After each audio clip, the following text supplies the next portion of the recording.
Live. Okay, good morning, everybody. This is the May 6th, 2021 meeting of the Mendocino County Planning Commission. A roll call, please. Commissioner Wiedemann? Not on mute, right? Yeah. Commissioner Pollan? Here. Commissioner Jones? Here. Commissioner Morris? Here. Chair Purnell? Here. Thank you.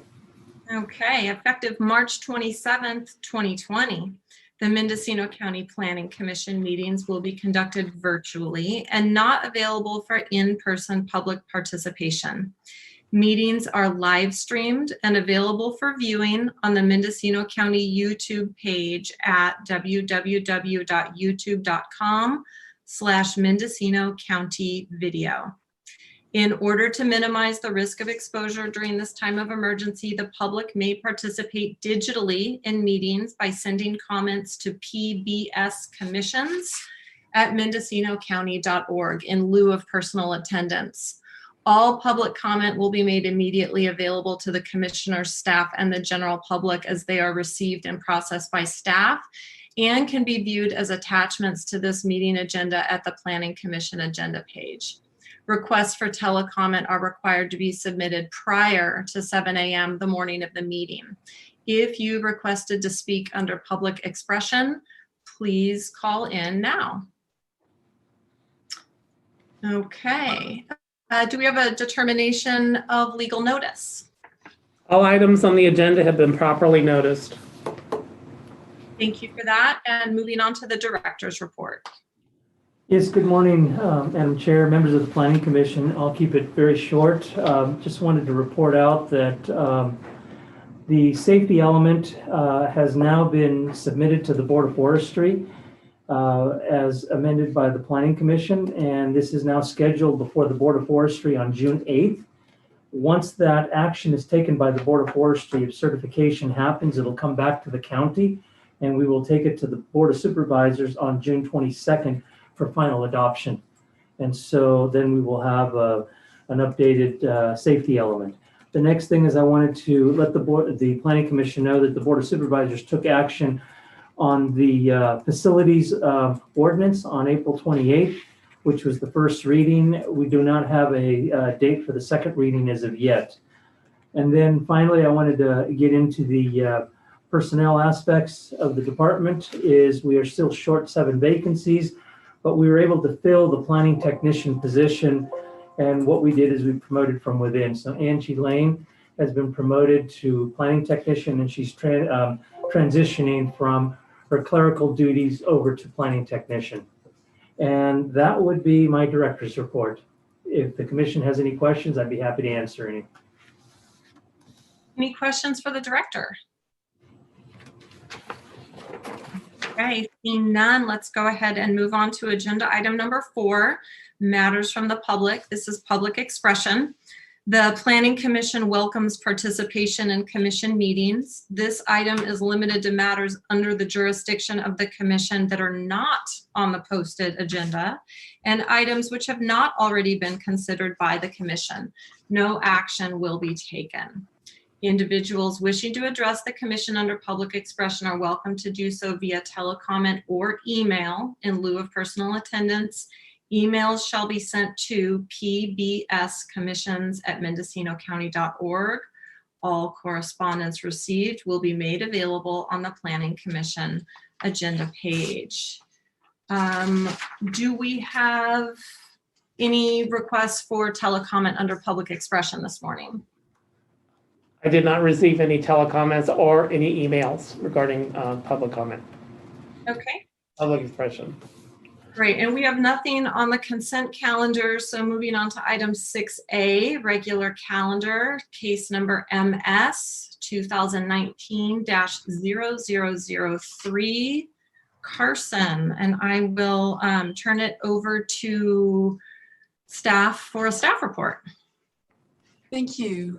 Juliana Cherry with Planning and Building Services.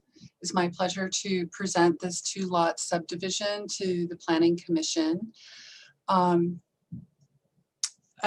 This project is located in the community of Casper. What is requested is a coastal minor subdivision for a 4.67 acre parcel into two parcels of 2.67 acres and 2 acres. The property is located in the coastal zone. It's a coastal bluff property. It's a half-mile west of the intersection of Casper Road and State Route 1, lying on the west side of Casper Point Road, which is a private road, located at 45380 Casper Point Road. The zoning designation is rural residential, RR52. It has a variable density that should the applicant satisfy the higher density requirement, they can apply to create 2 acre or larger lots rather than the 5 acre.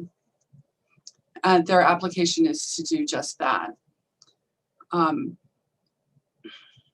So the minor subdivision of the parcel into 2, this application also includes identifying a replacement leach field area on what I would call the existing parcel. There is an existing home on the property, and that has a leach field, septic, a well, but that doesn't have a replacement leach field. So part of the application is identifying the location for a replacement leach field on that westerly portion of the property. There would be grading and installation for the replacement leach field. There would also be grading associated with a culvert that the Department of Transportation is asking for. So just to be clear, the replacement leach field would be installed when the system fails, when the property owner chooses, or if the property owner did some improvements to the existing single-family home that would require a larger leach field. A geotechnical investigation was prepared, and it recommends a 40¼ foot setback from the bluff. And parcel 2, which is located farther east, includes an access road easement. So you cross parcel 2 to get to the existing single-family home on parcel 1. The parcel 2 also identifies areas for leach and septic, and there is an application on file to, once the subdivision is finalized, there's an application on file to build a single-family home on the proposed parcel 2. The characteristics of the area, it is located, as I mentioned, in Cleone, and we do have goals and policies for the Cleone area. This area of Cleone, I'm sorry, not Cleone, Casper, is generally rural residential, and this is to allow for small scale farming, not commercial farming, but people to have row and tree crops and grow fruit or vegetable crops and other kinds of small scale farming. So you'll see generally lots that are at least an acre or larger in the area. The land is generally flat with some small elevation rises.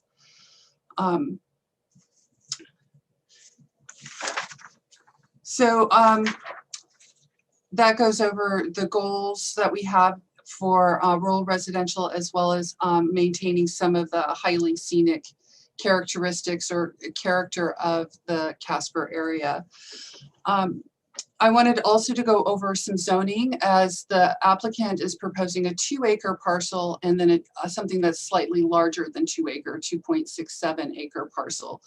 And in our zoning, we have an exception for lots that are 2 acres, and then we have a staff policy or memorandum for lots that are less than 5 acres.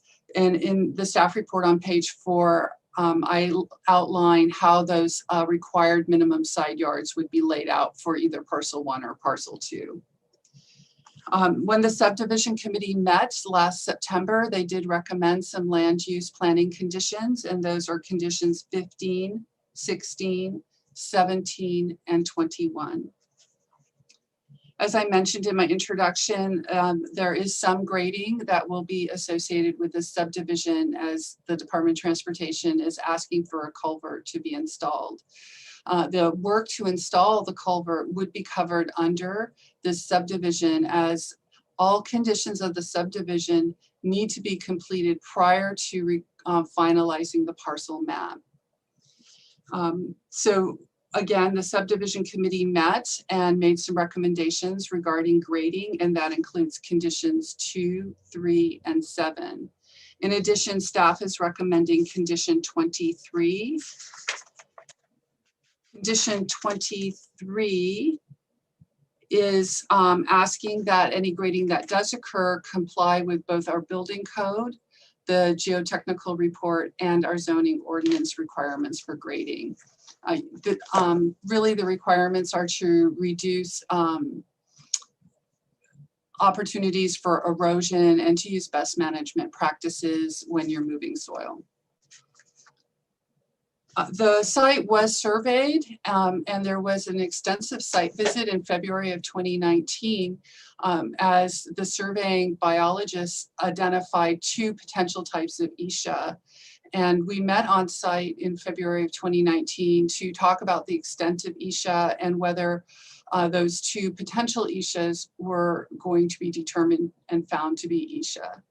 The biologists identified some shore pines on the property, and after consulting with the California Coastal Commission, California Department of Fish and Wildlife, and Planning and Building Services staff, we determined that the shore pine forest was fragmented and did not warrant protection under our local codes.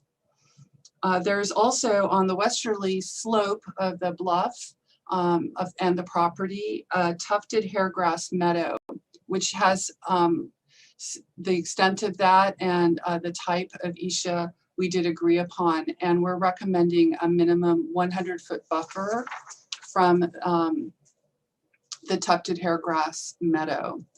And that should, staff is recommending that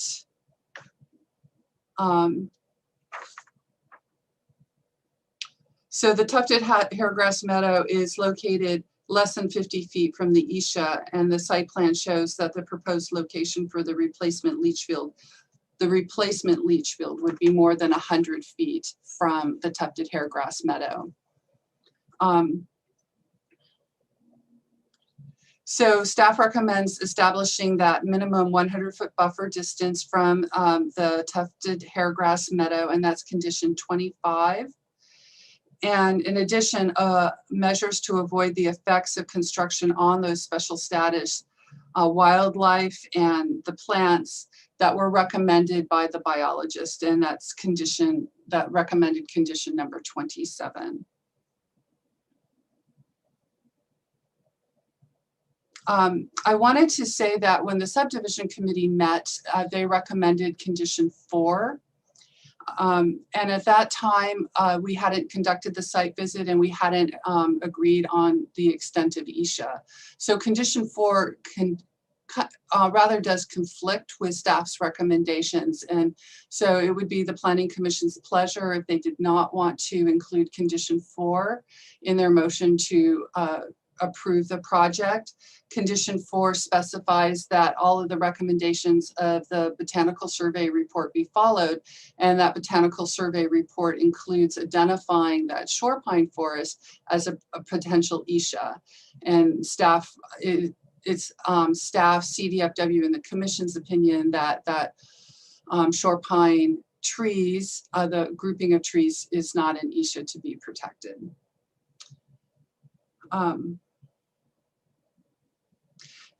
So the other conditions relating to special status plants and the isha are conditions 24, 25, and 26. I wanted to mention that condition 24F, this is covered under a staff memo that was published this morning. We identified some errors in the staff report, and one of them is that condition 24F references the wrong application number. So we would like to correct that. The correct application number is MS 2019-0003. One of the goals that we have within the coastal area, besides protecting Isha, is avoiding hazards. And things like bluff properties are an inherent location of erosion hazard. You have wind erosion happening at the bluff, and then you have wave rush against the soils of the bluff, which is another source of erosion. There's also potential flooding, seismic disturbance. So we do look closely at these matters. So when we have properties that are on a bluff, we do ask the property owner to record a deed restriction identifying these hazards and holding the county harmless. So staff is encouraging that with the conditions that they're recommending, which is condition 24. There is somewhat of a opening within our zoning code for existing structures that are near a bluff. Our code allows a property owner to apply for a coastal permit to protect existing structures by putting in what the Coastal Commission might consider bluff retaining devices. So staff has carefully crafted the condition 24 recommending the deed restriction to allow the existing structure that's on the property and built prior to the Coastal Act to, if it were in danger of erosion, the property owner has the opportunity to apply and ask to stabilize their foundation for their home. So I just wanted to draw attention to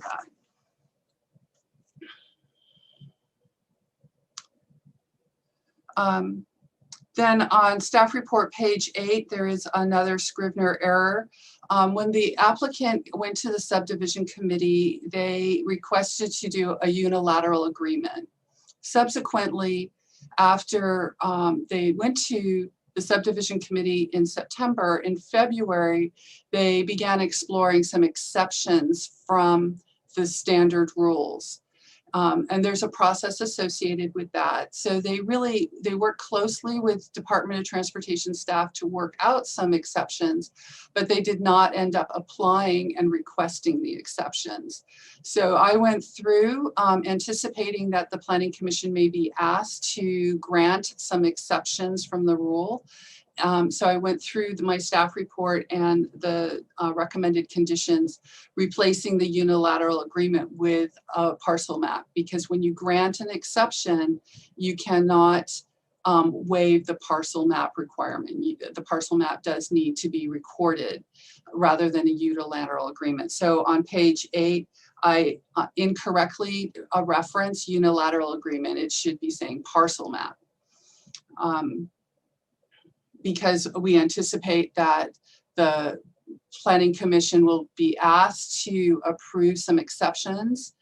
And because of the exceptions, the parcel map will be required.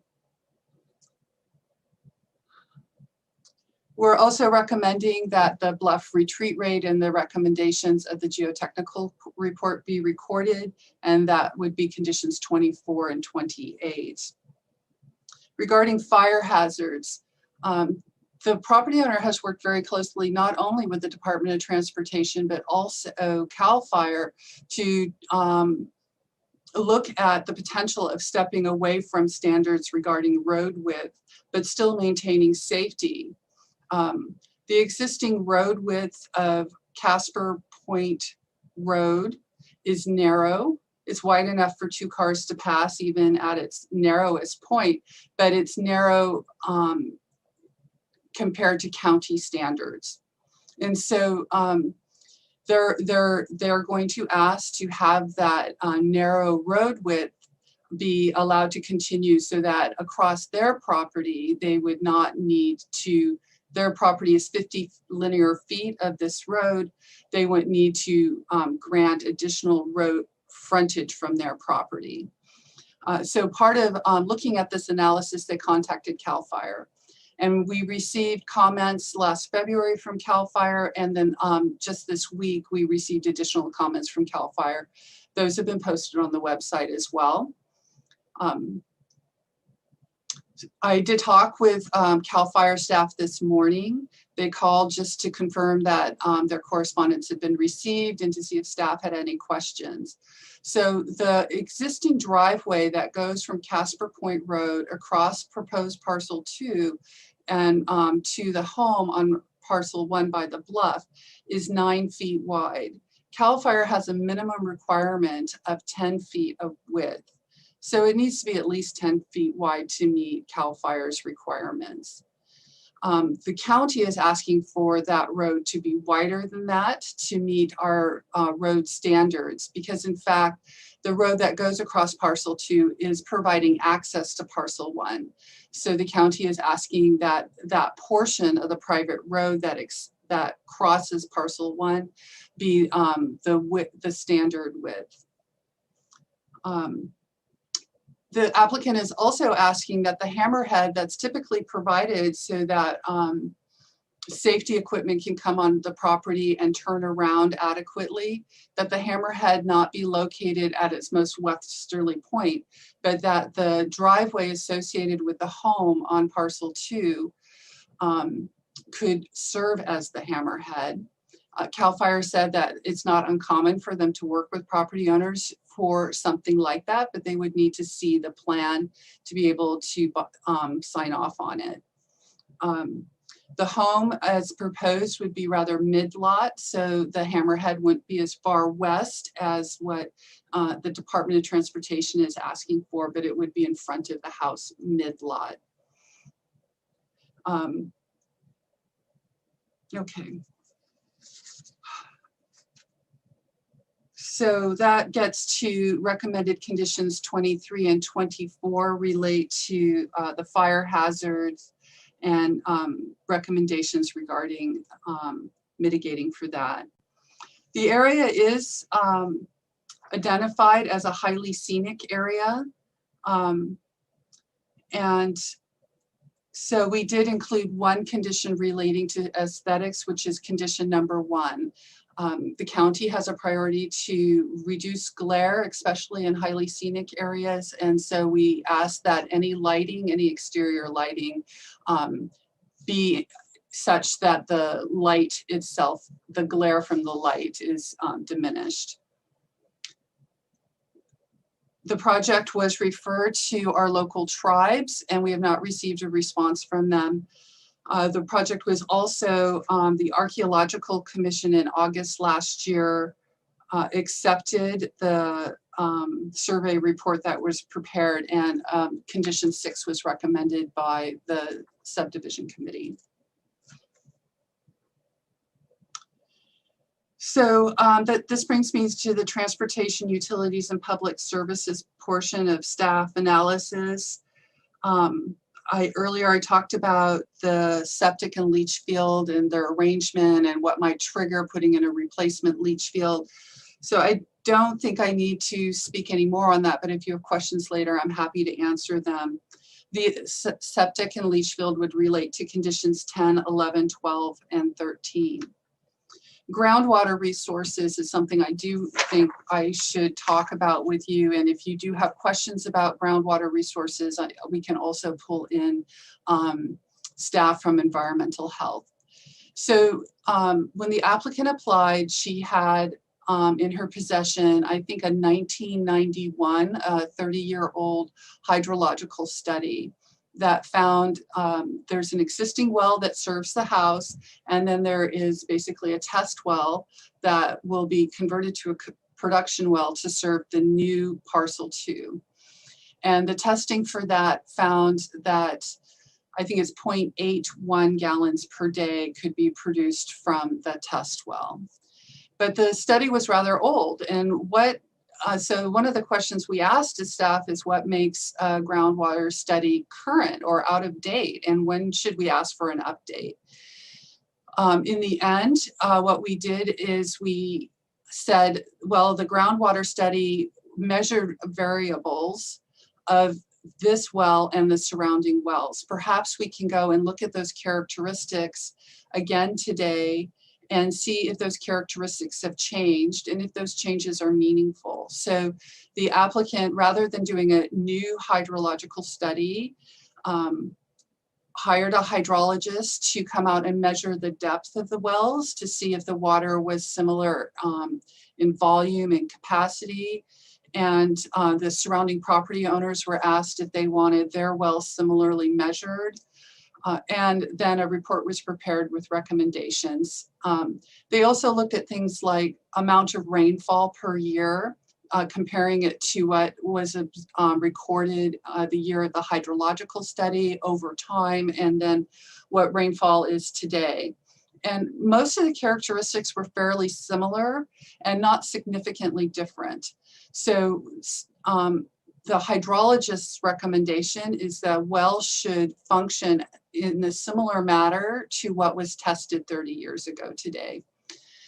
One of the bases for recommending the smaller lot sizes, the policy that we have in place, is that there is sufficient water to support the higher density. So in this instance, the applicant has provided technical reports and updates that demonstrate that the well will produce as much water as it would in 1991, and it's a sufficient amount of water for the subdivision to be have a positive recommendation from staff. Okay. So relating to that is condition 14. The other challenge or request that the applicant has made is really related to transportation and road width and the existing road width, and whether Casper Point Road is sufficient to serve all the lots on Casper Point Road, and if widening the driveway across parcel 1 is necessary.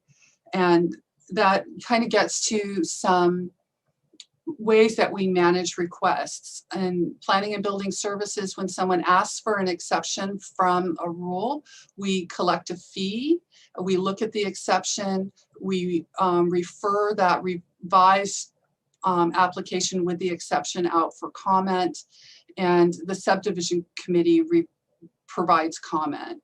The applicant, after going to subdivision committee in September, in February began exploring this and went directly to the Department of Transportation, and frankly, I was fine with that.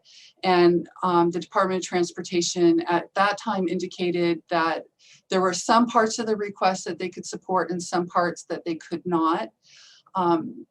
But then we got down and talked about the process, and our recommendation was they could either submit a request for an exception and pay the fee, or they could go directly to the Planning Commission and ask them for the exception.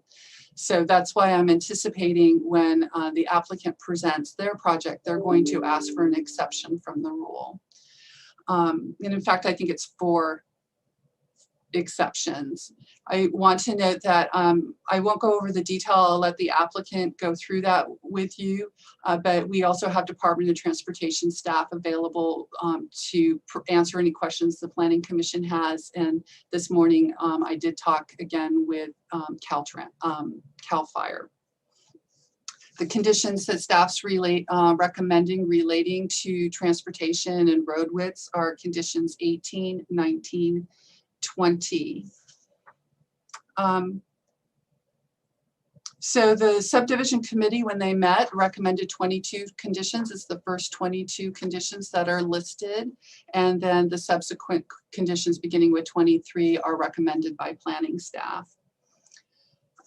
Part of our goals within the coastal area of California is to provide access to the shore for everyone's enjoyment, and to be able to see the shore and the unique beauty that we have here on the West Coast. This particular site is near some really awesome coastal access points, including a state reserve and a state park are within walking distance of this property, but there are no public access easements on this particular subdivision. And staff recommends that the characteristics of public access do satisfy our local goals. I'd like to note on page 11 of the staff report, there is again a misreference to the application number under the recommendation. So when the planning commissioners are thinking about making a motion and a recommendation, if you could please refer to the project as MS 2019-0003. I can go over the specific conditions with you if you'd like. I have lots of notes to help me with any questions that you might have, but perhaps it's a busy agenda today and I should just stop here and let you ask questions that you may have and hear the applicant's request. I'd like to note that we've received probably 6 public comments, and they've all been letters and emails that we posted to the meeting webpage. Comments from some of the neighbors like the Duffs, the Parasau, Passero, the Reynolds, the Christmans, Height and Imhoff, and then we received comments from CAL FIRE. If you'd like me to read them into the record, I can, but at this point I'll just reference them. Thank you. Thanks, Juliana. And are there any questions for staff before we ask the applicant to make their presentation today?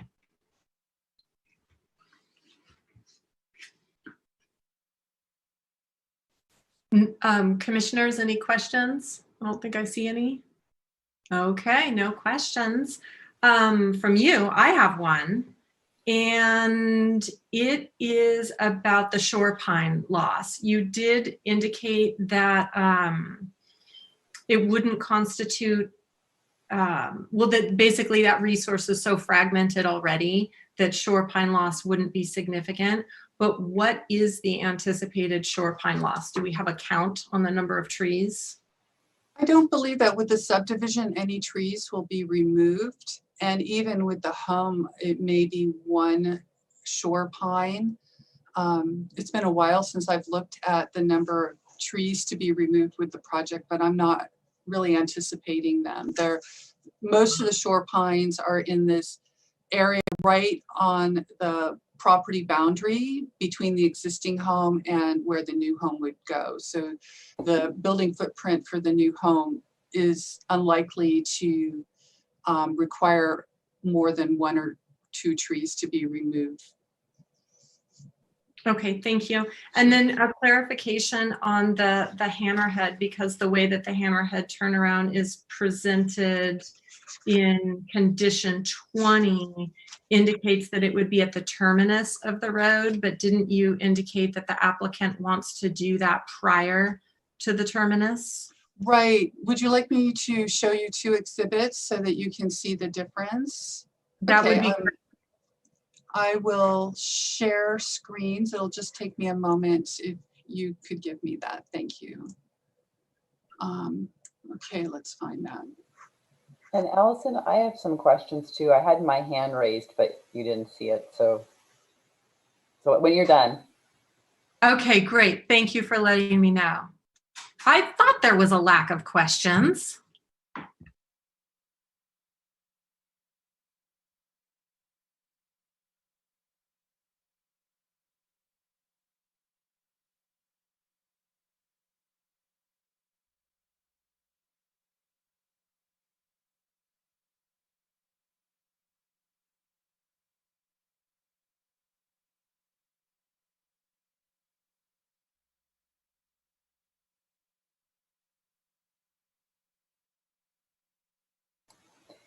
And Juliana, while you're getting ready to share that, I would love it also if you wouldn't mind sharing the site plan, because in the exhibits, it was too small for me to be able to read. It's attachment E as well. That'd be great. The tentative map, I mean. Thanks.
Juliana, you're muted if you're talking.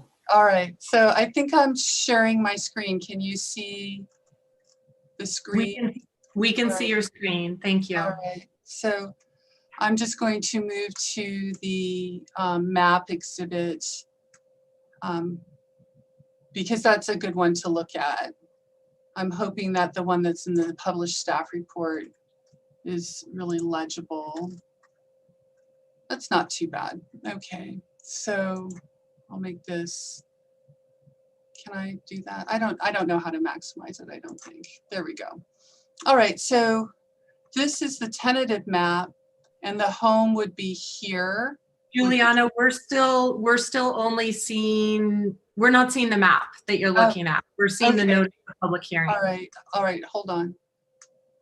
Let's see here, stop sharing. I tried to anticipate what you might want to look at, and I think I have too many things open and I can't distinguish between them. I'm sorry. I'll try again. All right, so I think, no, that's not it.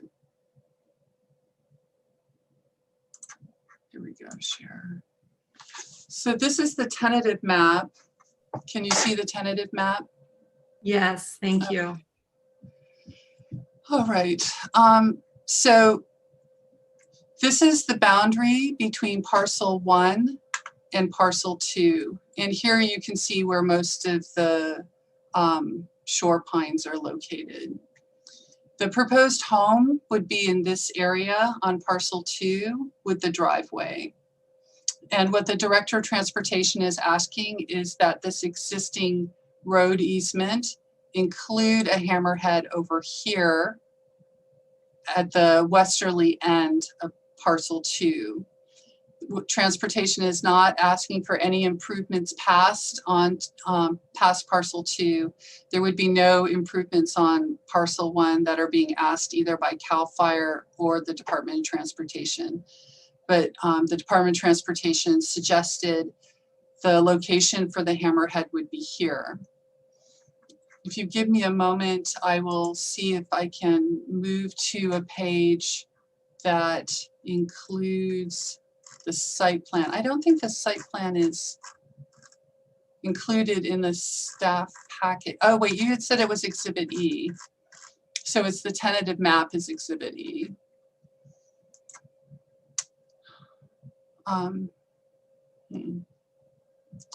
The applicant in their Juliana, maybe you could memo just go on included, this map where it would go right, with your cursor.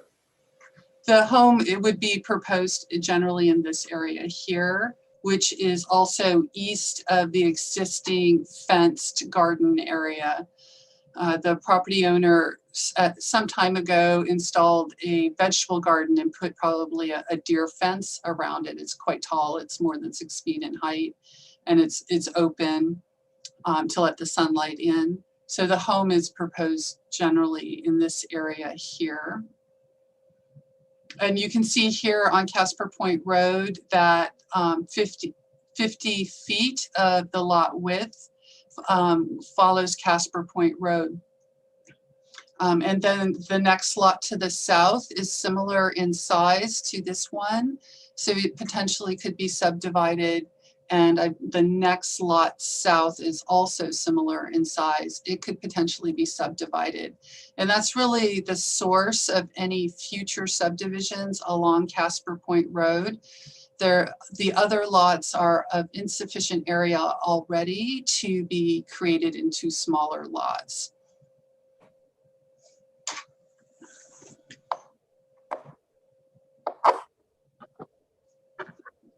Does that help with your question, or are there additional questions that staff can answer? So just a clarification then on the hammerhead, as it is written now in condition 20A, would it allow, is the terminus considered the terminus of the improved access, which is to say the new parcel 2, or is the terminus considered parcel 1? Because I'm not quite sure that it's syncing up, and I have to say that ultimately I'm fine with what CAL FIRE is fine with. Okay, I think in my vast number of documents for this project. I actually have a drawing from the director that was attached to his memo of February. So I can give you a drawing for that. It'll just take me a moment. Okay, it's not so much the drawing I'm asking about. I'm just trying to clarify if the condition as written in condition 20A allows for the hammerhead to be constructed on parcel 2, because it references the terminus of the access easement. Right, so the access easement, Yeah. this is the access easement, this dashed line. And you can see that it ends right here. Okay, on good. parcel 2. So the hammerhead would be on parcel 2 at its most westerly area. Thank you. It would not be on parcel 1. Okay, thank you. If we could elaborate on that, if we may, through the chair. This is Amber Fassett and Alexander Sequeira from Department of Transportation. So our standard requires that it be at the very end of, right before the last parcel created. So our standard would require that it be on parcel 2, right at the property line. And my understanding is that the applicant is going to request that it be at a different location, which we also could not support without getting the input from CAL FIRE, because essentially it is made for CAL FIRE or whatever fire district is applicable. And so we won't be able to support any request for relocation of that easement and turnaround without the buy-in from the fire district. Thank you, Amber. And I'd like to mention at this point that it looks like we've been joined by Commissioner Wiedemann. And so I would like to ask County Council, we should probably, have that indicated for the record. But where do we stand with this item, given that we're partway into it and have just been joined by a commissioner? Through the chair, Deputy County Council Matthew Kudrowski. Right now, we are fairly well into this agenda item. And I would say if the Commissioner Wiedemann can state for the record that she's reviewed the staff report and ideally was able to listen to commissioner comments before this point in time, then it would be okay for her to join. If this is the first she's been able to join, she has missed certain amounts of discussion and questions by the commission, and I would probably recommend that she stay off of this item and come in for the next one.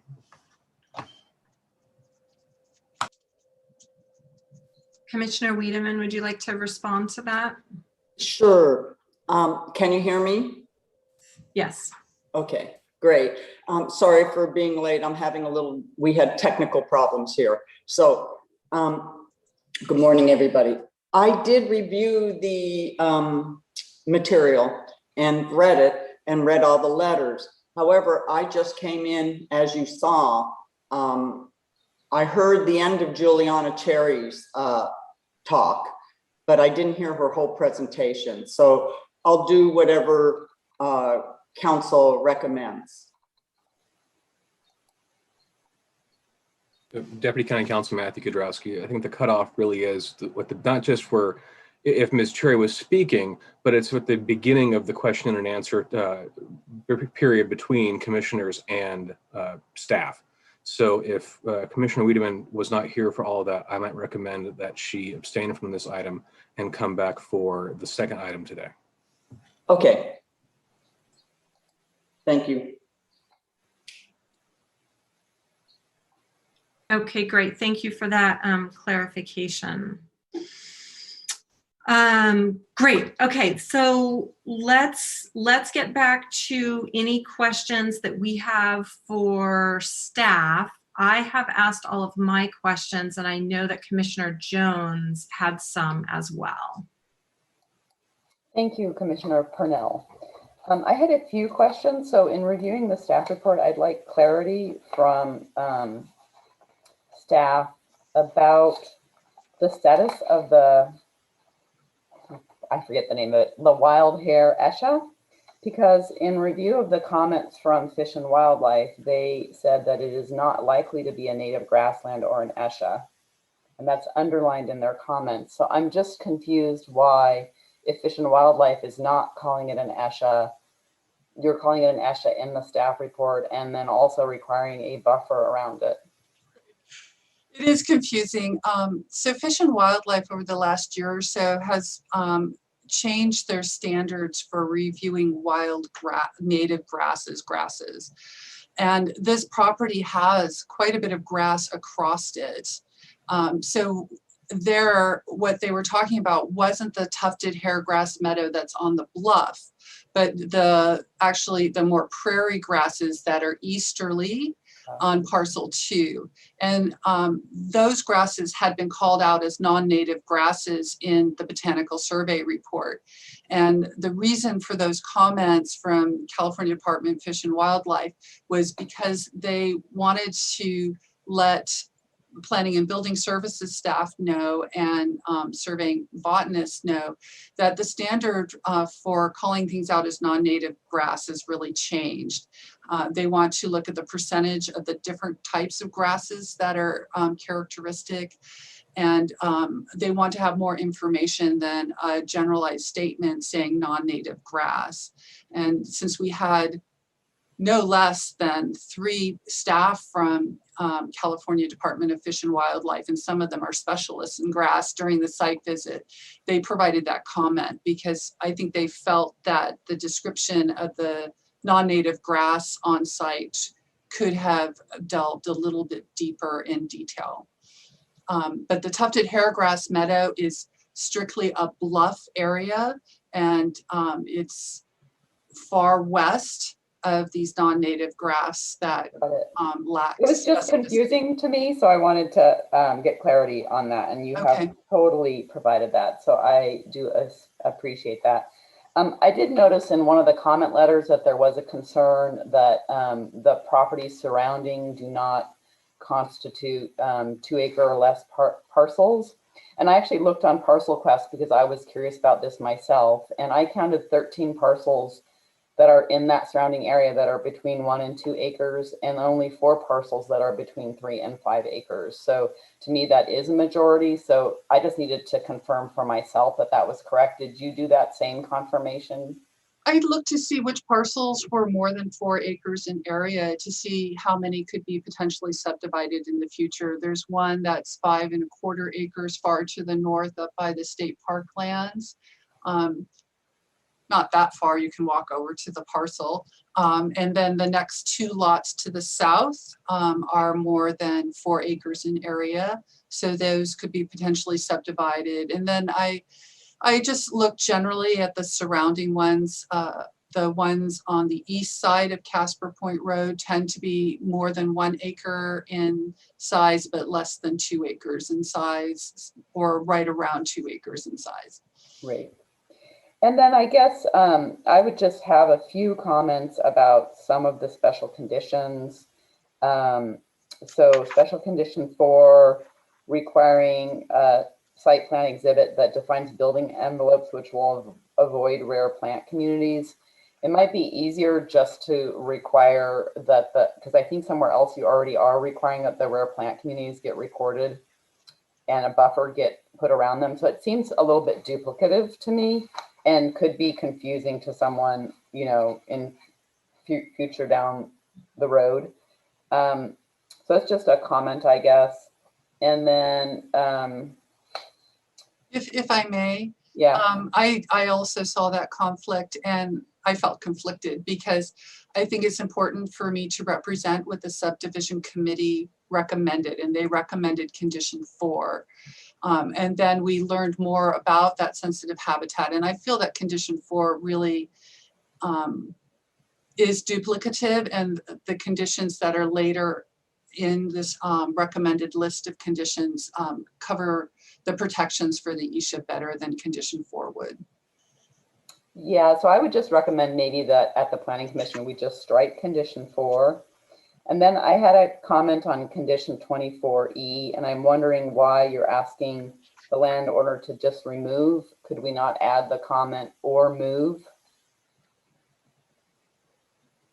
the structure should there become a bluff retreatment issue. And so that's all my questions. I was also curious about the road. I was more open to the idea of letting them do something different, but if DOT is not up for it, then that's that. So that's the sum total of my questions and comments. Thank you. If I may, through the chair, also address condition 24E. This is a rather standard condition 24. We modify it for the project specifically, but generally it's a frequently used condition for bluff properties. And the intent really is when the bluff erodes enough that there isn't bluff to support the home, that the home be removed away from the bluff.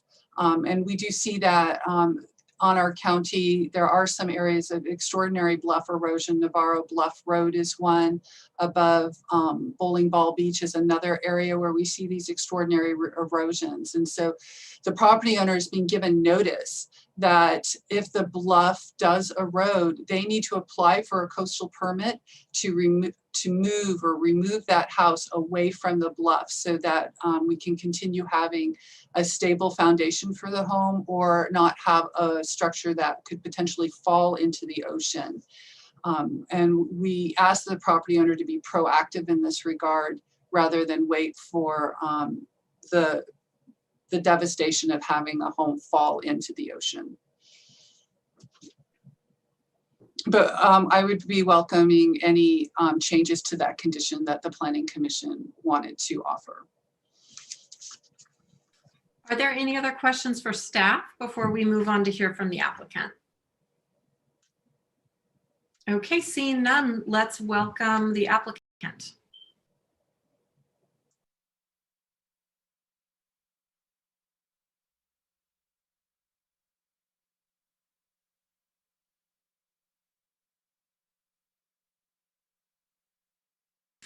If you're speaking, we can't hear you.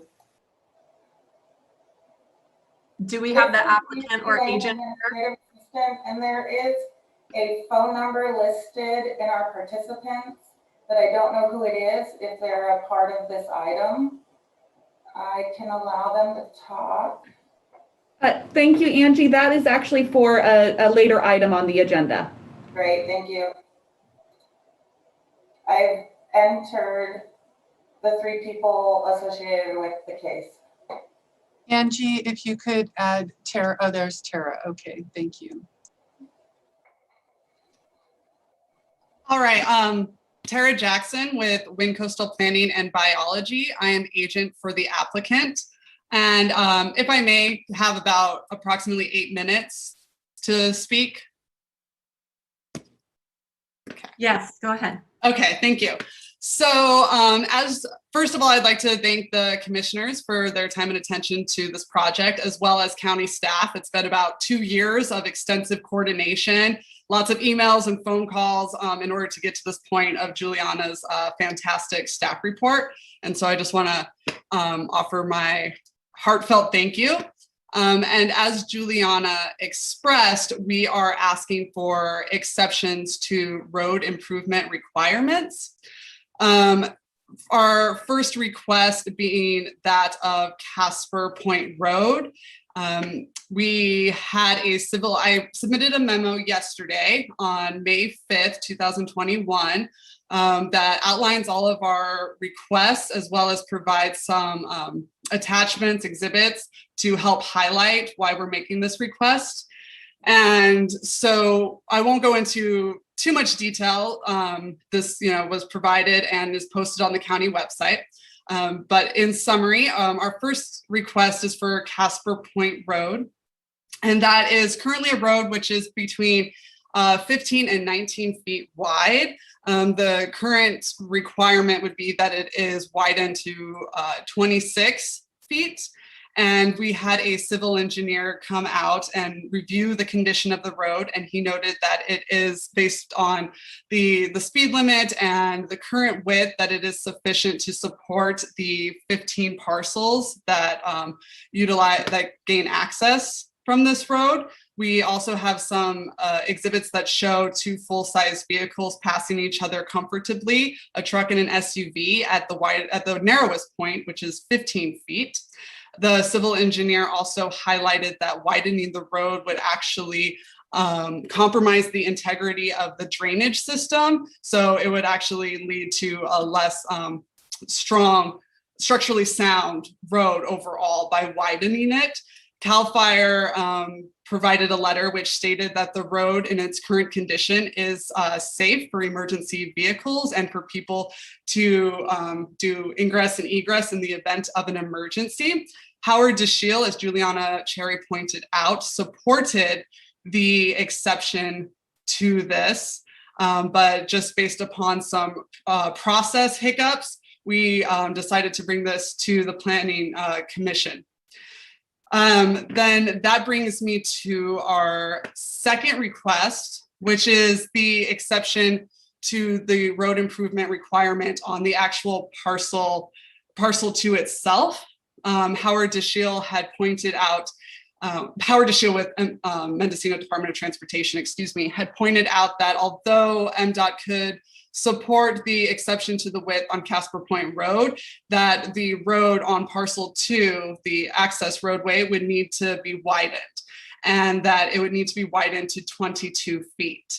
So this is about 600 feet long, this roadway easement. So that would be about 600 feet that need to now, based upon this recommendation, be 22 feet wide, serving 2 parcels. So it seems that if MDOT can support a 15 to 19 foot wide road serving 15 parcels, it seems logical that one could support a smaller road width serving 2 parcels that's only going to go for 600 feet. This road is flat, has an unobstructed line of sight. And CAL FIRE has also pointed out that 10 feet wide is sufficient for their emergency vehicles. So the current width of the road is 9 feet, and CAL FIRE would like to see it 10 feet, which is their driveway standard. CAL FIRE did not actually offer any road improvement conditions, just driveway improvement conditions. Also by having, a 10 foot wide as opposed to 22 feet wide over 600 feet, we would be lessening the overall development impact. So you're able to get, an additional residence without having excessive development impacts, which then leads me to the third request, which is that the driveway, that the turnaround that the driveway for the single family residence on proposed parcel 2 also serve as the turnaround. Again, this would help lessen overall development impact rather than having a turnaround at the terminus of proposed parcel 2, a 20 by 60 foot turnaround, in addition to a driveway for a single family residence. You would just have that turnaround impact be in one spot, serving 2 different functions. And again, this is a straight road, unobstructed line of sight, and it's only 600 feet between Casper Point Road and proposed parcel 1. I do want to point out that, let me just pull up my Word document real quick, that in condition number 8 of with the fire conditions, it does say that written verification shall be submitted to CAL FIRE. Actually, I have that in my notes and I want to read that directly from the staff report. So just give me 1 second. There we go. Under fire, the subdivider shall comply with those recommendations in the CAL FIRE letter or other alternatives as acceptable to CAL FIRE. Written verification shall be submitted from CAL FIRE to the Department of Planning and Building Services that the condition has been met to the satisfaction of CAL FIRE. So I understand that MDOT is reluctant to support something without the explicit statement from CAL FIRE about the turnaround in the driveway operating concurrently. However, CAL FIRE in their conditions had the driveway conditions, which can be met utilizing the driveway and the turnaround concurrently, because it would be having a turnout within midway point. So, and additionally, that we can, submit a letter, and if accepted by CAL FIRE, that they would be able to support this. And then that is all I'm going to speak to regarding the exceptions to the road standards. I do have 2 more comments, and one is we support the removal of condition number 4, as has been discussed.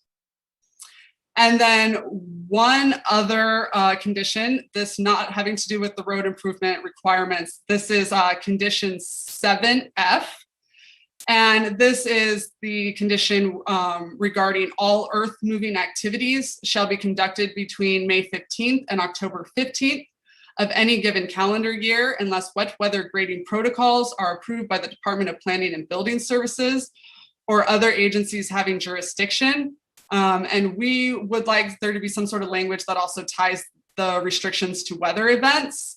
Since we know that wet weather seasons are now a lot more sporadic than they had been beforehand when these standard conditions were really implemented, such as all earth moving activities shall be prohibited during the season in which wet weather events are frequent, unless wet weather grading protocols are approved by the Department of Planning and Building Services or other agencies having jurisdiction. Typically, this season is between May 15th and October 15th of any given calendar year. So those are the modifications / exceptions that we would like for the commissioners to please consider. And I am happily available for any further questions and clarification. And with that, I will leave it to other people on our team who would like to talk. Tara, I would like to take a second to clarify the road improvement conditions that you would like, that you're seeking exceptions for today. I had that down as 19A for the reduced width, but that can you be specific on the other ones by number that you would like to have changed? Yes. So 19A. And then 20A. Okay, just 19A and 20A. Yes. Thank you. You're welcome. Okay. Great. And it sounds like we have others from the team that are going to be presenting.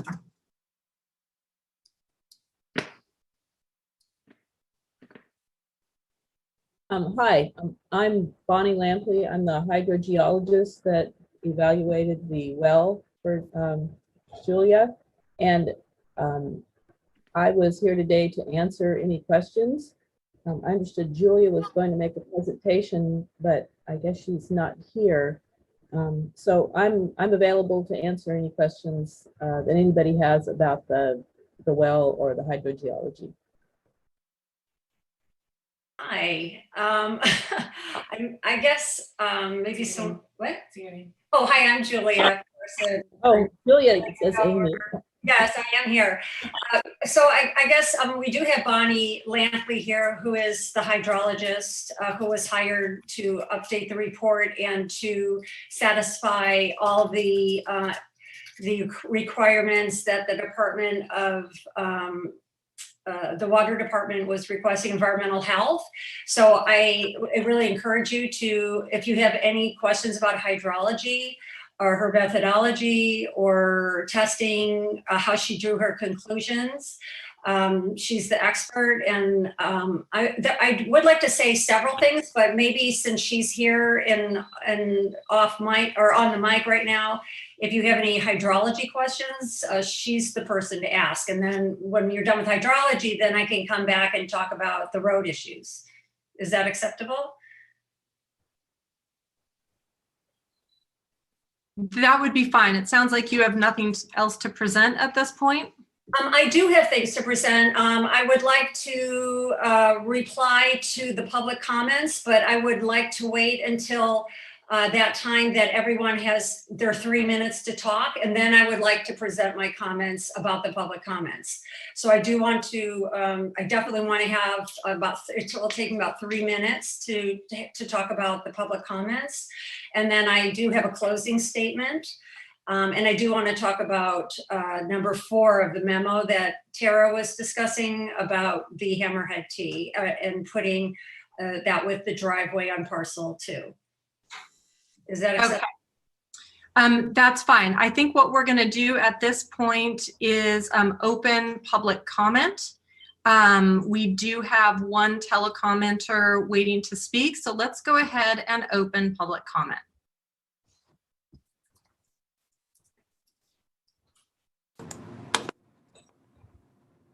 This is Angie Lane, Administrative Assistant, and we have Mr. Duff. You're allowed to speak now. You have to unmute yourself.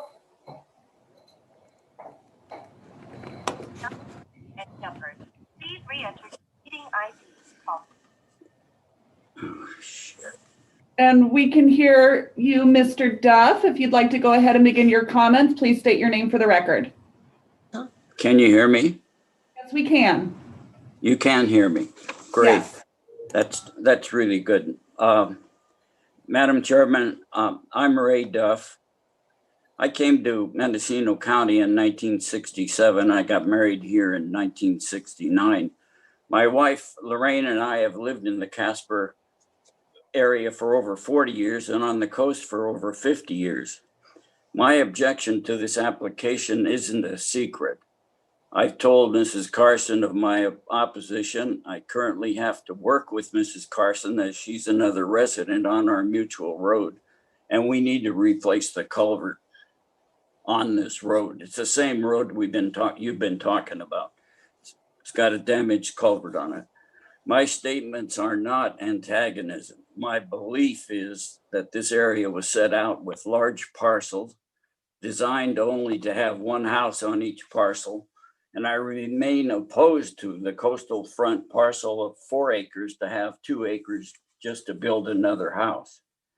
I know Mrs. Carson has said the only other residents on the road that her project will affect are the Duffs and the Mike Passero, the neighbor to the south. But the unobstructed line of sight requested gives you some idea of what we're talking about. The statements she makes are true. Lorraine and I both worked here and saved to buy property. We looked for land. I wanted to raise bees. She wanted to keep horses. We both wanted coastal land, but the subdivisions don't permit horses or bees. So when we found property in Casper, we used savings to buy the acreage we have. We knew there had been attempts to break up parcels in this area, but those attempts either weren't followed through or they were completely denied by the Coastal Commission or the county. I ask you to imagine if your neighbor divided land and put a home next to where you live and allowed the other neighbors in the area to do the same. I believe this division of land to build one more step in a relentless development that could take place in this area. We have a subdivision just to the south of us, and Casper South is a very large subdivision. They have nice homes, but they're everywhere you look.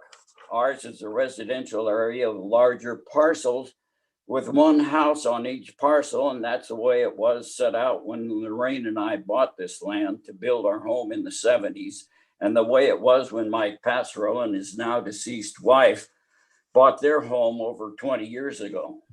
There are over 5 other property owners on this road, including Mrs. Carson, who bought her home here. They knew they had large lots when they bought with only one house. I'm concerned about density of housing, and apparently the county's concerned as well because the general plan doesn't allow for this kind of growth. The same coastal element gives special protection to communities like Casper, Westport, Little River, and a couple of those other places keep the character of the existing development. We surpassed our 3-minute limit for public speaking. Thank you. Was that our only speaker today? Only public comment today? The only public comment for this case. Okay, thank you. So I'm going to go ahead and close the public comment period. And I'd like to see if we have DOT available to comment on the requested exceptions today.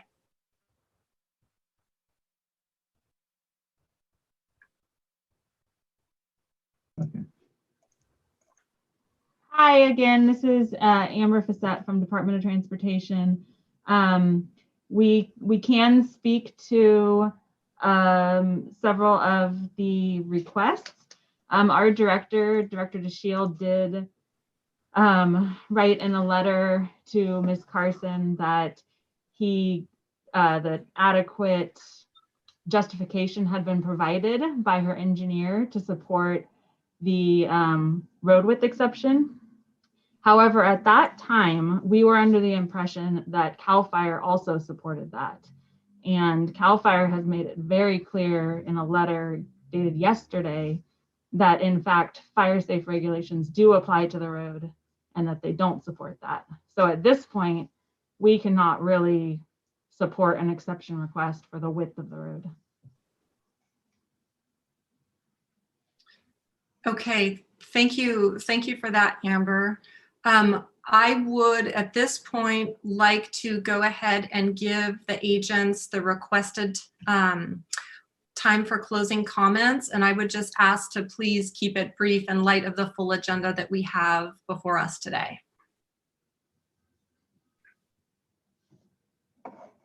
Hi, Tara Jackson with Wind Coastal Planning, agent for the applicant. I think that there may be a misunderstanding or interpretation with MDOT about CAL FIRE not supporting the reduced width.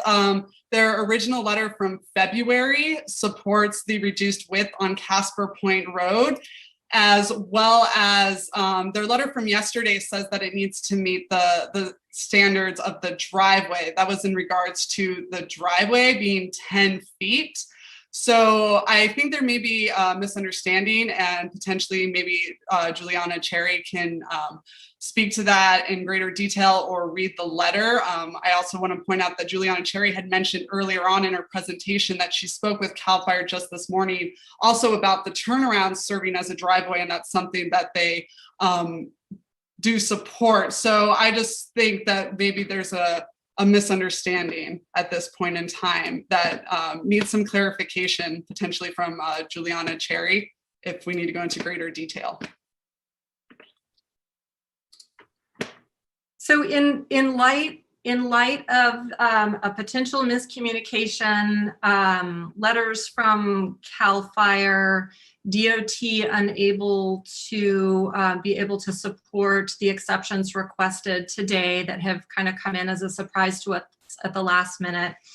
I am curious if my fellow commissioners would be interested in continuing this item to allow for more time for the applicant, agents, and staff to coordinate and bring this back to us in a more complete form.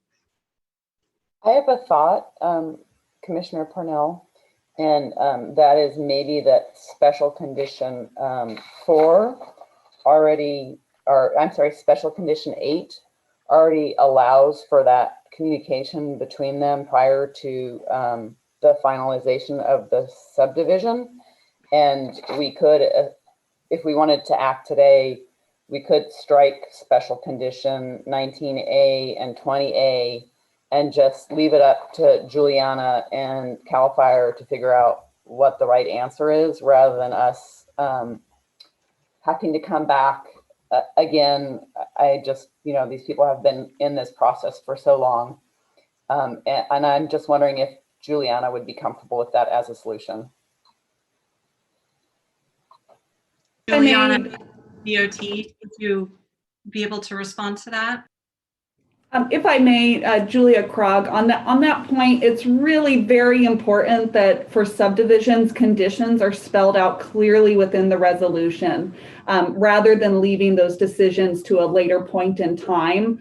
Part of this is also making sure that there is the full the full requirements of that subdivision are well aware to the members of the public, adjacent landowners, as well as to the community at large, in terms of what's going to be required to comply with those conditions. Otherwise, there's really, you're looking at making a decision after you've approved a project as to what the required conditions are, which is really not not something that I would recommend that the commission do.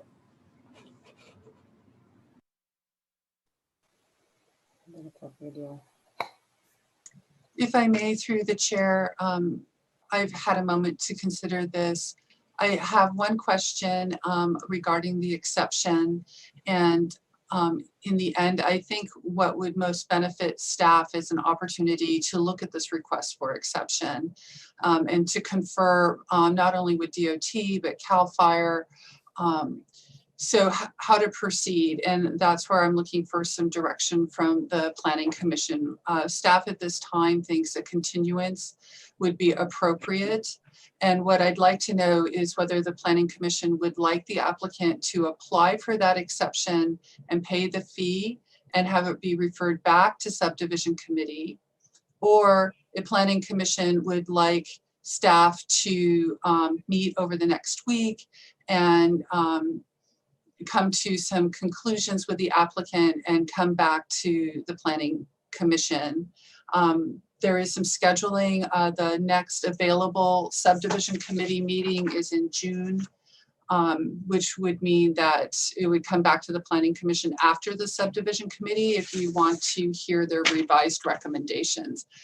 I've given this some thought over the last evening and this morning, and I do think going back to Subdivision Committee would allow for that public meeting for the Subdivision Committee and the applicant to talk about these things wholesale together and come to some agreed upon recommendation from the Subdivision Committee.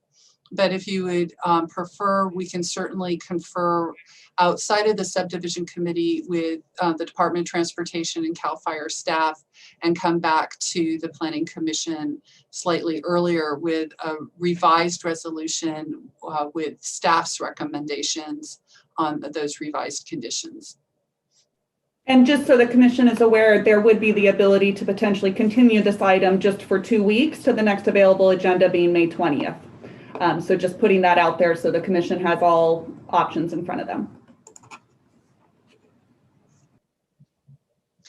So again, in addition to the continuance that we're recommending, I'm looking for some direction on whether we should collect that fee for the exception request. Juliana, maybe, I'm familiar with continuing items, of course. I've never been asked whether we support collecting a fee. Well, our typical, I don't know how to answer that. Okay. Yeah, the typical, go ahead, Julia. Thank you. So what I want to just give the commission the sort of advice on this item is there's always the option from the commission, if there's concerns that you have with a particular project, in this instance, a minor subdivision, to be able to refer that back to a committee such as the Subdivision Committee if there's additional aspects of that you wish to have reviewed. Now, typically, if an applicant requests an exception from the beginning of the process, they would pay a particular fee to cover that review, and it would be as part of the application processing moving forward. At this point, the applicant is requesting an exception at this point in the process. So the commission, if they wanted to see this referred back to the Subdivision Committee, then staff would recommend that that fee be collected to cover the staff time and processing necessary to have that review and the public notice, et cetera, that's associated with referring this back to the Subdivision Committee.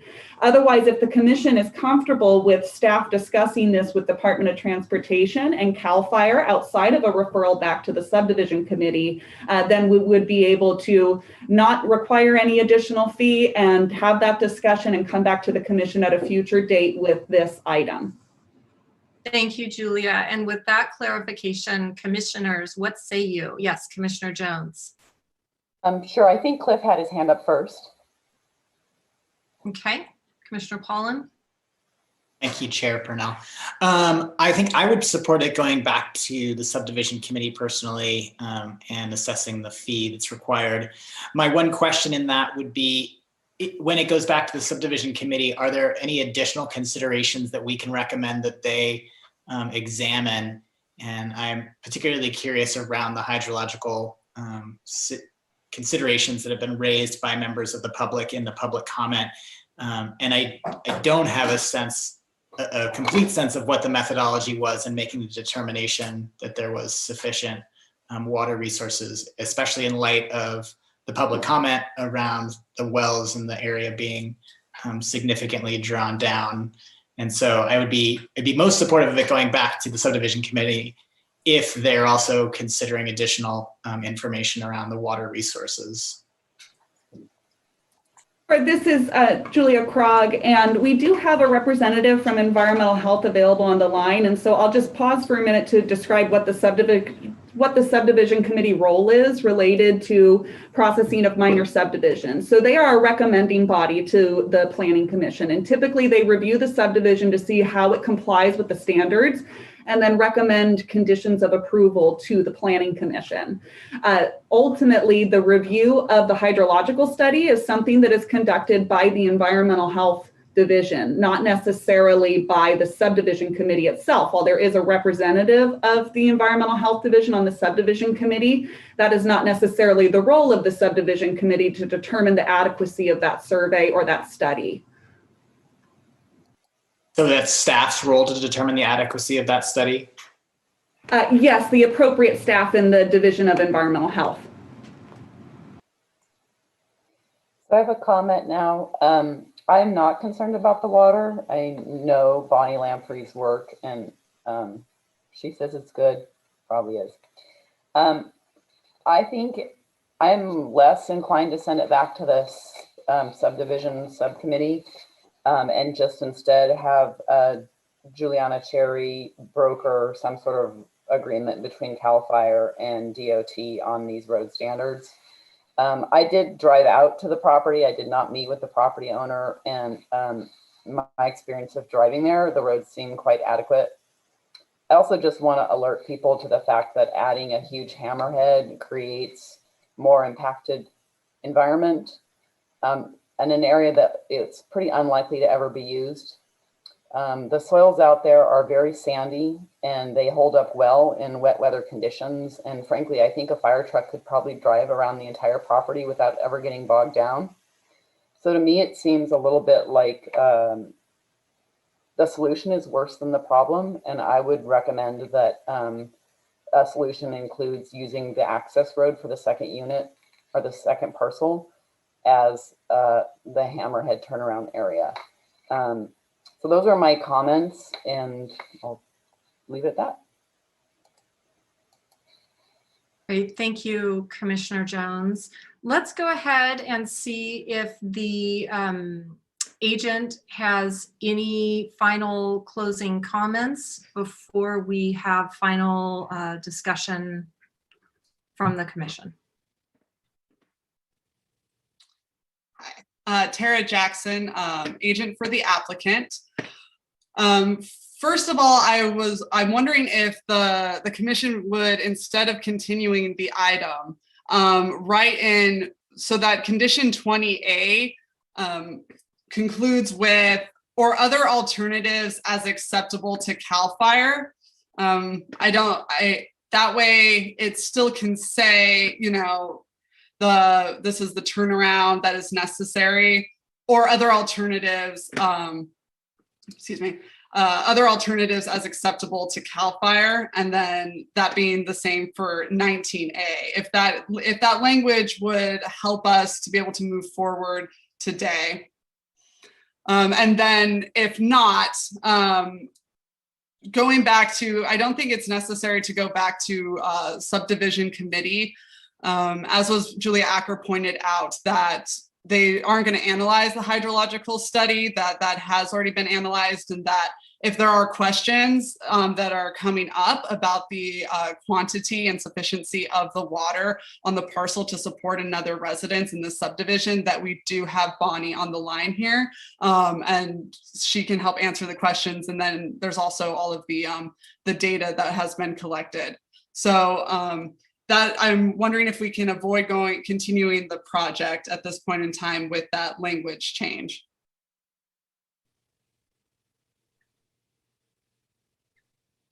Thank you for that suggestion, Tara. Are there any final comments from the agents here before we bring it back to the commission for discussion? Yes, go ahead, please. Okay, so I'm a little confused. I don't really have some of the numbers that you guys are talking about. Again, Bonnie Lampley is here. If you have any hydrological questions, you should ask her now while she's here. She did everything, so she knows exactly. She's reread her report. She's reread the 1991 report. So the neighbors brought up issues about neighbors. She can address that. That's a very simple answer to that question, Commissioner Pollan. So I think, it'd be good for her to answer that.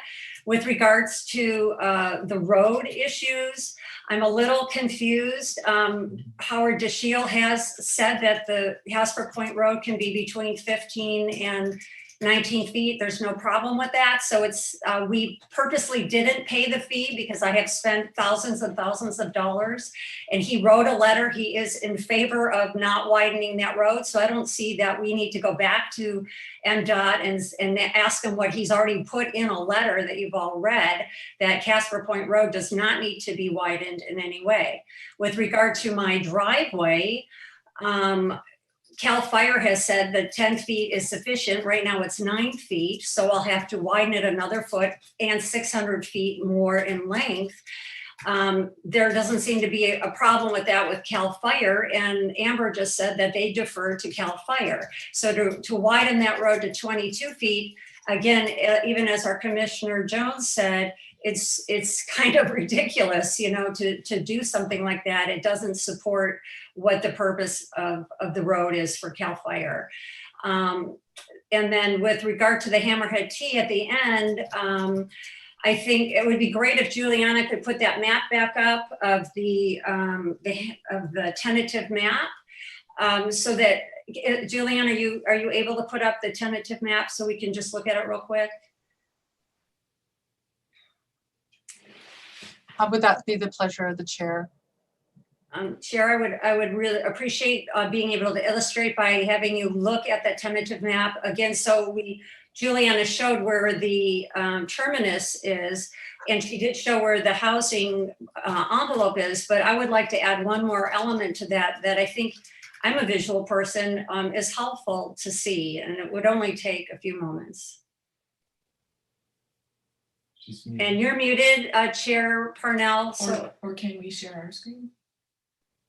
Commissioners, do you have any desire in reviewing the Hammerhead turn on the site plan? I don't need to see it. I think I can make a decision without seeing it. As do I. Okay. So Commissioner Morse, did you want to see it? No, I don't want to see it, but I do have a question. Yes. If now is an appropriate time. Please. Okay, so I'm a bit confused as I know the Carsons are asking for an exception, and we have a procedure in which, in order to ask for the exception, they have to pay this fee and follow this proper procedure, and it hasn't been done correctly. That's what I'm getting the gist of this. They haven't followed the proper procedure and asking for an exception, and yet we're having a discussion about allowing them to have an exception without actually following the proper procedure or paying the proper fees. Correct? Is this where we're at? Juliana? And I can respond to that, Julia Krog. So there's actually the commission has the authority to grant exceptions at this time in the process as well. Not necessarily that it has to be from the get-go of the application, but oftentimes when we've identified an inconsistency at the beginning of an application processing, there's a required fee and application form that gets followed when somebody, as they submit their project, requests those exceptions. These were determined at a later point in the process where the applicant is requesting these exceptions to the standards that have been recommended by DOT, if that makes sense. It does. And we have the authority to actually override that exception, apparently. Yes, you do. You have the authority to either grant the exception or to deny the exception. All right. Thank you very much for the clarification. Good. Great clarifying question. Just to give everybody a roadmap of where I would like to head from here so that we can reach some kind of closure in a timely manner on this item today. I would like to see if the commission has any other questions for any of the consultants or agent, including the hydrologist with us here today. Yes, Commissioner Pollan. Thank you, Chair Cornell. Yeah, for Ms. Lampley, our hydrologist, again, could you just, I don't have a good sense on what your methodology was. And I probably concur with Marie Jones that if she trusts you, I trust you, but I would like to have a better sense, especially as it relates to any wells surrounding these, the proposed subdivision that may or may not have been queried. Again, one of the things that is coming up here, and I'm hearing again today, is that this subdivision potentially does open the door to a number of other subdivisions in this same neighborhood, and the on-the-ground information that we're getting via public comment is that wells are currently already impacted, and the addition of a number of additional wells drawing down in that area, my concern is that there's going to be insufficient water for that type of activity. So I'd like to hear your professional opinion on that topic, please. Okay, so, can you hear me? Yes. Yes, okay, good. So as far as my methodology, the county requested initially an evaluation of whether the 1991 report's conclusions and results were still valid. So I, of course, reviewed that report and then looked at the existing conditions of the Julia Carson's wells, both the well that she uses for her current water supply and I'll call it the new well. I measured the depth to water in those wells, and they were substantially similar to the water levels measured in 1991. And I also was able to measure the water level in Mr. Duff's well, and it was also similar to what was measured in 1991 because it was used as an observation well during that test. So then the next question is, so how do current conditions relate to past conditions?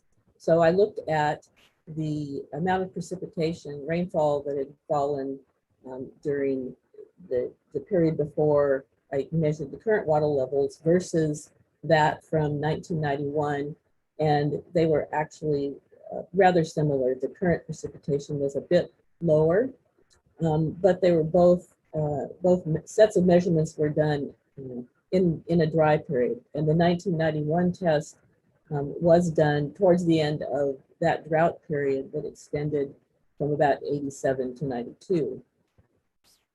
So the initial testing was done during what one would consider a conservatively dry period. The level of development in the area has remained similar over that time period. There weren't a lot of new homes that I could ascertain that had been built. So my conclusion was that the current conditions are similar to previous conditions. The aquifer itself has not changed. The underlying geology and sediments are the same as they were in 1991. So my conclusion was that the 1991 report conclusions were still valid.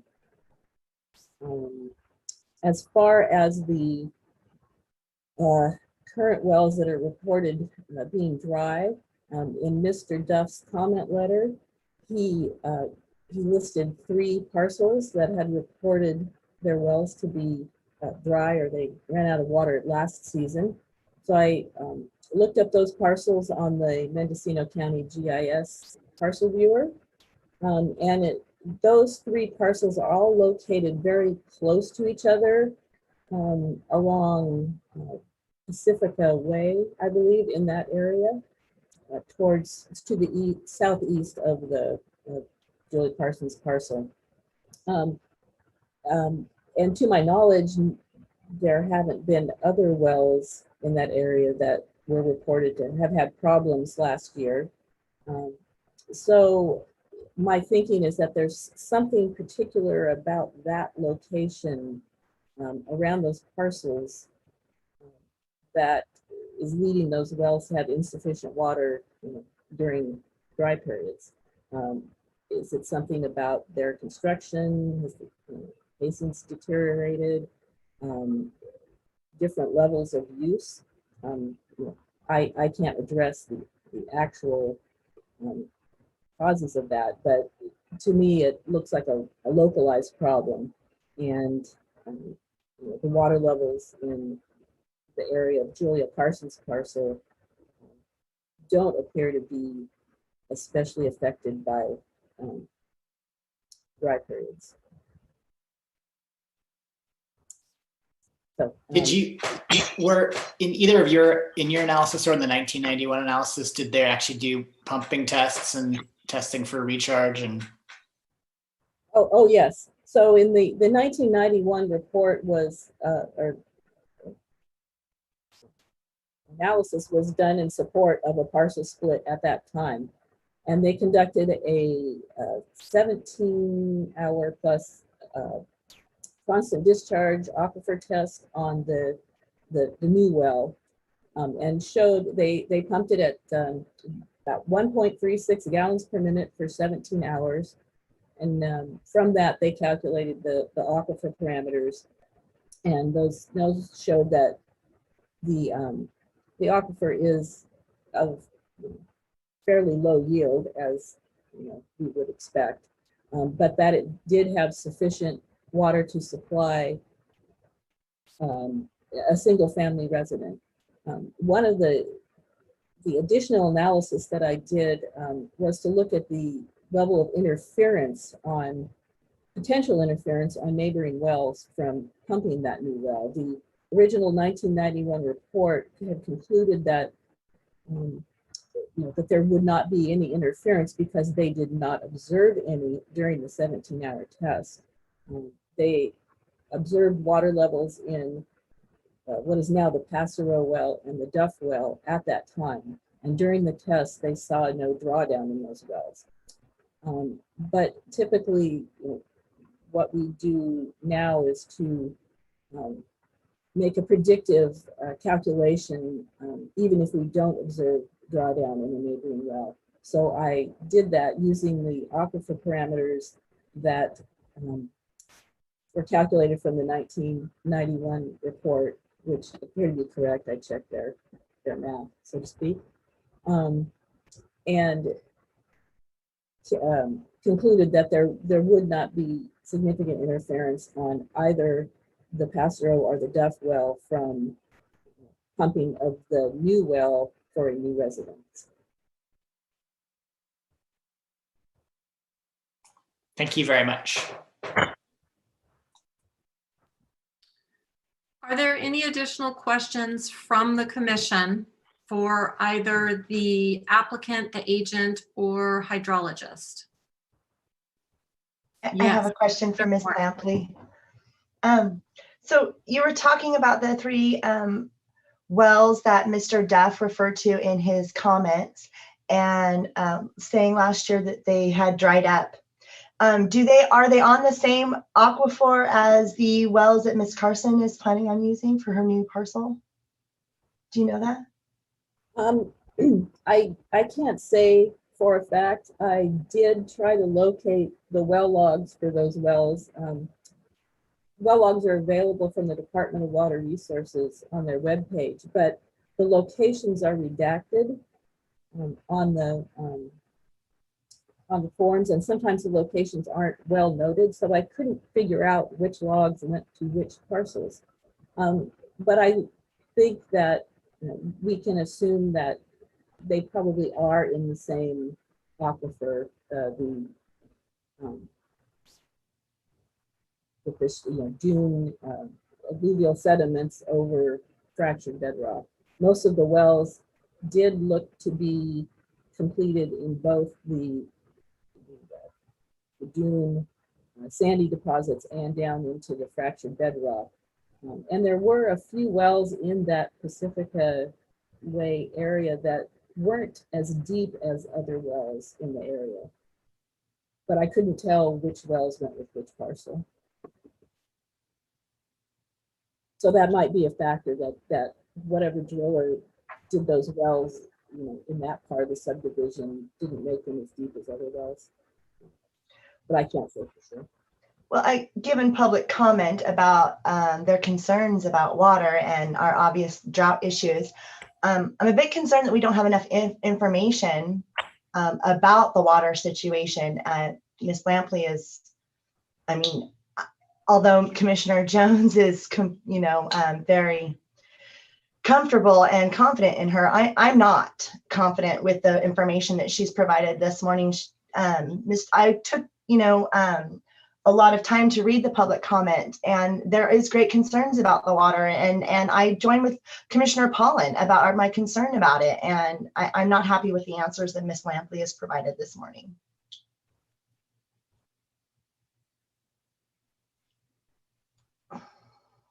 Commissioners, any questions for our applicant, agent, or hydrologist?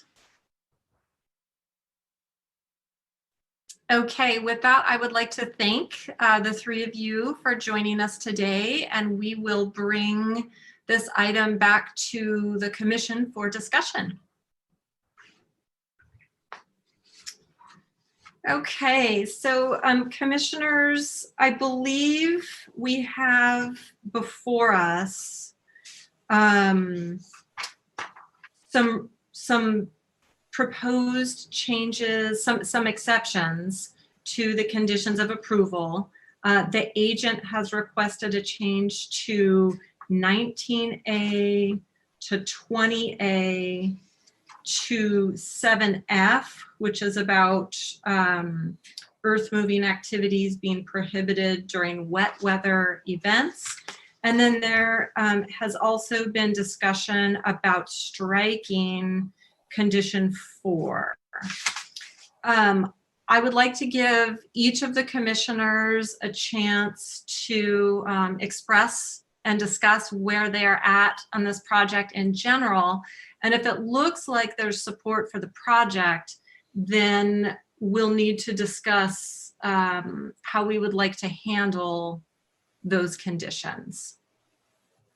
We did just hear from Commissioner Morse that that she has concerns about the water. Did you have any additional comments that you'd like to add? We'll just go commissioner by commissioner here. No, I really want to approve the project. I just, I do share the same concerns as the public comments do about the water. I do think that housing is an issue, and I think that she should be able to split her property if she wants to. But those are my concerns. Water. Great. Commissioner Pollan, do you have anything you'd like to add? I guess my only concerns again are on the water, although I do feel more reassured after hearing about the methodology. I also have some concern about the precedent that this sets for future lot splits in that same area and the impact that that has on the expectations of existing residents, that the density in which they bought into and have lived on for years will be impacted as a result. I would be, as I understood from staff, it sounded like there were at least 3 other parcels in that immediate vicinity that could also be split if we approve this one. And it does seem in doing so, if I read correctly some of the comments submitted by Mr. Duff, that that the Coastal Act does look to the density of surrounding parcels in determining whether or not future parcel splits will be allowed. And so in doing so here today, we do create the conditions that are more conducive to greater density in the future. And I have mixed feelings about that. So I don't have I'm not sure exactly which side of the fence I'm coming down on quite yet, but those are my thoughts at the moment. Commissioner Jones, your thoughts? Yeah, so I looked at Parcel Quest for this neighborhood, which is an online service that allows you to look at the exact parcel dimensions of all the parcels in the area, because I was also concerned about that based on comments and letters. And in my review, 13 of the parcels are already between the size of 1 and 2 acres. And there are only 4 parcels that are between the size of 3 and 5 acres. So this area is already primarily 1 to 2 acre subdivision area. So I think it does fit within what's existing there. I think we do need housing.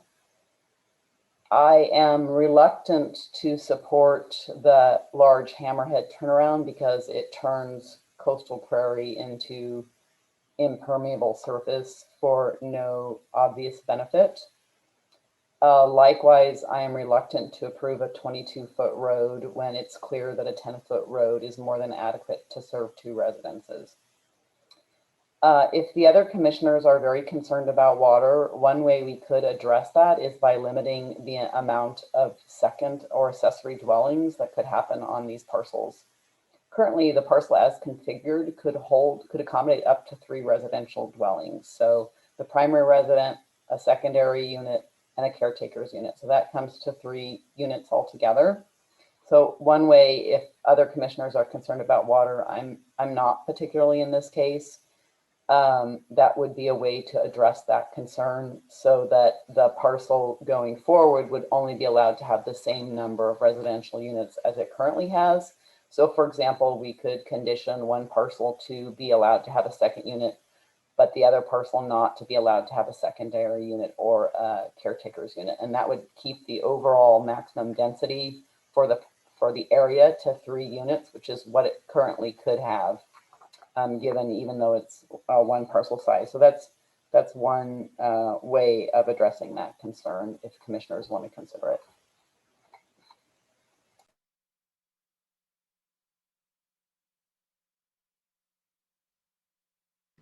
Here we go. Here I am. I share all of the same concerns, but I feel like we can condition this project appropriately in order to move it forward. I do, just in light of what Commissioner Jones just brought up about conditioning it such that accessory units would be minimized. Can we do that under state law, like with the ADU laws? Can we at the local level restrict additional units?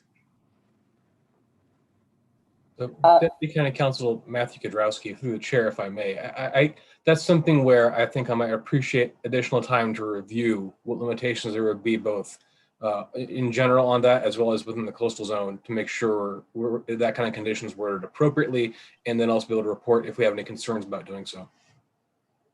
Okay, thank you. Thank you for that. Commissioners, do you have, I think we've got some commissioners and where we don't know what side of the fence you're coming down on. I'm curious if there's enough support for moving this forward to start to discuss whether or not DOT can support the exceptions presented today. Are you ready to proceed with that discussion? I'm comfortable with that. Okay. Commissioner I Moore. would. Go ahead, Commissioner Pollan. Thank you, Commissioner Moore. I would be more comfortable moving ahead with this project if the condition that Commissioner Jones proposed could be implemented legally. And I personally, I don't have a lot of issue with any of the exceptions that have been proposed to the condition. So if it moves the project along to have that discussion today, I would be in favor of that. Okay, so it sounds like County Council is going to need more time to look into that issue about restricting ADUs on the property. So if that becomes a decision-making point for this commission, then we need to continue this item. So at this point, I would either be looking for a motion from the commission to continue this item, to give staff time to iron out some of these details with the applicant and agent, or to continue with the exceptions to the conditions of approval. So I'm comfortable making a motion, and then we'll see if there's enough votes to carry it, if that's all right.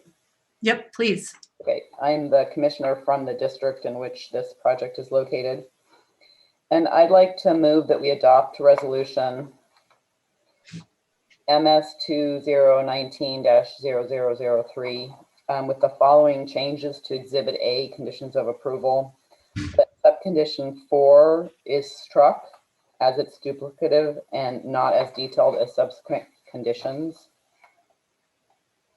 The special condition 19A is revised to read a 10-foot wide access road. And special condition 20A is revised to require a hammerhead turnaround at the driveway at parcel 2. And the special condition 24F, the project number be revised to read MS 2019-0003. And I think that's everything. Great, thank you for that motion, Commissioner Jones. I would like to, before we get a second, I would like, and correct me if I'm wrong on my procedure here, but I just want to check in with DOT and make sure that DOT can roll with that.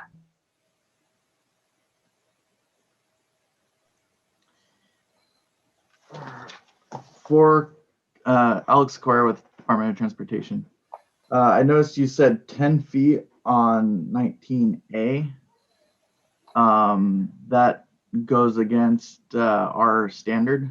Our current standard for the subdivision was at 26 feet. And I do know that Howard has written the letter in acceptance, just knowing that letter at the time CAL FIRE had CAL FIRE had the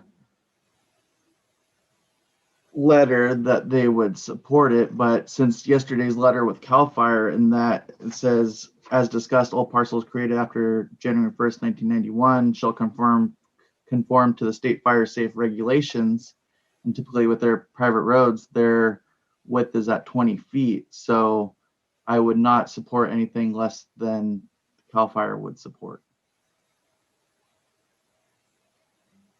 So I have a question for Alex. The new parcel adjoins Cabrillo Point Road, parcel 2. Why is that not considered adequate access? Say that one more time. The new parcel 2 adjoins Cabrillo Point Road, which you've already determined in your letter provides adequate access.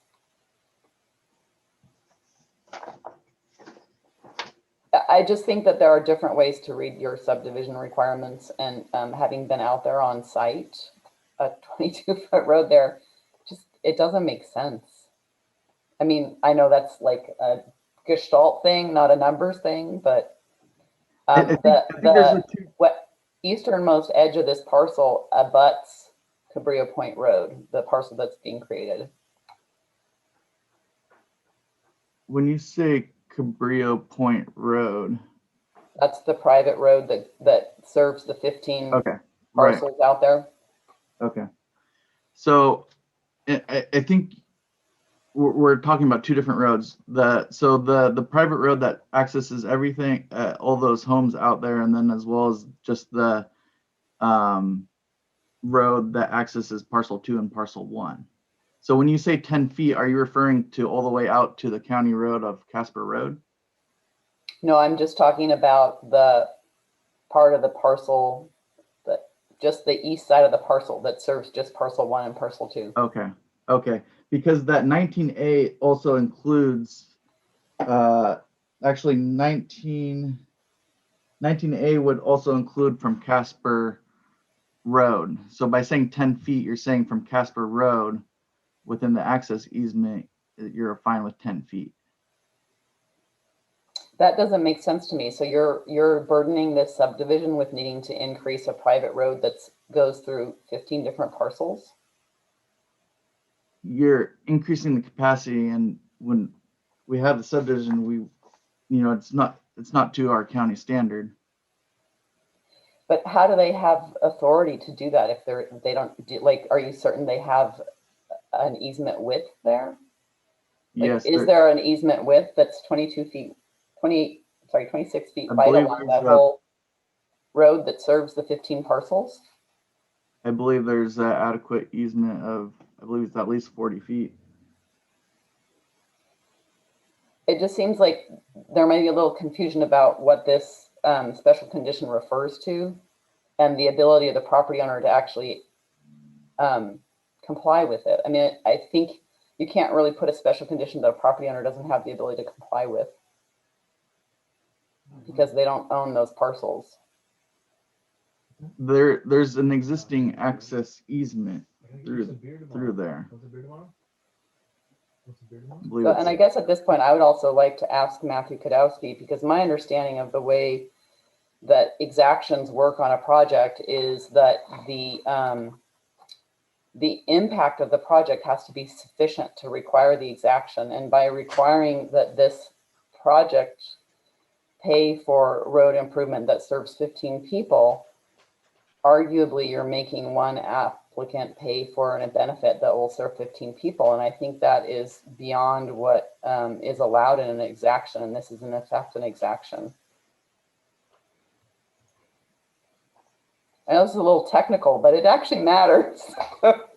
Yeah, I mean, it just goes against the lower road standards. Yeah, it's an existing condition, however. So Deputy County Counsel Matthew Kadrowski, to be honest, I think this is something where I'd want to have a continuance to, even if it's just to get this back on a map and ask the departments to work on that so it can be clearly shown what they're looking at and what the commissions are referring to for this application, just to clarify these conditions. And then that would also give the staff the ability to prepare a revised resolution with conditions as per the discussion by the commission today.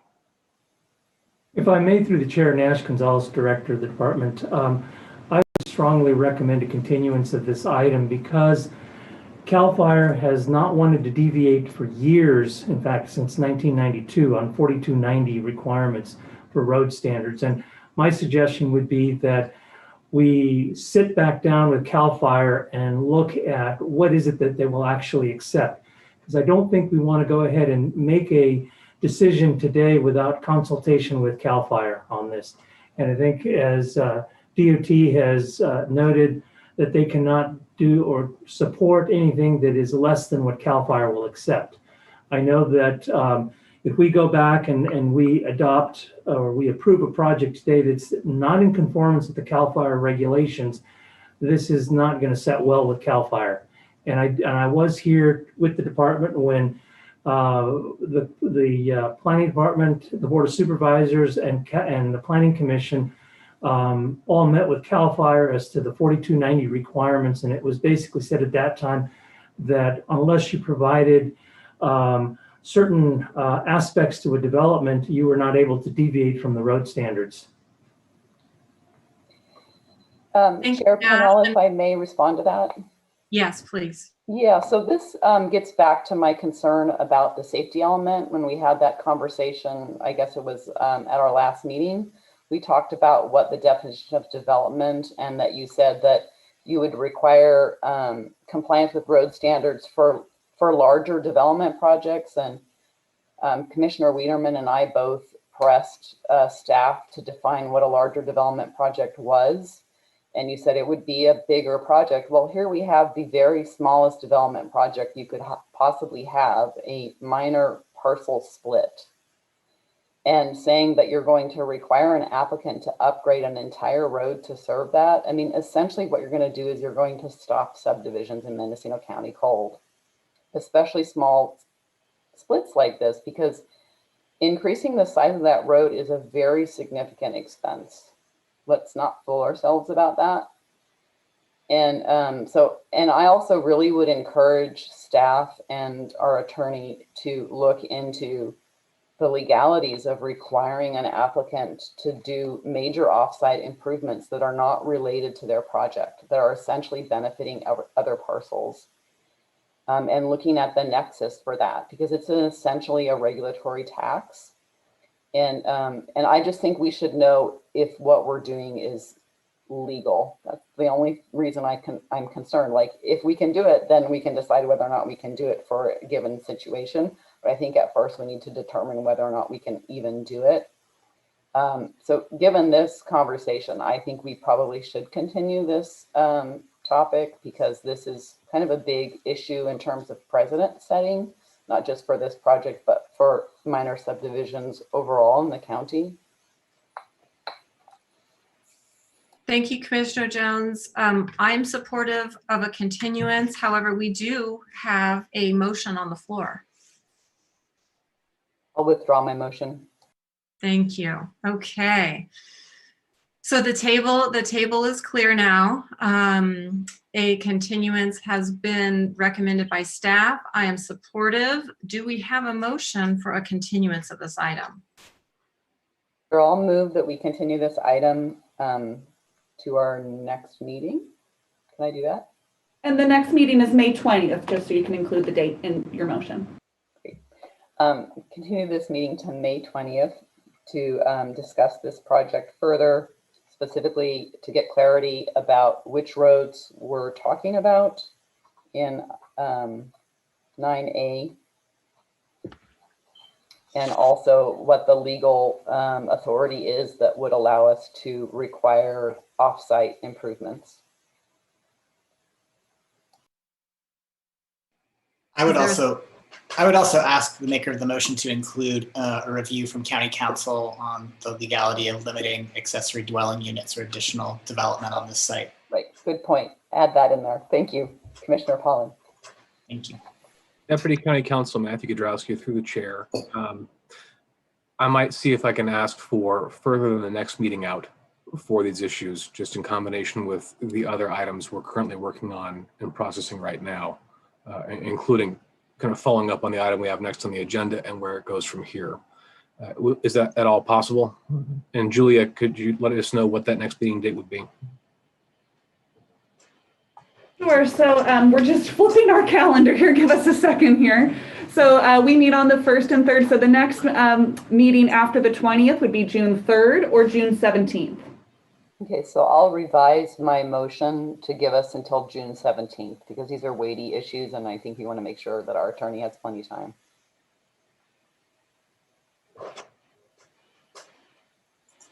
Any second? I would second that motion. Great, we have a first and a second.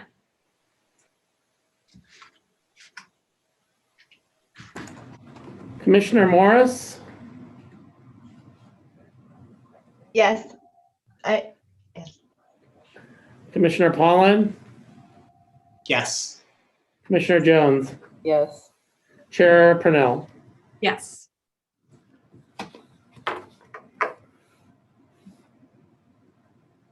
Thank you. The motion carries. With that, we'll be continuing this item then to June 17th. And we will be coming back with additional information for the commission for the direction received today. Great, thank you. It's 11:04 and I think we're all ready for a break. Let's take a 10-minute break and 11-minute break and come back at 11:15.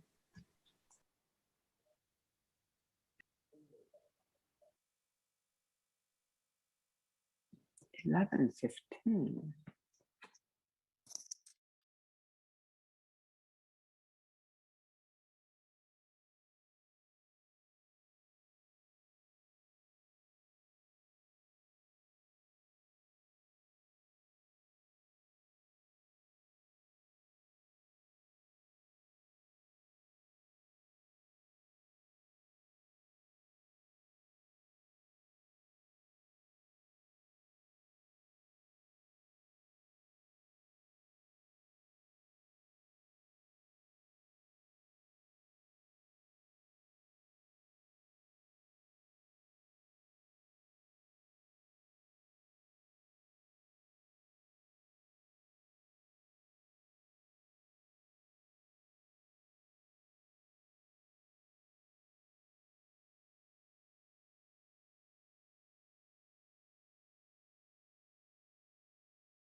Okay, wonderful. Welcome back, everybody.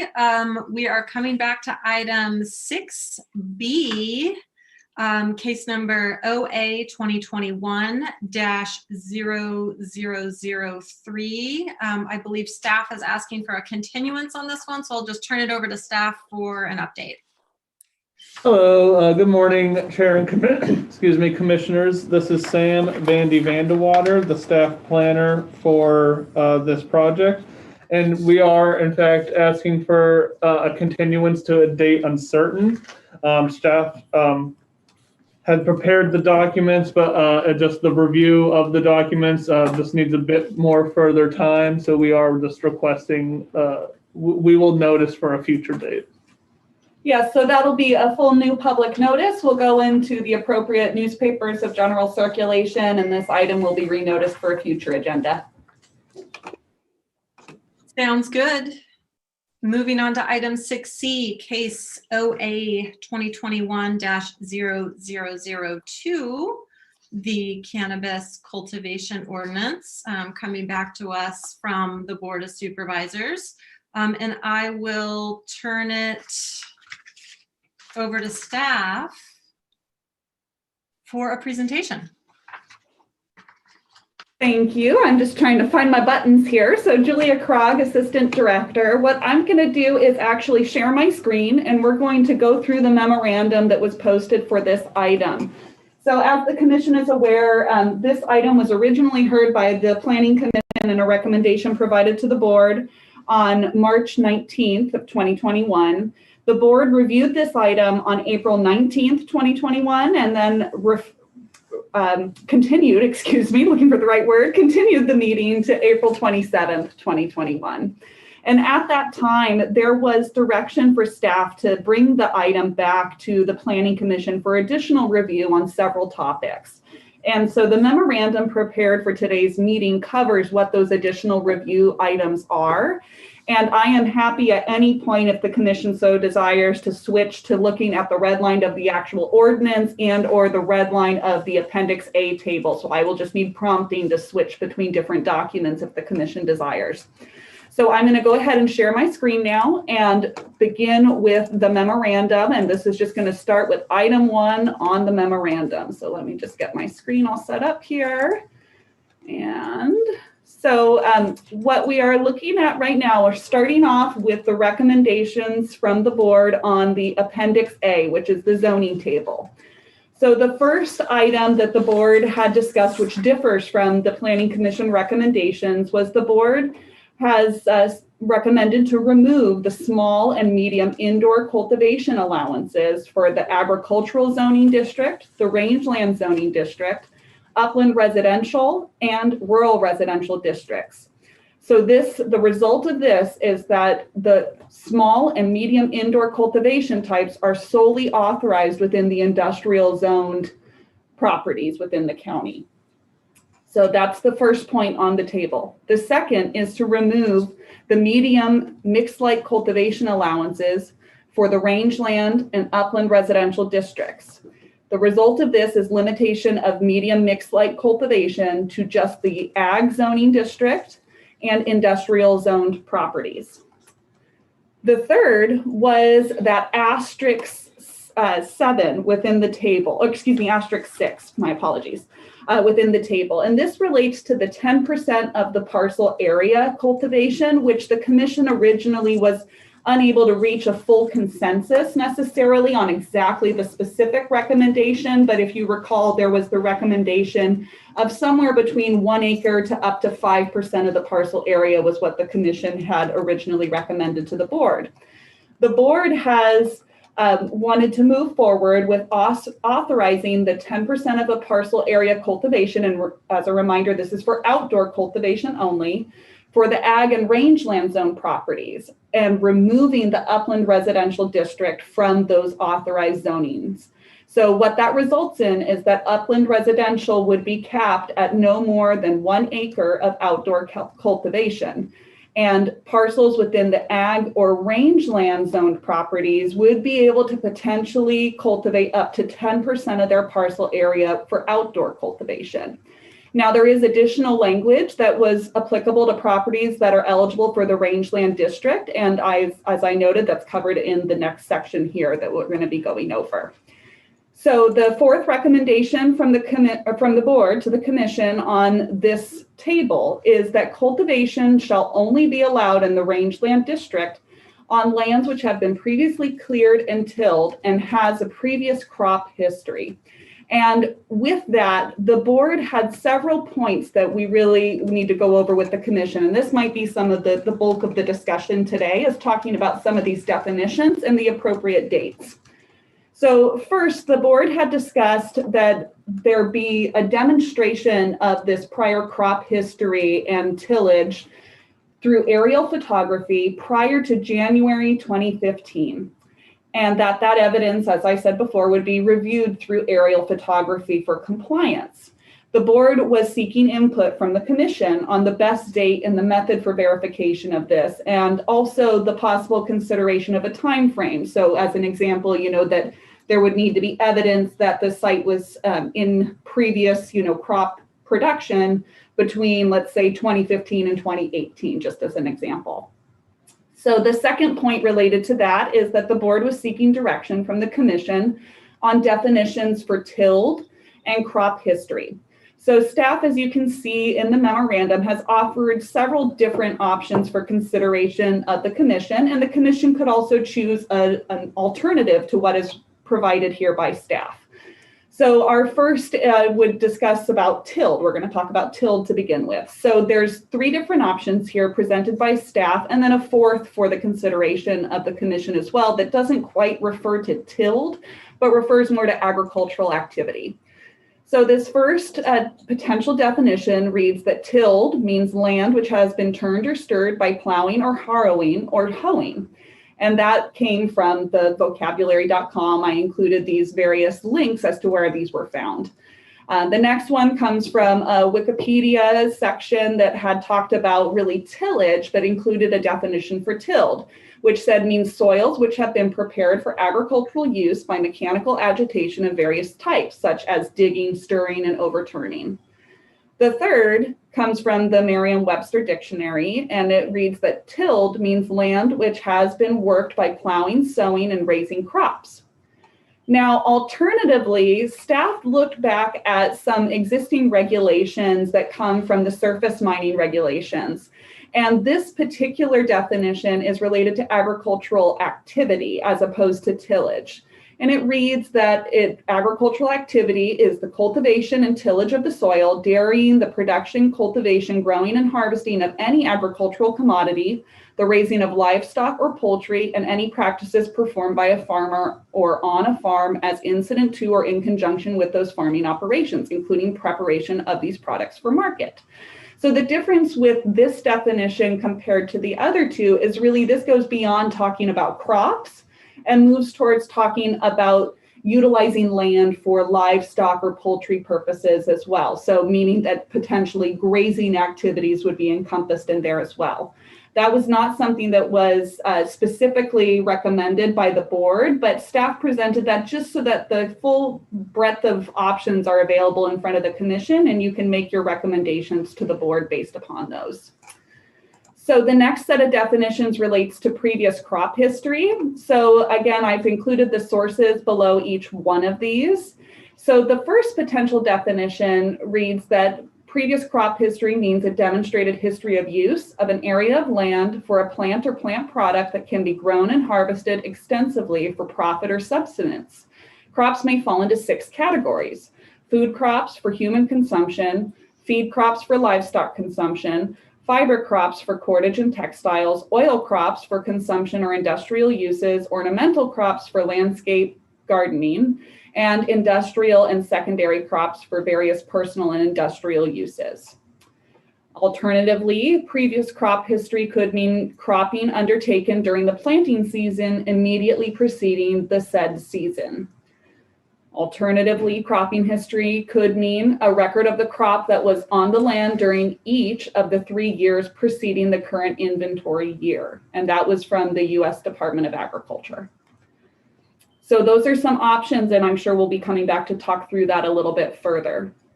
The second full recommendation from the board, and this is now outside of the zoning table, so now we're talking about the ordinance itself. The board recommended requiring a hydrological study for projects that rely upon a well and where water usage is equal to or greater than 1,500 gallons per day.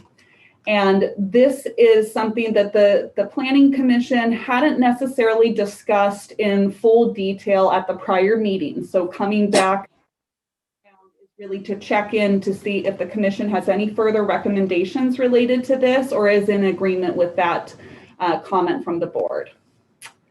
The third, there was general consensus of the board to direct that staff include language regarding discouragement of fencing unless deemed appropriate through the Planning Commission process, providing that it is not deemed otherwise necessary. So the comment from the department is that this would be addressed through a guidance document produced by the department and also included on individual land use permits as conditions of approval. And that gives the flexibility to the commission to decide when and where it may be appropriate to have fencing and what type of fencing is appropriate for that particular site. The fourth is the board, we discussed and clarified with the board that there would be a limitation of one land use permit per legal parcel. However, multiple cultivation types may be pursued on a legal parcel. So as an example, an individual on an ag zone property could, in the most extreme instance, apply for one land use permit, it would be a major use permit, for a medium outdoor permit type of up to 10% of the parcel area, a medium mixed light permit type of up to 22,000 square feet of cultivation area, and a specialty indoor permit type of up to 5,000 square feet of cultivation area. So staff originally put draft language within the ordinance in section 22.18030. And since that initial publishing of the item for today's meeting, we have come back to see that we need a little bit of clarification related to the language that's in there. So what you see here in red line from staff is tentative revised language for that section 22.18.030 to be considered by the commission. This would revise to read, one land use permit for cannabis cultivation may be applied for and granted on a legal parcel. The land use permit may allow for one nursery, one outdoor cultivation type, one mixed light cultivation type, and/or one indoor cultivation type pursuant to the limitations identified in Appendix A. Additional outdoor canopy may be allowed so long as the parcel qualifies for *6 of Appendix A. So that is just clarifying already some of the red line language that staff had recommended, and staff would recommend to the commission that they support this revised language in their recommendation to the board. The fifth item from the board was that the board had directed staff to amend the eligibility criteria for phase 1 applicants under section 22.18.050 to allow those that have resolved any tree removal violations with the relevant resource agency. Staff has incorporated that change, and we've noted here the section number that this has been incorporated into. So this would allow that if an applicant was denied a phase 1 permit for a tree removal violation, but it was resolved with the relevant resource agency, often California Department of Forestry and Fire Protection, then they may be eligible to apply underneath the phase 3, this Title 22 ordinance. The next recommendation from the board, or item we're seeking direction on, was regarding supplemental findings. And this was really, the board had discussed on April 19th, some supplemental findings they seek to see, or really just some additional criteria to look at for a variety of items. These included rangeland zone properties, and then also lands that were in agricultural zoning. So staff has incorporated these recommendations, and I'll just briefly run through these. So the first would be findings applicable to land use permits for cultivation on rangeland zone properties. This first recommended finding really just is to align with the discussion from the board that was noted previously related to cultivation on rangeland, that would limit the rangeland properties that are eligible to only those that were previously cleared and tilled and had a previous crop history, consistent with whatever definitions are ultimately agreed upon. The second is that the proposed cultivation site would retain movement corridors adequate both in size and habitat quantity to allow for continued wildlife use based on the species anticipated to use the corridor and maintain compatibility with adjacent uses.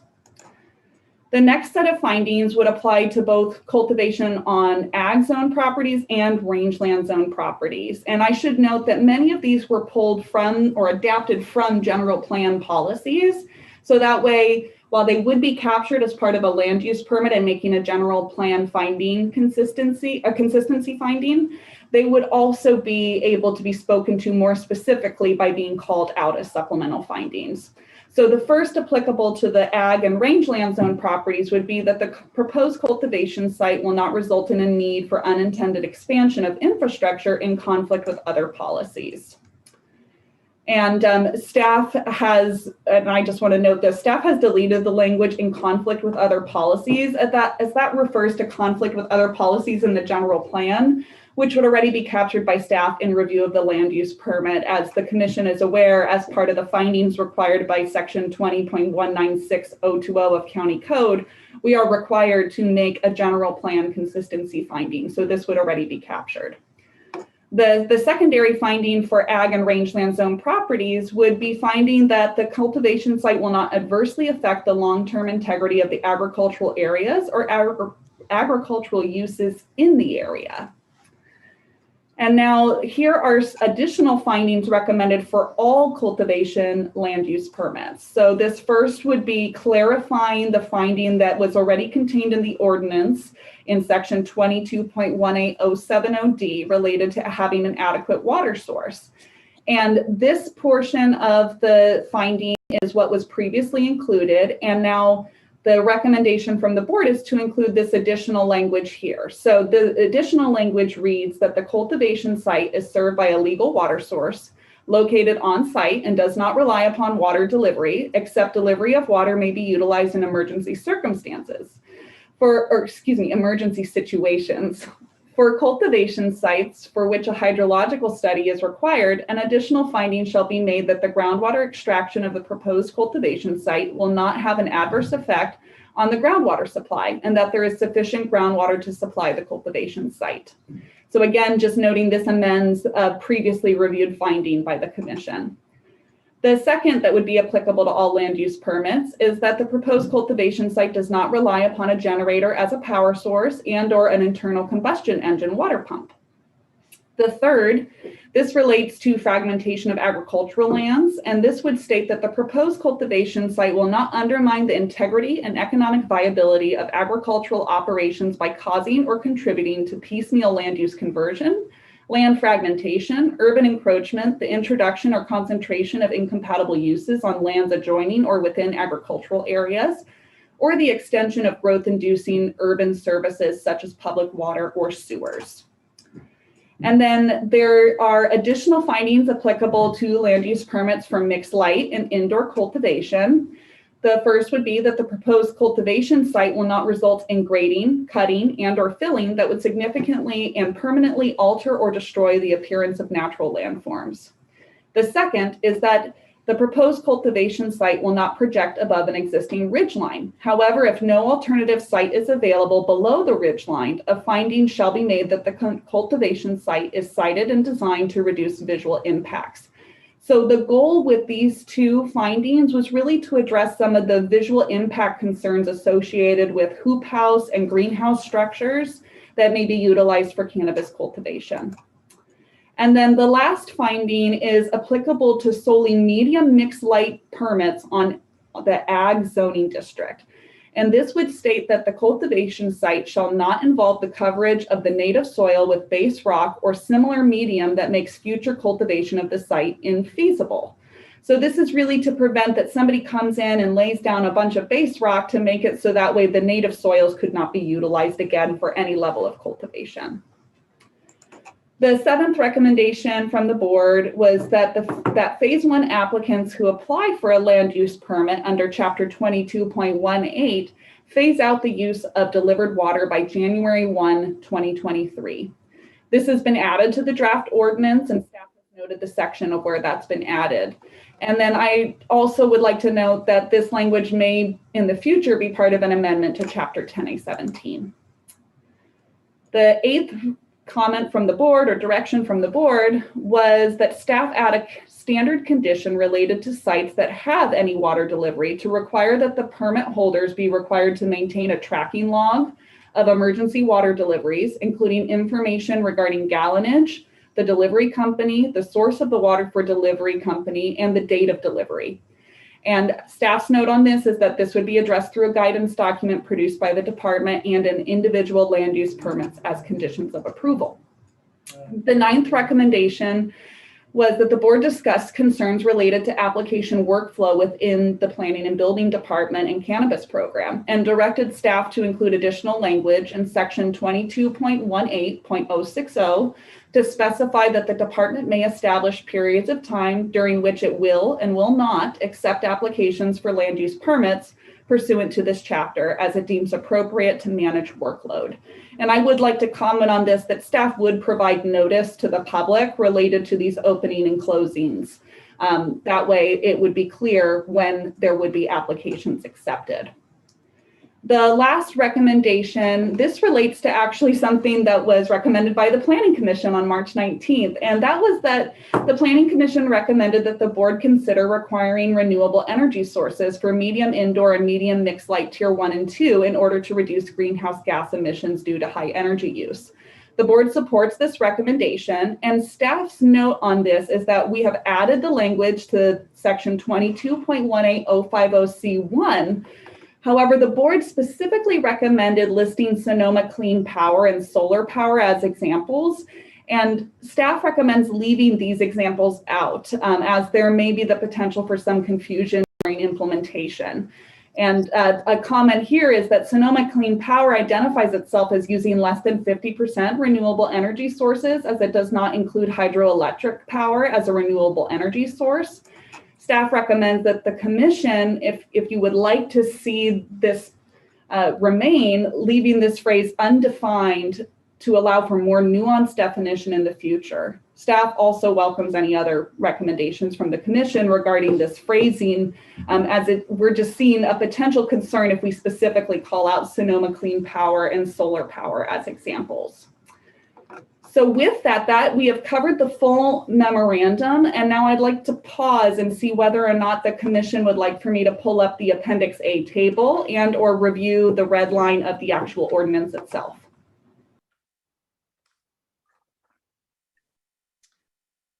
Yes to the Appendix A table.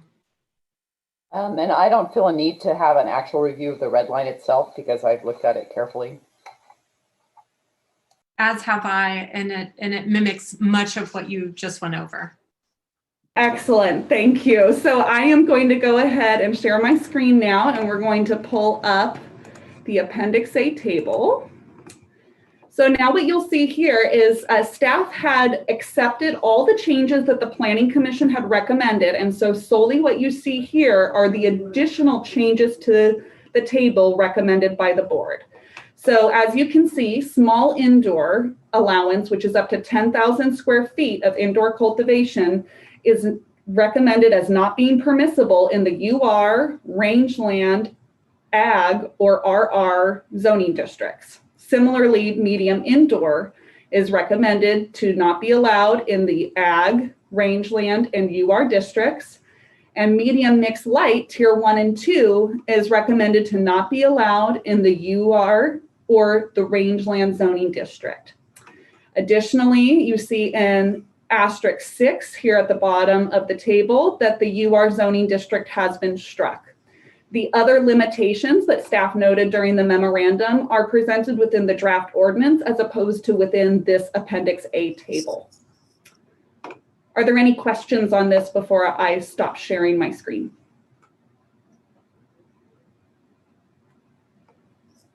No. Okay.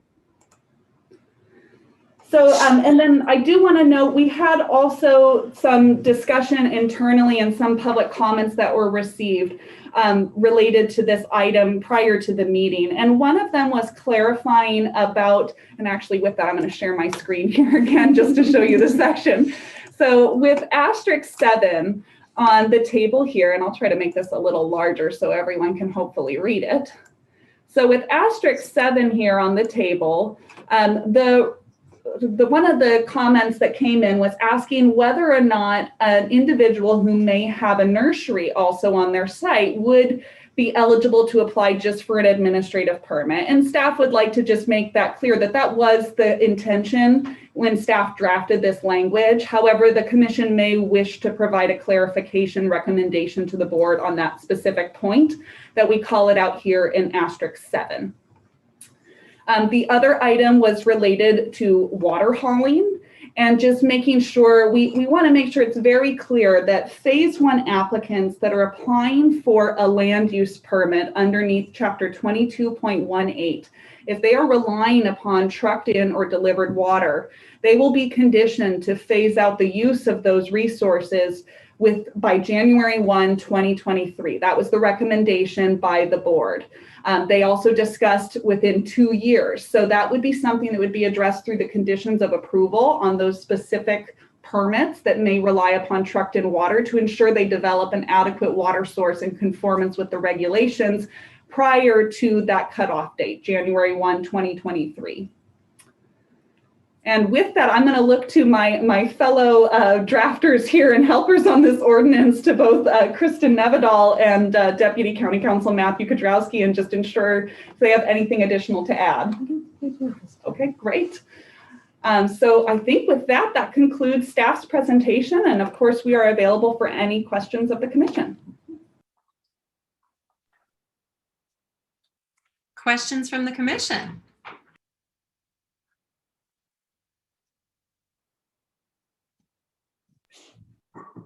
Commissioner Pollan. Just a procedural question before we go too far into today. I know that Commissioner Wiedemann had suggested sort of a bifurcation of today's process by which we would receive public comments and perhaps some other input from staff, and then consider and deliberate on these recommendations to go back to the board at a later date.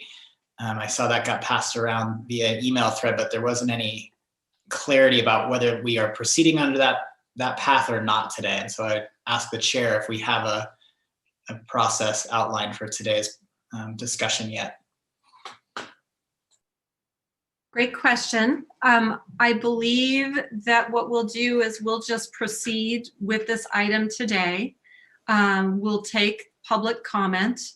And then depending on what time it is when public comment completes, we can begin and possibly even complete the discussion on the item. I know that I have a hard deadline at 5 o'clock today, and I'm not able to go past that. And so this might be a good opportunity to poll the other commissioners about their availability. Right.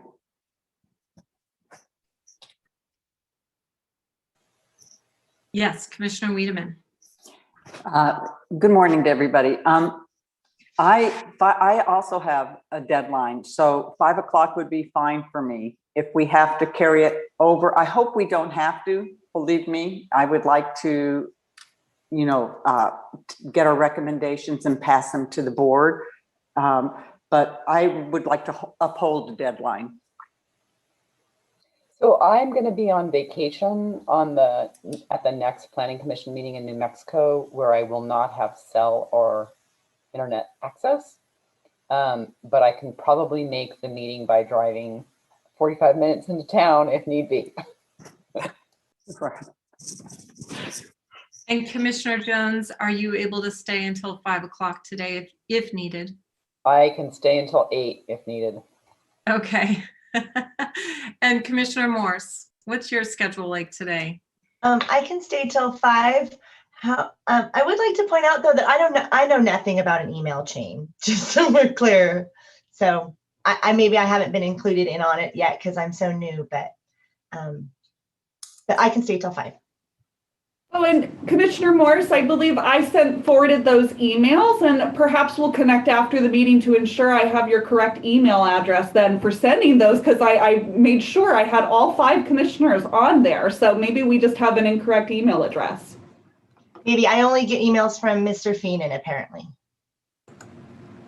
Interesting. Okay, then we will have to revisit that and make sure that you have that. I will note that it was just sending out at the request of Commissioner Wiedemann, letting folks know of her schedule. There was no further discussion amongst the planning commissioners on that chain. It was just solely sending information out and then discussion today. Thank you so much. Great. And I know that we all went quite late the last time that we heard this item. So it's wonderful to get our boundaries in place about what we're able to do today. I too hope we can finish. And if we don't, we can continue the item, but how about we jump in? Very good. Okay, so if I'm not mistaken, we are going to open public comment on this issue. Hi, this is Angie Lane, Planner Tech. We ask callers that when you call in to speak, that you state your name for the record. Public comment is going to be limited to 2 minutes per person. And we ask that you keep your comments pointed towards the chair and to refrain from using profanity or engaging in conversations with members of the audience or staff. First up on the clock will be Ron Edwards, and following him will be the phone number 415-531-5225. You will be next. So Ron, you can unmute yourself and begin.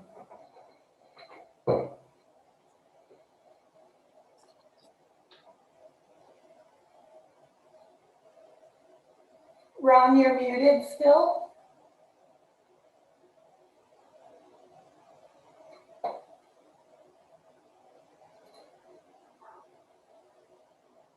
Oh, I'm sorry, I wasn't scheduled to speak, so thank you. Okay. Next on the list is this 415 number ending in 5225. Please state your name for the record. And on a telephone, it is *6 to unmute.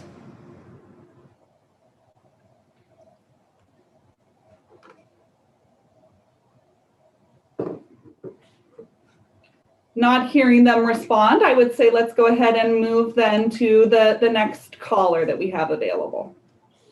Okay, the next caller online is a phone number 397-0606. You now have the floor. Please unmute. Hello, can you hear me? Yes. Hello, my name is Michael Katz. Good morning, Commissioners. I'm the Executive Director of the Mendocino Cannabis Alliance. We appreciate your consideration today and the thoughtful approach you took when you last reviewed this ordinance on March 19th. The heart, soul, and future success of Mendocino County's cannabis community is directly tied to local land use policy. Due to cannabis designation as an ag product at the state level, the amount of regulatory scrutiny applied to farmers in the state and local cannabis permitting program is unlike anything seen in any traditional agriculture. As we move forward from nearly 100 years of cannabis prohibition and the failed war on drugs, we must work to ensure that every piece of regulation is designed to protect the safety of the citizens of Mendocino County, including current and future compliant licensed cannabis operators. We believe increasing access to the compliant cannabis program is an essential public safety service. In addition to securing the pathway for compliant existing operators already in the program and opening up a new pathway for those who own or can afford large parcels of land in a limited number of areas, this ordinance can still address the hundreds, if not thousands, of potentially compliant, aspiring applicants in our county for whom it currently provides no access. These community members, when brought into compliance, will become new partners with the county in transparently mitigating the negative effects that concern us all, and further help ease the mounting burden of our under-resourced enforcement agencies. It is possible and desirable to both enable smaller parcels to access the licensed market and to protect our environment and our neighborhoods through the use permit process.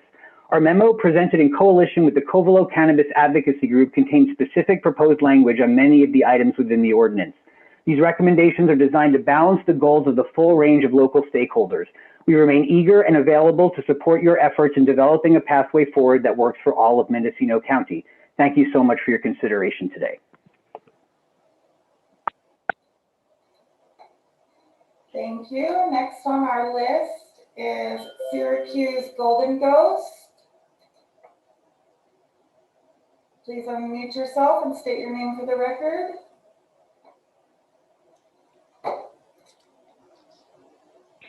Hello. Hello. My name is Syracuse Golden Ghost, and I've been living in this county since I was 12 years old, and I've watched it go through all of the throes of the illegal evolution to what we call a quasi-legal standard. And I think one thing that really needs to be addressed is the idea that if somebody has been operating illegally for ages, they get to come in and call themselves legacy, which seems legitimate to a point, but it does leave out those who haven't been doing it or didn't own land back before the laws came in. And I think it's really important that phase 3 allows them a chance to come in and operate on some level. And I don't know that that necessarily has to be some huge level, but at the very least, they should be able to operate on the same level that the phase 1 operators already are. And I hope that we maintain that, and we maintain the language that allows for mixed light cultivation, for rangeland on a small level, ag land also essentially on a small level, and maybe include upland residential, though I don't know that that's on the table at this point. But that's my take on it. Thanks. Okay, next on the list is Amanda Ryman, and after her, Ashley Bird. Good morning, Planning Commission. Thank you so much for taking the time today. My name is Amanda Ryman. I am the Vice President of Community Development at Flow Cannabis Company. We are a licensed distributor, manufacturer, and processor located in Redwood Valley. We've been operating there since 2017, and we currently employ over 100 people at our facilities in Redwood Valley and Laytonville. I thank you so much for taking the time to address this very complicated issue, and we fully support the recommendations that were sent back to the Planning Commission by the Board of Supervisors. We would like to comment on the definitions related to cultivation on rangeland. We know that you have been presented with several different definitions to choose from. We support the agricultural activity definition, as we do believe that there are parcels that were previously used for livestock and cattle grazing that could be appropriate for cultivation under phase 3. And I also want to say that after watching the first major use permit hearing that was today before this item, it's hard for me to understand how folks feel that that process is not complex, that it does not require a lot of proof of environmental impact, neighborhood impact, community impact, and that the Planning Commission does not take that extremely seriously, asking very robust questions, looking for very robust evidence. And I think what we all saw this morning was evidence that the major use permit process works, that it takes into account environmental impact, community impact. It gives neighbors opportunity to comment on the project. So we really feel that we should let the major use process do its work. We should let the land use process do its work. We should let the Planning Commission do its work and really think about the ordinance process as a way to guide those projects, but not be the end all be all definition of what goes into every single one. So again, thank you so much for your attention today, and we look forward to the continued conversation. Okay, Ashley Bird, it is your turn to talk, and after you, Blair Auclair. Ooh, that was good, because I didn't have a call. Hello? Hello. Can you hear me? Okay, just one sec. Hi, my name is Ashley Bird. I run a nursery in the Valley of Willage for Healing Herb Farms, and I just wanted to lend my voice towards in favor of phase 3. It has been a big game changer in my life to be able to be back in my community and back near my family. There just wasn't jobs available for me, and I was having to live out of the area. And I just think that it would be really important for us to be able to keep having these jobs available. And I'd like to keep the focus too on being able to expand with mixed light. Makes a big difference. And I just wanted to add that. So thank you so much.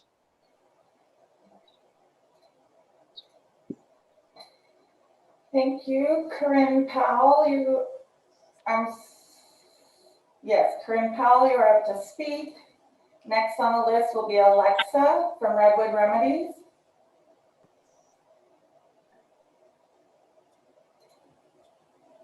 Hello, can you hear me? Yes, we can. Hi, thank you so much for taking the time today, everybody. I just wanted to give a quick comment to just say I'd like to support both the MCA and CCA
You take us away. Okay, wonderful. We're back again. And are on case number OA 2020-0002. This is the cannabis ordinance. We were in the middle of public comment and lost our feed from the county. So at this time, I'd like to ask staff if it looks like we have anybody waiting for public comment at this point. If not, we might need to just take that later. We do have individuals on the line who have not yet spoken that had signed up to speak under telecomment. Where we had left off was with Blair Auclair. I do not see that Blair is back on the line here at this time. So we're going to go ahead and move to the next caller that we have available. And this is Malila Gordon. And again, we're going to share our screen here. Malila, please announce or state your name for the record when you begin speaking. It is *6 to unmute, and you will have 2 minutes. And let's see. And we're just going to have to do a quick. We could just announce it, I think, then instead. So we'll go ahead and announce when we have when you have 30 seconds remaining. So Malila, please go ahead and begin. We'll start your time when you're ready. Good afternoon, Chair and Chairman of the board for now. I'm Malila Gordon from Laytonville, originally 3rd District resident for a long time. Basically just, wanted to come in and show my support for the legal cannabis organizations that we see here in Mendocino County. I do see the potential for the 10% on the appropriate sites in the 3rd District. Additionally, I currently am, in favor of the recommendations put forth before the board. I appreciate the fact that mixed light is still given the opportunity to operate on some scale, as I do see that actually is beneficial to the county, including it potentially could save water as opposed to strictly on the outside, just given by the vapor pressure deficit that we see and the different ways that the greenhouses actually do help to allow for reduction in water usage. Beyond that, I just really appreciate your guys' time, and I think that's about it. All right, thank you, Malila. So we're going to go ahead and I'm going to go to our next speaker, which is going to be Corinne Powell. And after Corinne Powell, we will hear from Keith Schuster. So Corinne, I am just giving you the ability to go ahead and unmute yourself when you are ready. And again, state your name for the record, and we'll announce when you have 30 seconds remaining.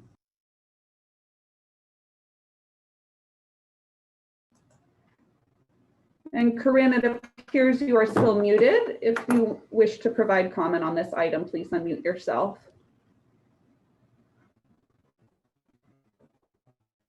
Okay, not seeing that we're seeing an unmuting here. I'm going to go ahead and go to the next caller, Keith Schuster. So Keith, I'm going to bring you into the meeting here. And Keith, please unmute yourself when you are ready and state your name for the record. And again, we'll announce when you have 30 seconds remaining. Hi, my name is Keith Schuster, and I am born and raised here in Mendocino County, lifelong resident, and I'm in favor of phase 3 expansion. And we have 2 cannabis permits and 2 properties here in the Valley of Willits that we currently cultivate. And the reason I'm calling in today is that one of them is rangeland and one of them is zoned ag land. And I would really like to see rangeland left on the table equal to ag. Our rangeland parcel is 100 acres, mostly flat, 5.5 million gallons of ag permitted pond water approved by the state. It's been irrigating crops on this property since 1972. Fish and Wildlife's approved it for cannabis as well as other crops. And we also have an ag land, which used to be a concrete batch plant and it's mostly gravel. So the reason I'm making this point today is that, the zoning doesn't always represent the properties here in Mendocino County. And I really don't want to see properties like the rangeland that we have left out of equal opportunities as ag land. And I think that through the major use permit process, we could, each property could be looked at individually and in that case, be evaluated under those circumstances.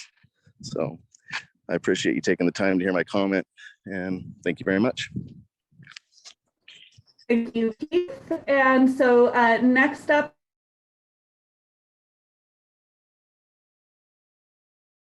Len Condor, who I see has joined the call here, and after Len will be Mark Schaefer. So Len, please go ahead and unmute yourself when you are ready, and we will announce when you have 30 seconds remaining.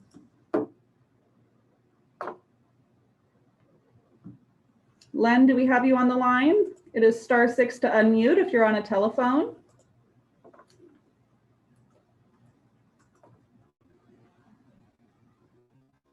Okay, not seeing that we're getting any comments from Len Condor. We're going to go ahead and move to the next speaker that I have on the line here, which is Mark Schaefer. Mark, if you wish to provide comment, please go ahead and unmute yourself, state your name for the record, and we will announce when you have 30 seconds remaining.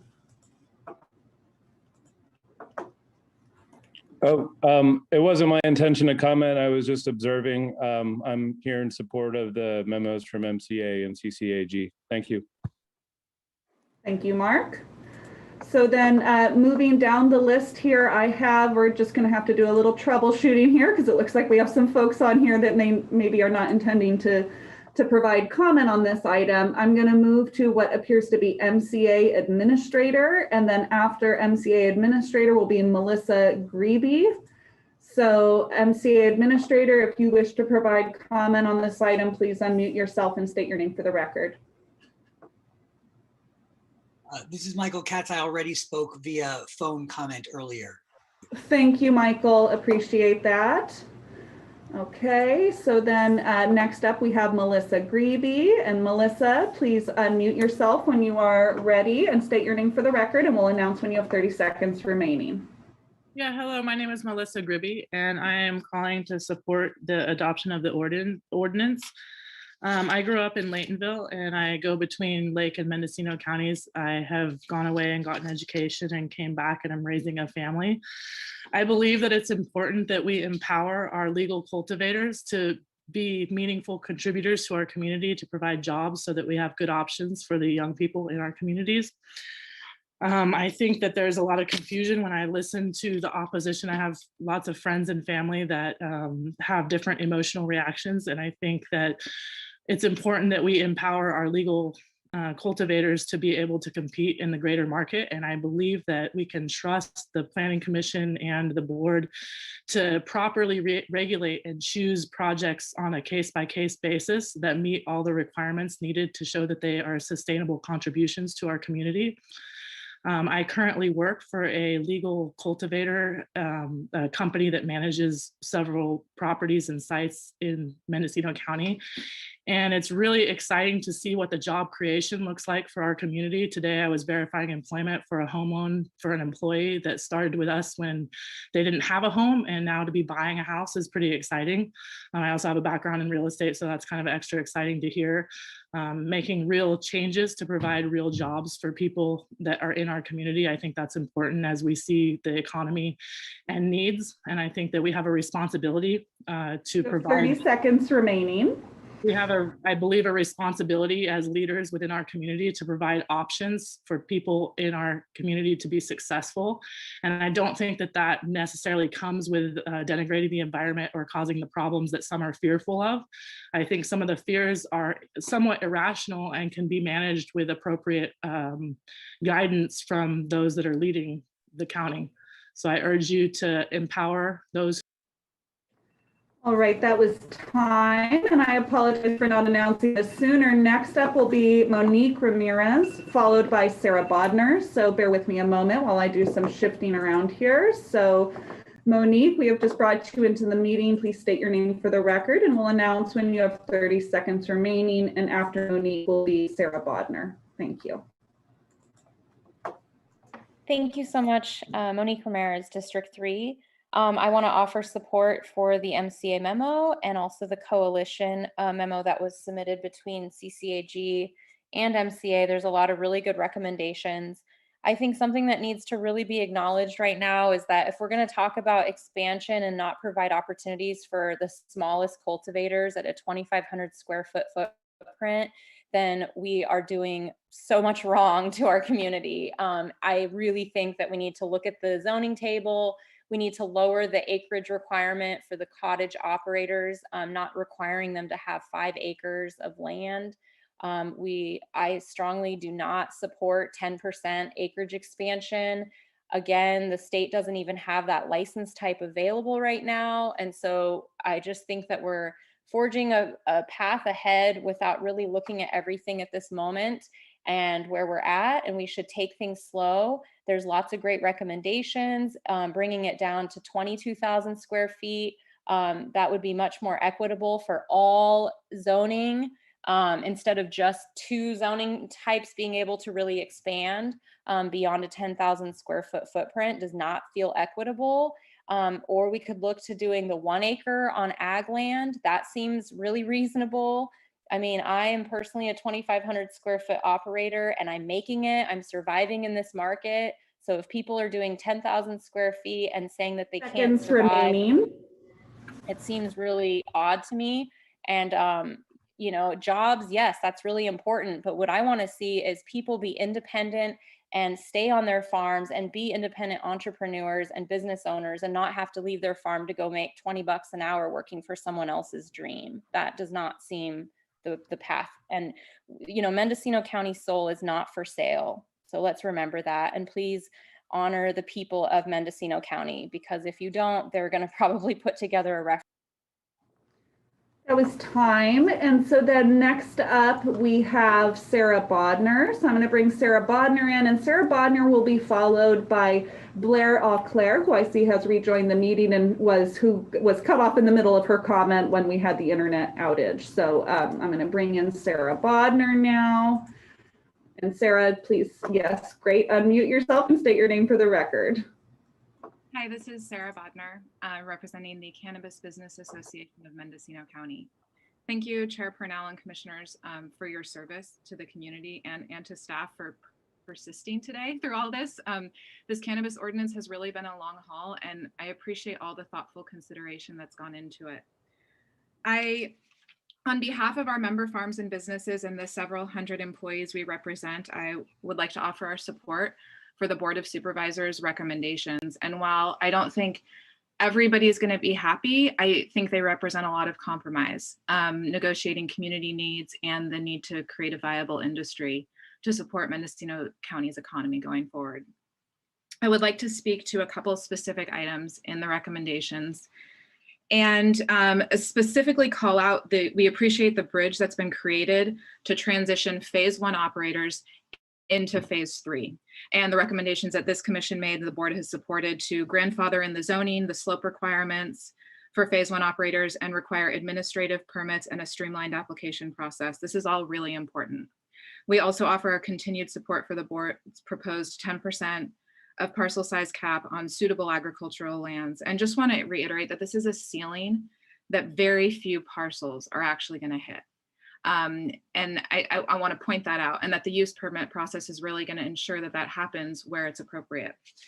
Regarding the recommendations 3, I wanted to raise the disturbance and that you're not clearing or disturbing new land. And lastly, regarding the energy efficiency, in my letter I cited this, but I just wanted to note that CDFA has robust requirements around transitioning.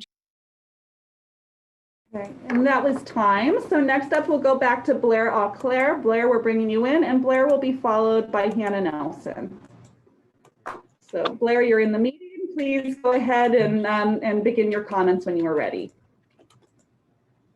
Thank you. Can you hear me? Yes, we can. All right.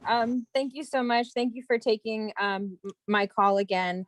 I just wanted to be brief and say I'm a cultivator in Mendocino County, in Covelo, and I just wanted to show my support for both the MCA and CCAG memos, and that a lot of time and deep consideration was really taken into all those points. And really looking at what the industry needs moving forward, that we really need a clear pathway for phase 1 cultivators in phase 3 that has prioritization. And also that we really are able to find a way to transition all of the people who would like to get into the program that who currently are not in the program, and also to expand the zoning table to enable more access for Mendocino County residents to get into the licensed cannabis market who may not have been able to prior. We have a lot of work to do in our county moving things forward as far as legalization, and just having enforcement isn't the only answer. We have the strictest regulations when you get licensed within the program. So creating a pathway that people can get through is going to be really, really important. And I just wanted to say that I think limiting expansion is going to be really important too, especially in the Covelo and 3rd District, where it's really not something that we want. And so having it be more small scale is where I personally would like it to be, and many other people too. Thank you so much for all your time and consideration of all these issues. All right, thank you, Blair. And then this will be our last speaker is Hannah Nelson. So Hannah, I've just brought you over into the meeting. It looks like you're on a phone, so it is *6 to unmute, and we'll announce when you have 30 seconds remaining. Thank you. Thank you very much, Julia. And thank you, commissioners, for your diligence and hard work. Your detailed attention to all of these issues is very apparent and very much appreciated. It's incredibly refreshing and really heartening. So thank you. Briefly, I just wanted to request that you continue to consider issues regarding parity of cannabis to other agricultural activities, issues concerning the need to have state-specific intent behind the restrictions or allowances that you are recommending, issues regarding practicality in implementation, because without the ability to practically implement, that's where many things go awry, even with good intentions. And then finally, I do again want to highlight the critical issues regarding the need for continuity of existing operators as they may need to transition over to this new ordinance. Thank you very much.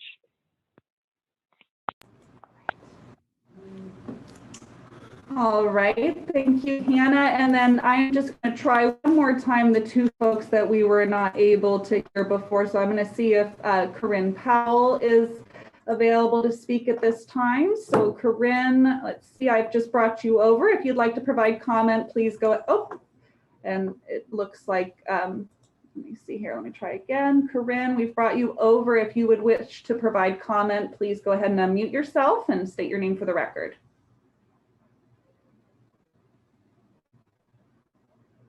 Okay, and I am not seeing that she is unmuting, so we're going to try the one other speaker was Len Condor. Len, we've brought you over into the meeting. If you wish to provide comment on this item, please unmute yourself and state your name for the record.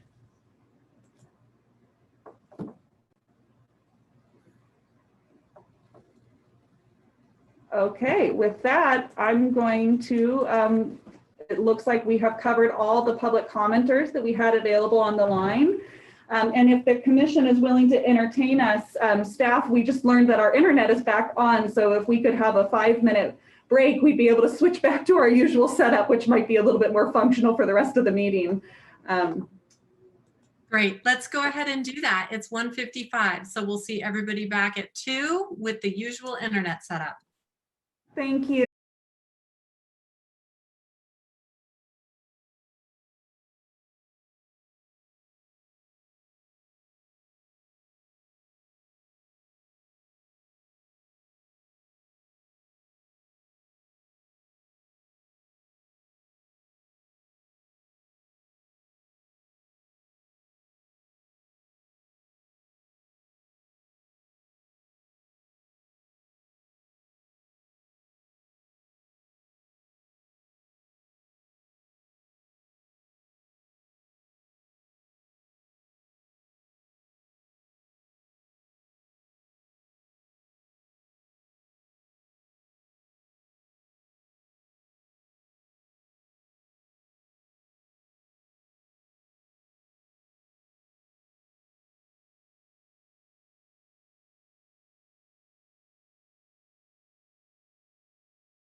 All right, we are good. Go ahead.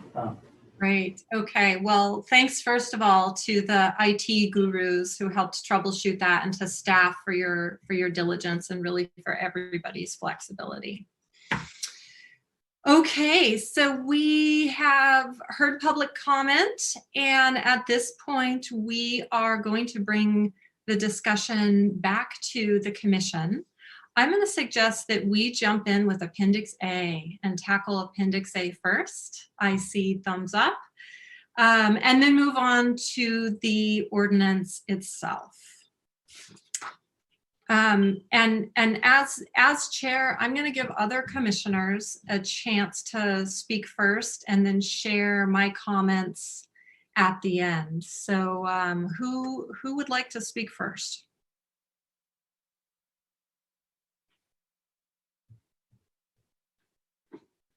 I'll pick one of you if needed. Okay, Commissioner Pollan, you're up. Okay, sorry. I'm just trying to pull it all up here on the computer screen since we don't have hard copies. I think in general, I don't have any big challenges with Appendix A as it's drafted coming back to us from the board. I would again restate, as I stated the last time this came before us, my preference to reduce the overall cap size, even in the aggregate areas. That the 10% cap still feels like a fairly large number of acreage, and I sympathize with this. Several of the public commenters saying that it doesn't seem like all of that is going to get built out, and I think that that is certainly true, but it does open up a substantial amount of the county to cultivation in an area that is not currently cultivated. And we've heard from a number of constituents through public comment today and through written comment about the impacts that that's going to have in places. Covelo in particular has been very vocal in their opposition to that. I don't know if it's even worth sending it back to the soups with that recommendation. It seems like they're pretty clear on wanting to stay with that 10% cap there, but it is my strong belief that limiting it to a 1 acre cap would make a lot more sense for the current ordinance. And other than that, I can support all of the red line changes that were made by the supervisors coming back to us.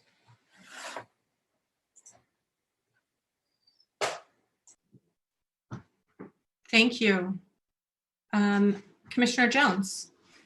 Right, I'll pony up now. So I had a few suggestions, and it's just looking at the top part of the table. In rangeland, for example, no,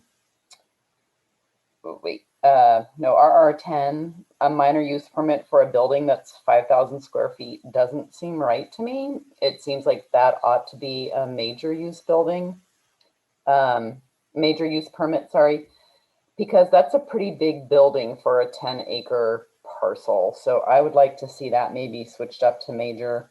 And then the same would be true of specialty mixed light tier 1 and 2. And then also the same would be true of small mixed light 1 and 2. Other than that, I'm very pleased with the supervisor's changes to this table. I think it makes it make a lot more sense for Mendocino County. I'm also not super happy with the 10% of parcel area. I'd like to see an upper cap on that. I'm a little bit flexible about what that cap might be. It might be 1 acre, it might be 5 acres, but I don't like the idea of someone being able to put, 30 acres in just because they happen to own a 300-acre parcel. Especially as the 300 acres will probably be, or 30 acres would be right next to each other. It wouldn't be spread out over the 30 acres. So the impact would be much more narrow. So I'd like to see some kind of upper cap that's a number, not a percentage, for the ag and the RL zoning districts. And that's it for my comments. Thank you. Commissioner Morse. Yes, thank you. I have some questions. I'm sorry. I wasn't at the last meeting. I tried to catch up as best as I possibly could, but unfortunately, so I just want to make sure that I'm clear about a few things, and that is that they're asking to take away the small indoor on rural lands. Is that what I read? Yeah, so I'm going to go ahead and share my screen here because I think it's helpful. Look at the table all together. So on the screen here, you can see the red line is what the board has recommended. So you can see they've removed allowances for small indoor and medium indoor from the RR10, ag, rangeland, and UR districts, such that they're only allowed in industrially zoned areas for the small and medium size. Now there is still this specialty indoor and specialty cottage indoor, which are allowed in those districts, but it's capped at a maximum of 5,000 square feet. Okay. All right. And then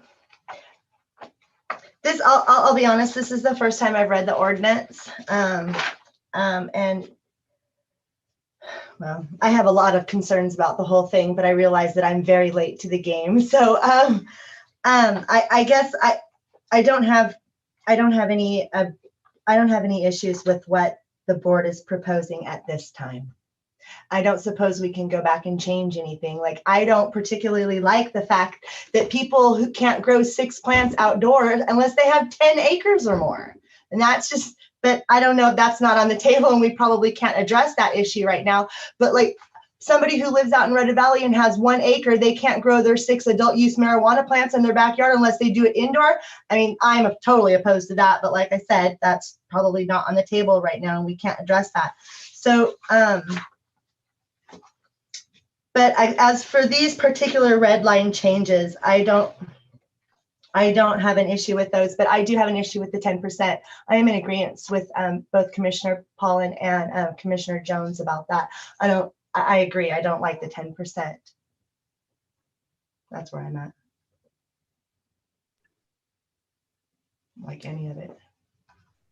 Through the chair, Deputy County Counsel Matthew Gadrowski, if I may, through the chair, as a kind of not response, but kind of a comment based off of Commissioner Morse's issues.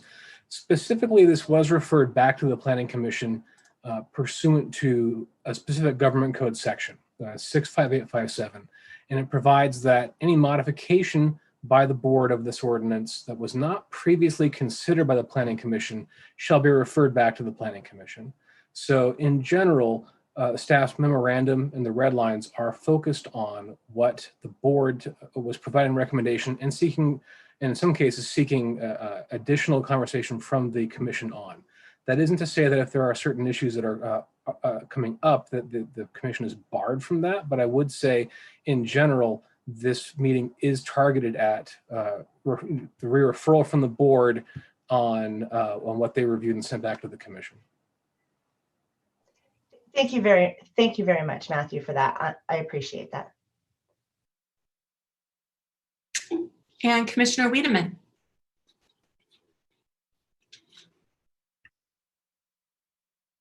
And Commissioner Wiedemann, you are muted at the moment. Let's see.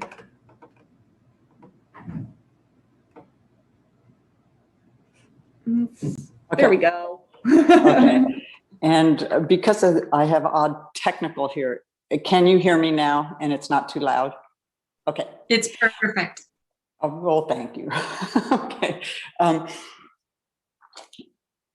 For Appendix A, I concur with the Commissioner Jones on making major use, changing in the RR zonings to the major use on the 5,000, the larger grows, 5,000 to 10,000. That would be the small mixed light tier 1 and 2, and the 5,000, 10 small outdoor grow, which is a major use, but then the other 2 are minor uses up to 5,000 square feet. So I would keep the part that's having the major and the specialty outdoor on RR10 be major use because they are more residential.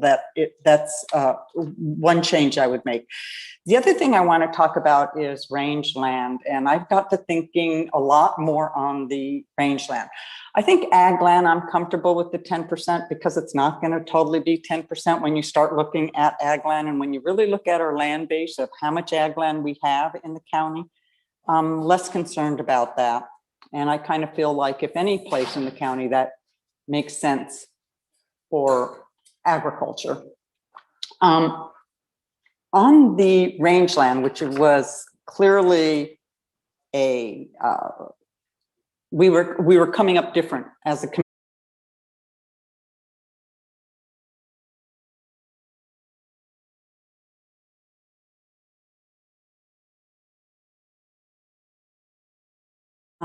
And the only other thing, big issue for me is I really would like somewhere, because our roads, it's kind of the county roads aren't the issue where you're adjacent, public roads. It's the private roads that anybody going for any of these permits need to provide that they have an easement on the private road. And I would like it to be an easement that shows for a commercial, if you're doing a commercial grow, you should have an easement that's not just for residents, but for a commercial grow. That has to be part of the permit process given that the applicant has to provide. I would like us to get the language very clear for that. Other than that, I think it's fine. Board did a good job. Thank you. Thank you. And just to clarify, Commissioner Wiedemann, on the rangeland, you would like it to be limited to irrigated cropland with a crop history with no cap whatsoever? The cap would be what's already been worked. Okay. So, and it defines, and how we're going to define that is when we look at the 3 or 4 definitions of till, what's been tilled, right? Like for instance, I may not want to have animals be part of till. I'm talking about growing, right? We're talking about crops here. And so that would limit it to me. Okay, thank you. So no number cap, just a past crop history cap. That's right. Thanks for clarifying. So I join the majority of the other commissioners in supporting a 1 acre cap across the board. Easy way to do that is just strike *6 and we're good to go. Because that actually still allows for expansion. It allows for expansion up to 1 acre, which is a 4-fold expansion for cultivators in the county. And seems to be something that the water districts and the municipal advisory councils, trade organizations and residents can live with. A really nice middle ground of, still supporting reasonable expansion, but keeping it in check with the resource base and the community base. So I would support striking *6. There's a couple of other things I'd like to consider on this. On *7, we had a caller earlier who mentioned possibly clarifying that number 7 applies for a nursery allowance as well, not just the 10,000 square feet. So I'm not sure what the appropriate language would be, but maybe that's something that staff could take a look at. And I would also like to clarify for number 7, whether it was the intention for someone in phase 1 to reapply in phase 3 for up to 10,000 square feet, regardless of the square footage in the phase 1 application, because I haven't seen that spelled out yet.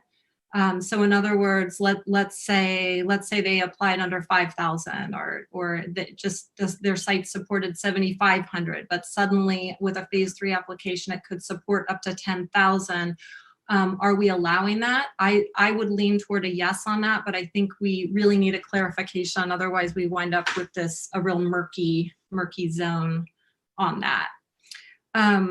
And then finally, one more item that I'm curious if the other commissioners would support, and it would actually be in the column on the farthest right, medium mixed light tier 1 and 2. In ag land right now, it's showing a major use permit for essentially greenhouses and hoop houses up to 22,000 square feet, like essentially a half an acre. And given the conversation that's happened at the board level and the community level, where they entertained having essentially plastic hoop houses down to 1,000, as low as 1,000 square feet, which is much too low. If you talk to any cultivator, they will tell you that that is not a workable business model. But given that, I'm just curious if we want to consider having less hoop houses, because right now we're saying a half acre on ag parcels, which is sort of inconsistent with the rest of the discussion that's been had. So I would put that up to the other commissioners as a discussion point.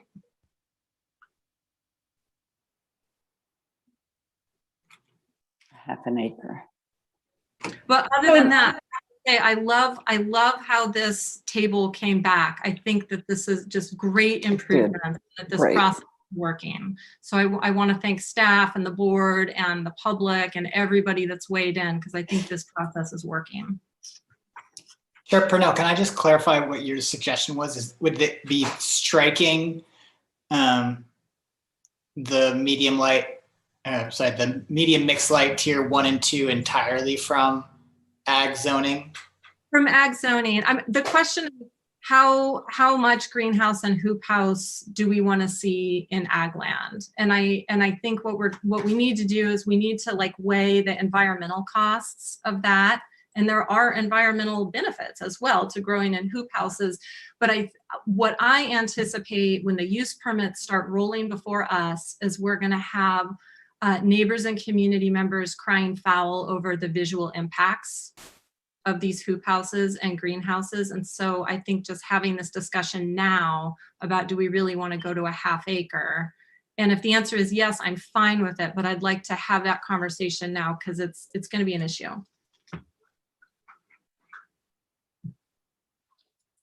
Does that clarify, Cliff? Yes, it does. Thank you. So can I weigh in here a little bit on this? Please, please. Okay, so when I think about this, it basically stretches it to 1.5 acres on a property, because probably anybody who wants to do this as a business is going to go ahead and do both of these things, because 1 acre isn't going to get them there. And I guess from my perspective, just because of the climate change implications for hoop houses and the visual impacts, I'd rather us consider having a 2 acre upper limit and then not allowing the hoop houses, because I think it allows for a little more cultivation in ag areas. It's still a small amount, relatively speaking, and we get rid of the greenhouses in the same way. So to me, it's a little bit of a compromise. I feel a little bit like I'm not sure the Board of Supervisors are going to listen to us around the 1 acre thing, because they seem to be so much going a different direction. And so I'd like to kind of try and meet them a little bit, not halfway, but sort of in a reasonable space, so that we're not just poo-pooed.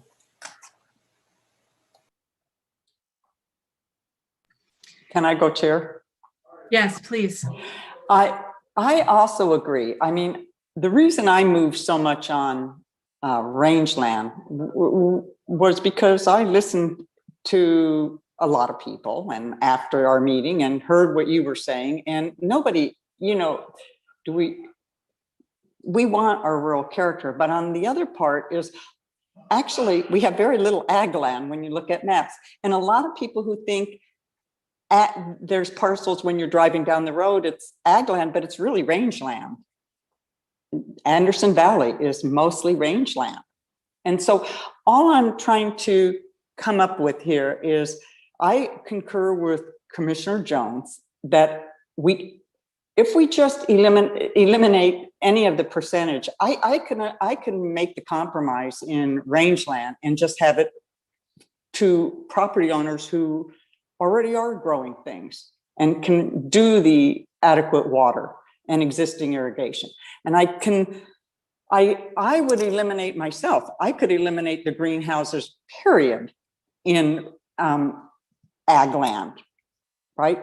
I'm not into the hoop houses. I think they are problematic. They do some resources as far as irrigation, but they're problematic in a lot of other ways, energy resources.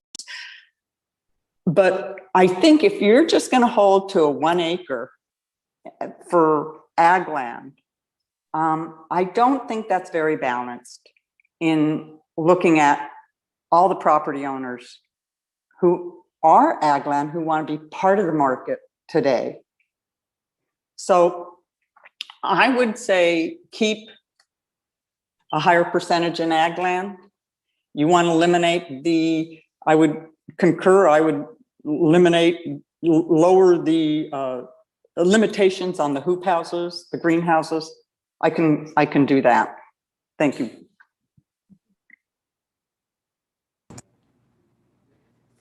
So if I may, this is Kristen Neville through the chair. I'd like to speak to the 22,000 square feet of hoop houses, which are highlighted in the mixed light tier. Currently under 10A17, cultivators are allowed up to 10,000 square feet of hoop house type cultivation. Plus they qualify for an additional 12,000 square feet to utilize as nursery space, totaling 22,000 square feet of hoop house and or greenhouse activities.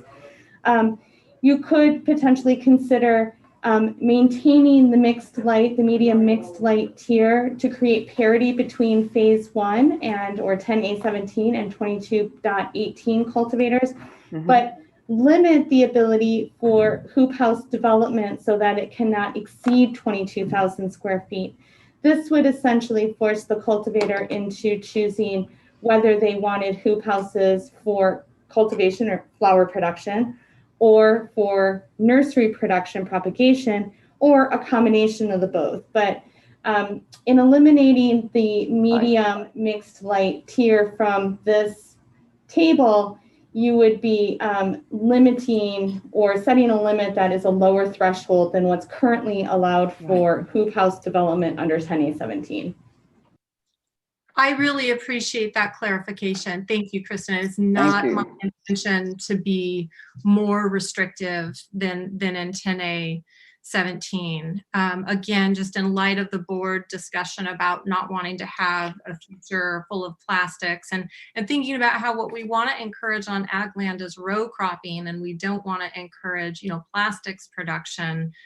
That is why I wanted to have this conversation. But in light of your comments, Kristen, I would actually just stick with how the table currently reads. And with the major use permit, we would have a chance to review that and review visual impacts. But I know how important greenhouses and hoop houses are, not only for nursery space, but for season extension and just, a marketable business. So thank you. That was a helpful discussion. Hopefully I didn't confuse the matter and convince you all to strike it, and now I'm reversing it. Well, and what would be helpful is if for staff, I'm trying to follow the discussion here, but I want to make sure that we are taking this in bite-sized chunks here, so that way I can be sure we're capturing it in whatever the report back is to the board. So I heard a couple of items, and I think it would be good to pause and sort of see if we've got general overall support for that from the bulk of the commission. So I would say, let's start with the big ticket item. Let's start with the 10% discussion, and let's drill down on exactly what the Planning Commission's recommendation is in regards to the 10% of the parcel area. Because I heard a little bit of, I heard capping it at 1 acre, but then also heard the desire to potentially still allow some flexibility in there. So if we could just get clear consensus on that, that would be helpful.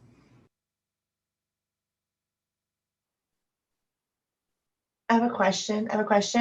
So In the end, each request for expansion is based individually and all has to come back to us for approval.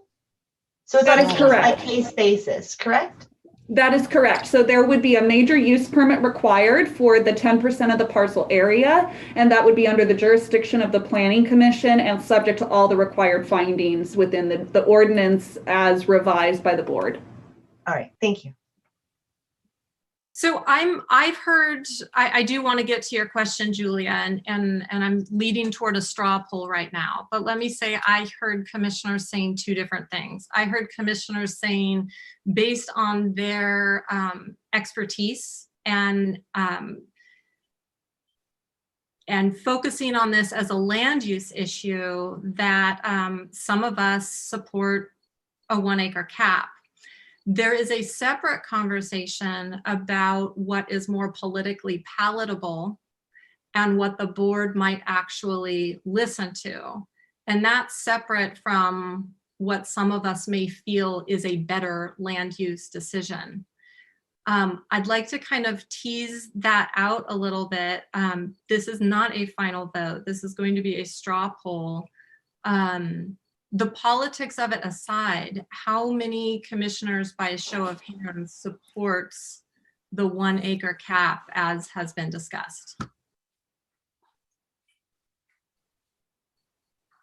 I think that was 3. Correct? I did. I saw Jones, Paulin, and yourself. Okay. So we have a majority there on the 1 acre, but I'm curious if we have total consensus if we were to do the compromise and go to 2 acres. So are we just talking, Chair Parnell, are we just talking agriculture? Or are you talking rangeland too? Are you separating them? No, at this point I wasn't separating them. I think you were the only one that desired to separate them. Right. Yeah. And I think, and I would like also you, when you do your presentation, to maybe ask us if we would look at them separately. Okay. I'd be happy to ask that question.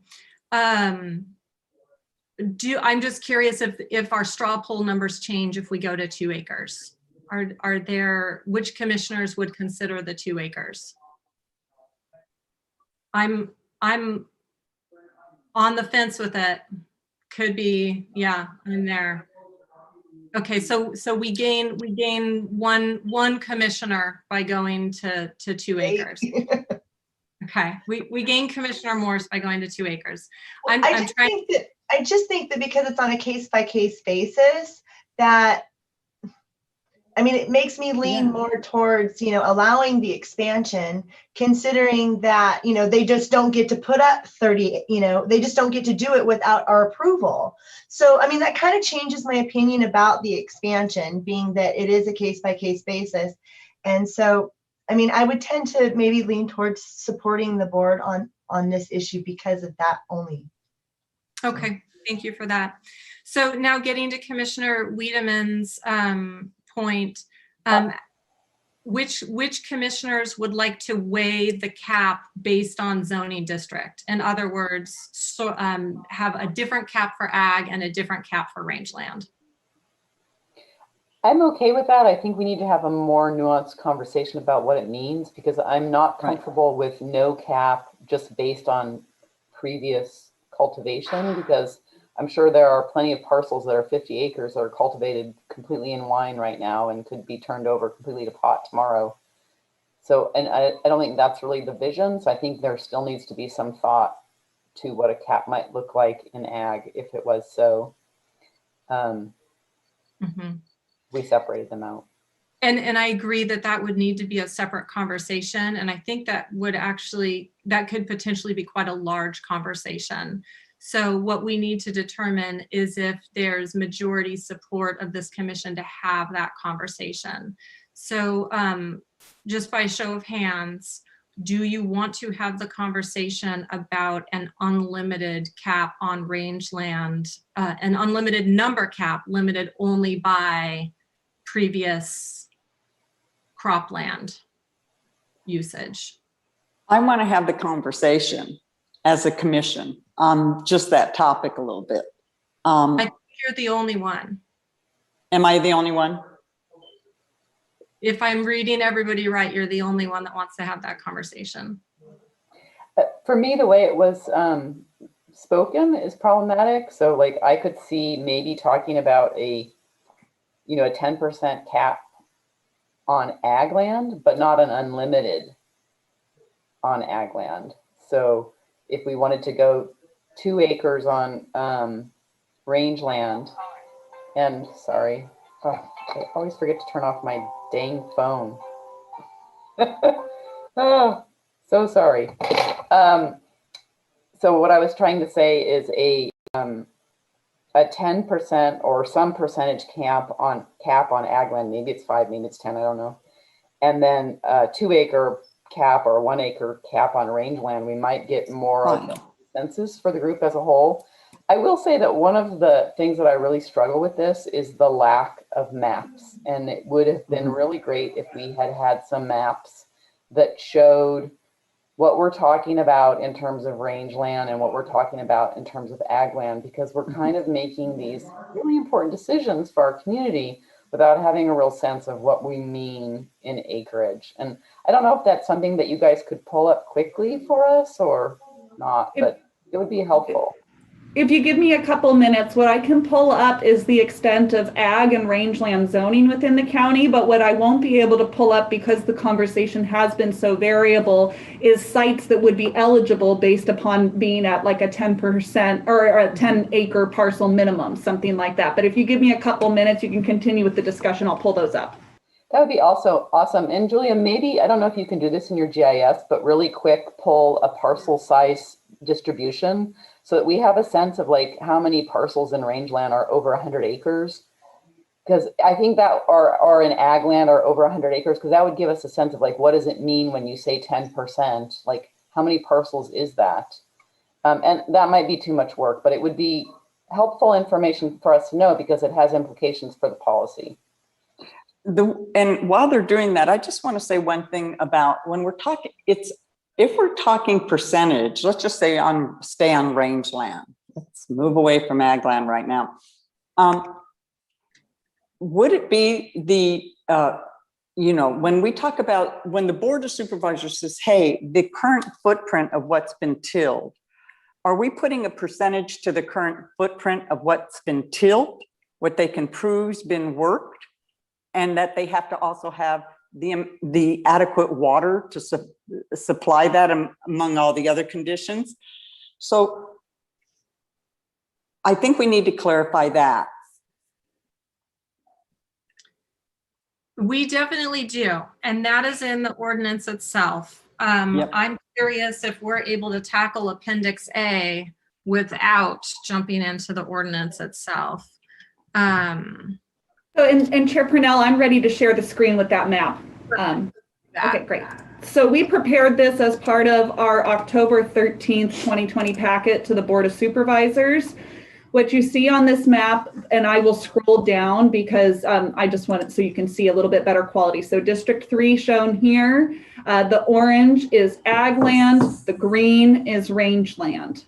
So you see we have extensive rangeland through District 3, areas of ag near Laytonville and in Covelo. And then let me go ahead and scroll down here. You see further in District 3, you have extensive ag in the Willits area and rangeland that extends down into District 1 with additional ag land in Potter Valley and Redwood Valley, and also within the borders of the Ukiah Valley. And then we start to get some additional ag land around the Hopland area. And then you do see there is extensive rangeland throughout the county. It's one of our more common zoning designations that you see throughout the county. And I'm happy to scroll to any particular area if the commissioner desires. Thank you. That was very helpful. Yeah, I would just like to note for all the commissioners and looking at that, and I appreciate having it in that bigger scheme of things, because I've been looking at at the zoning maps that are on the county website for specific locations, particularly Willits, Covelo, Potter Valley, Ukiah Valley. And you can see in District 1, where I'm representing, there are substantial ag parcels. And I think in terms of its overall impact in the county, it is true that we don't have that much ag designation, but we do have a fairly large amount of ag designation in close proximity or surrounding some of our larger population centers in the county. And so I think these areas in which we're talking about allowing for the greatest expansion, if we keep the 10% cap rule in place, are also the areas that are likely to have the largest impact on neighboring properties. And that's why I personally feel like having a smaller overall cap makes sense. And I hear what you're saying, Commissioner Morris, is all these applications are going to come to us and we are going to have a chance to review them. But even if it's just a 1 acre cap, the cumulative impact on some of these areas could be significant. And again, we've been hearing very vocally from constituents in some of these areas that are most likely to be impacted that they're very concerned about that size impact. And I think the 10% size opens it up to a considerably larger, I think we're probably talking, it's hard for me to know the numbers, but a several times increase in the amount of area that could potentially be cultivated over having a specific numerical cap. And I really strongly share those sentiments, and would just add that even though there may not be a tremendous amount of ag land in Mendocino County, in those valley communities that are primarily ag land, large scale expansion over 1 acre of cultivation sites will have a dramatic impact on the towns, on the neighborhoods, on community character, the look, the feel, the resource base. That the ag lands are actually front and center in these valley bottoms, which is where the communities are located. I mean, Round Valley, Covelo sits in the middle of ag land. Laytonville sits in the middle of ag land. Willits has some of that going on as well. And I think we see the same for Potter and Redwood Valley. And these inland valley communities stand to really be impacted. And that is why we have heard from each of those municipal advisory councils and water districts that they are firm on a 1 acre cap. So I think the only way that I would be able to consider something larger than 1 acre is if we had complete unity in this commission on a 2 acre strong cap. But if we start talking about something larger than that, I'm just very uncomfortable with it because of how it's going to impact our communities. So thank you for hearing that. So I'd just like to add a couple things, Commissioner Morse, just for your information, is it's really important that we write the ordinance so that we're looking to get what we want instead of saying that we can always look at it later, because people invest an incredible amount of money to go through the planning process. And if the Planning Commission is disinclined to approve a 10 acre cultivation site for marijuana, then we should let the community know that up front, not make them go through a process and then get a ding at the end, because that I think would be very disheartening to staff, because staff has to put a lot of work into these things, and also the applicant has to put in a lot of money. The only people that would be happy would be the consultants. So I'd like to throw out maybe an interesting compromise, just an idea. What about a 1 acre minimum on rangeland, or maximum, sorry, on rangeland, and a 2 acre maximum on ag lands? I'm not going to split it. Oh, I'm sorry, I'm off mute. I would do for a 2 acre for both ag and rangeland, but I don't want to split them up like that. You say why? Well, I do appreciate your comments, Commissioner Jones. Thank you for opening my eyes. I'm new to this and I don't know everything. So I appreciate Commissioner Pollin's comments as well. Because I'm a little disturbed by the fact that you want to, in the first place, make a difference between rangeland and ag land. Can you explain to me why you want to separate? I know that you don't want to put as much on ag land as rangeland because of their location, but I still don't understand the reasoning behind wanting to do just one on the ag land and two on rangeland. Other way around, but that's okay. Yeah, I can give you some of my rationales. So some of my rationale are there's probably, we saw on that map, at least 10 times as much rangeland as there is ag land. So by opening it up to a larger amount, you're opening it up to larger amount of cultivation all over the place. I think the other thing is a lot of the rangeland is remote to roads and remote to the view of the police department, remote to access by the police department. And also tends to have a lot more biological resources. So native plant communities, animal communities, etc. And so having larger cultivation areas in these areas, also a lot of times the rangelands are higher up. And so getting water is more difficult. So there's a lot of reasons why it doesn't make as much sense, and that's why they're not zoned ag. That's why they're zoned rangeland, because they don't make that much sense for agriculture. And we're really talking about an agricultural use here, not a rangeland use. And so that's why it makes more sense to me, if we're going to do a kind of mixed thing, to do a 2 acre on the ag and a 1 acre on the rangeland.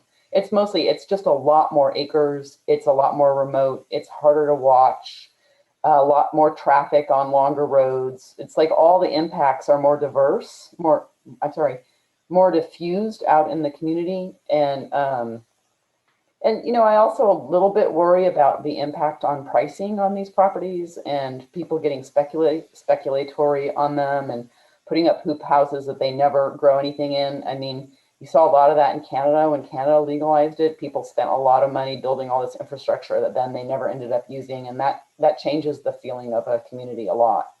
So I've talked way over my limit. I will stop.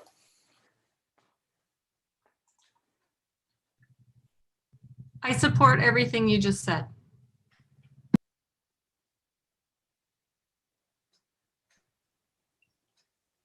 I'm waiting for didn't hear you, Allison.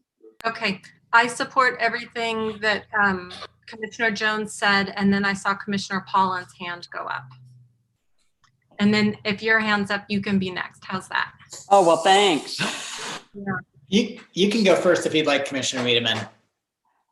Well, I do, even though Commissioner Parnell, we may be different on this subject, it should be even, right? Who you're selecting. So with that said is, I think Commissioner Jones had some good points of reference. I also think Commissioner Morse I kind of concurred with what Commissioner Morse was saying. We should be equal to them. I mean, we're really splitting hairs here now. And what we need to know about the rangeland is we still are only allowing places that have been tilled with existing irrigation, with the existing overlays that our ordinance refers to.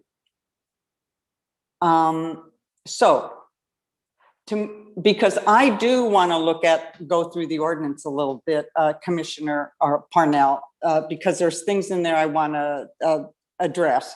And I would be willing to agree to a 2-2 on limit cap on both of these to move this forward. So what I've heard so far from the commission, and I'm just sort of doing a little straw polling here on my end, is I've heard certainly that there is consensus among at least 3 commissioners, possibly 4, to cap cultivation in the ag and rangeland district at 1 acre. Now, is there a desire to go above that in terms of the agreement amongst the commission? I think we had 3 people for 1 acre, and it seems like we might have 3 people for 2 acres because I'm flexible on this point. So I guess the question is there flexibility on the other commissioners so that we can end up one place or the other? I still like my idea, 1 and 2, splitting the difference. So as a reminder to the commissioners, that was 1 acre maximum on rangeland properties and a 2 acre maximum on ag zoned properties. And as a reminder, this is for outdoor cultivation only. There are no hoop houses associated with this. Was there general support? Could I see by a raise of hands for 1 acre on rangeland and 2 acre on ag? I could support that if there's unanimity amongst the commission and it moved it forward. I'm not excited about that, but it seems like if all of us could say with one voice to the Board of Supervisors that we recommend those caps and have a strong rationale behind it that we think is both justifiable and politically tenable, that would feel like a good use of our time here today. Then I would agree with 2 and 2, and you'll have my vote. I think Commissioner Pollan just said 1 and 2, didn't you? I did, but I mean, we could do a little horse trading here, I suppose. We're so close. With the caveat of tilled, what's been tilled on rangeland. Yeah, agreed. I would say I would fully support the supervisor's recommendation of only allowing rangeland on sites that have been previously tilled. And again, there's still work to be done today about defining that. But then what I heard now is a possible 2 acre cap across the board. Is there support for that on ag and rangeland? By a show of hands. I'm seeing 3 and 4 in support of 2 acre cap, acknowledging that the rangeland is still with the requirements of being previously cleared and tilled with the previous crop history.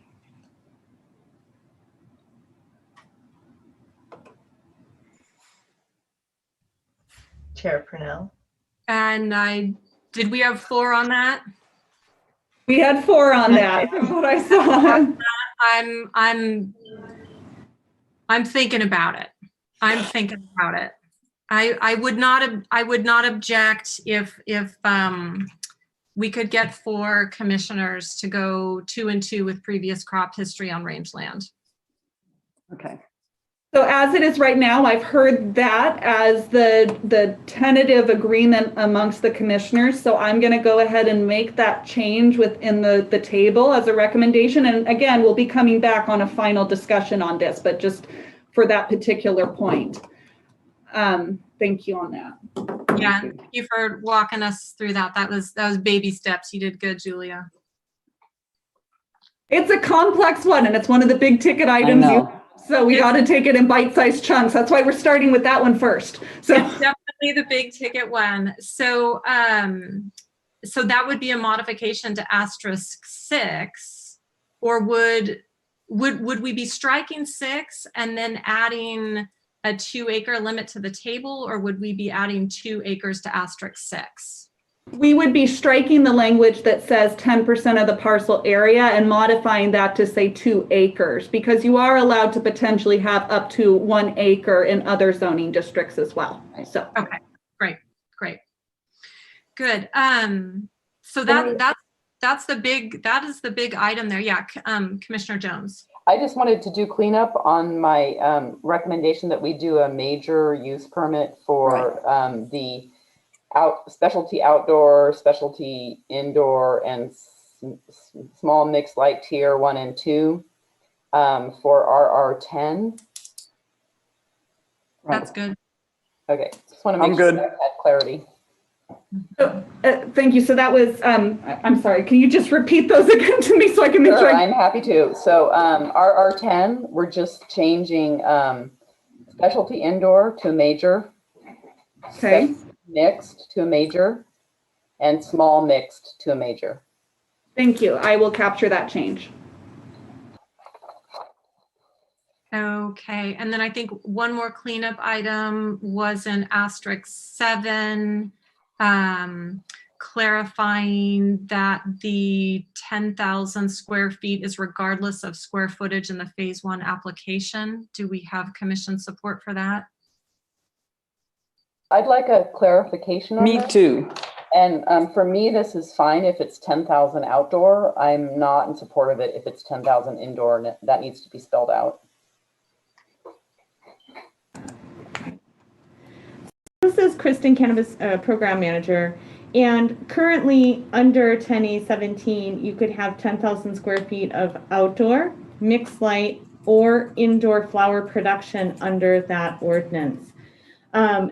Additionally, to the flower production, you could have up to 12,000 square feet of nursery area, and that's in the form of a nursery license.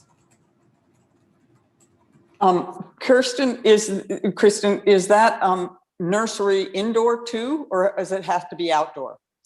No, the nursery could be indoors. It could be a combination of indoor and greenhouse. It could be all greenhouse. It could be a combination of greenhouse and outdoor. It's really how the cultivator chooses to set up that nursery operation under 10A17.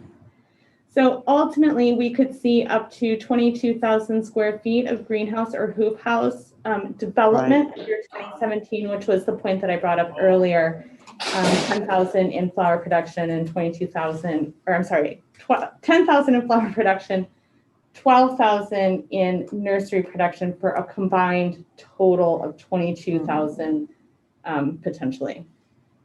So can I ask a clarifying question?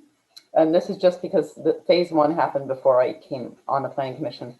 So phase 1 is really any zoning district where this currently exists. And I have a problem with allowing someone in any zoning district to do cultivation of this magnitude with an administrative permit. That just does not sit correctly with me.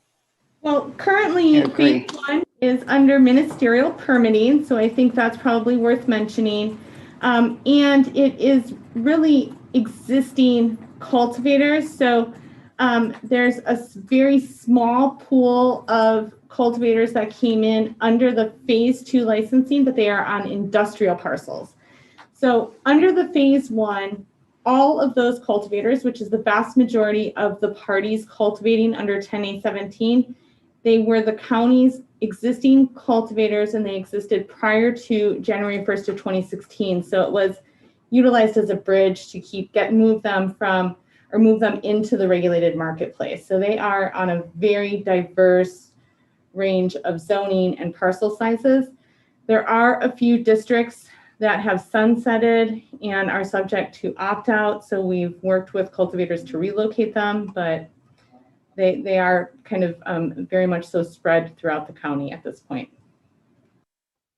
And Kirsten, am I correct in saying that this issue of phase 1 applicants reapplying under phase 3 is critical to transitioning current cultivators successfully into the regulated marketplace, and that if there's ambiguity about whether or not their size under phase 1 matches size under phase 2, we can lose people.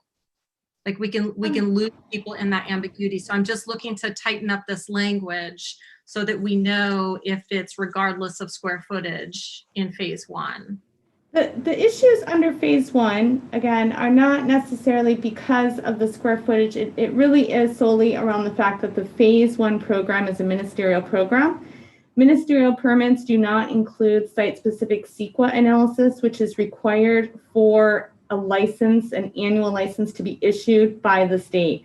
And all cannabis cultivators are subject to a 2 license process. So you have to have your local permit and then your state annual license or license to cultivate. So what we're running into under 10A17 is that the ministerial program does not set these farmers up in a manner that guarantees them an annual license at the state. The 22.18 ordinance, which is in front of you today, is purposefully discretionary in all of its permits to ensure that project-specific CEQA analysis is conducted at the local level and that the cultivators coming through this program will qualify for annual licenses.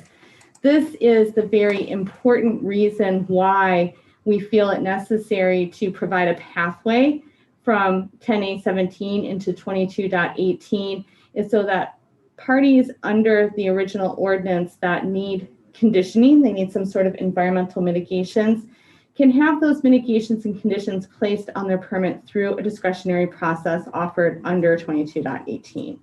I hope that that helps clarify, and I'm happy to answer additional questions. Clarify it, but I think it still belies the point why it has to be administrative. I mean, as opposed to also be a minor or a major permit. That is correct. The Planning Commission at the March 19th meeting recommended, originally staff had that requiring a major use permit, and the commission recommended we change that to an administrative permit at that time. And if I may just add to that quickly, I mean, a lot of these cultivators have been navigating the permitting process with the county since 2017, 2018.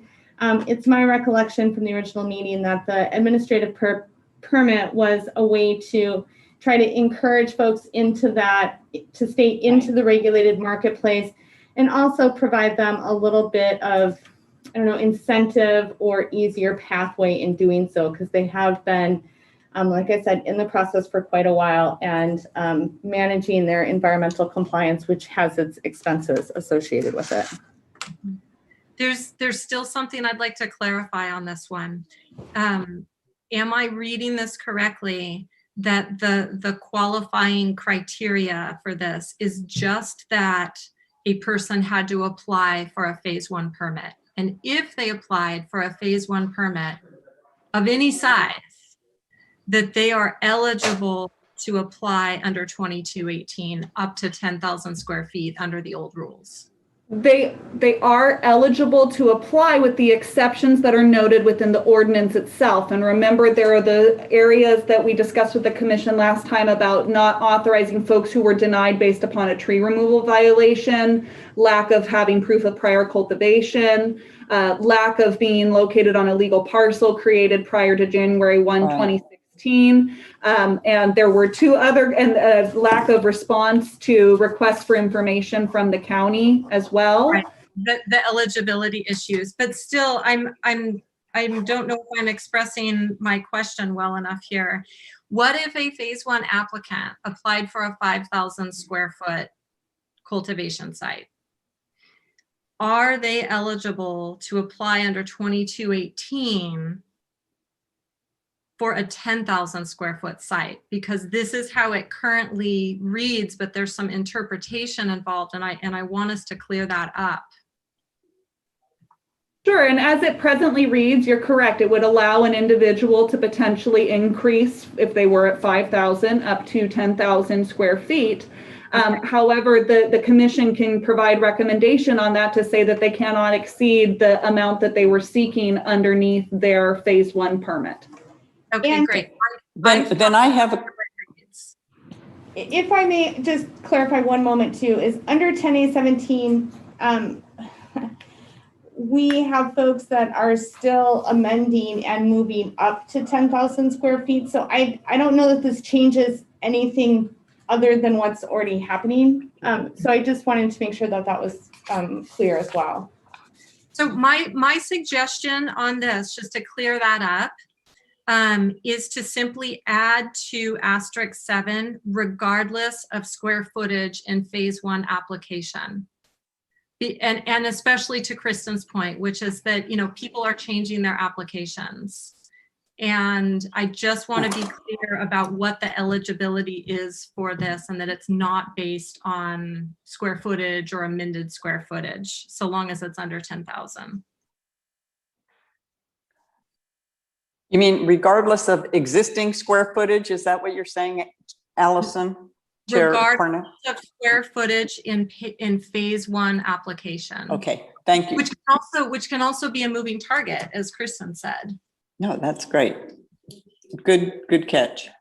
And I'm just transition smooth for phase one folks. And it appears we have agreement from a majority of the commission on that point. Could I just see a thumbs up from folks that are in agreement? I'm seeing, okay, great. There we go. Got it. Thank you. Okay, thanks for bearing with me on that one. I'll just be the minority report here, and I'm uncomfortable with the idea of people being able to build buildings for indoor cultivation of up to 10,000 square feet anywhere in the county if they have an application open right now that might be for 1,000 square feet outdoor. I think it's a pretty big change in our communities potentially, which is why I did not vote for this. Yes. Since I voted for it, I was thinking it was back to the outdoor grow. And my question is, I don't mind when they come into phase, the current, our current ordinance we're working on, because we're trying to streamline their permit process in the transition. If they want to do an indoor grow up to that point, and we're having other people look at use permits, wouldn't we want that size to come under a use permit? Because the setbacks of these are very small. They're like 20 feet from property lines in some of this reading. It's just a question, and out back to the commission. But this is for folks that are existing cultivators. Those buildings are already there. They're all doing that. No, the buildings don't need to be there. That's what she said. They could have a permit for 500 square feet, and they can go through this process to increase their permit size to a 10,000 square foot building. Yeah. And that would be an administrative permit, which my concern would be the neighbors wouldn't find out about. There'd be no public hearing. And so maybe what we need to do then is to accept any increases in indoor cultivation. If I could just speak to that point, I would like to remind the commission that administrative permits will be subject to a hearing process and subject to the findings required for use permits. That was one of the clear distinctions that has been made in this ordinance, is that all cultivation permits are going to require a public hearing in the same form and content as is done for a typical use permit.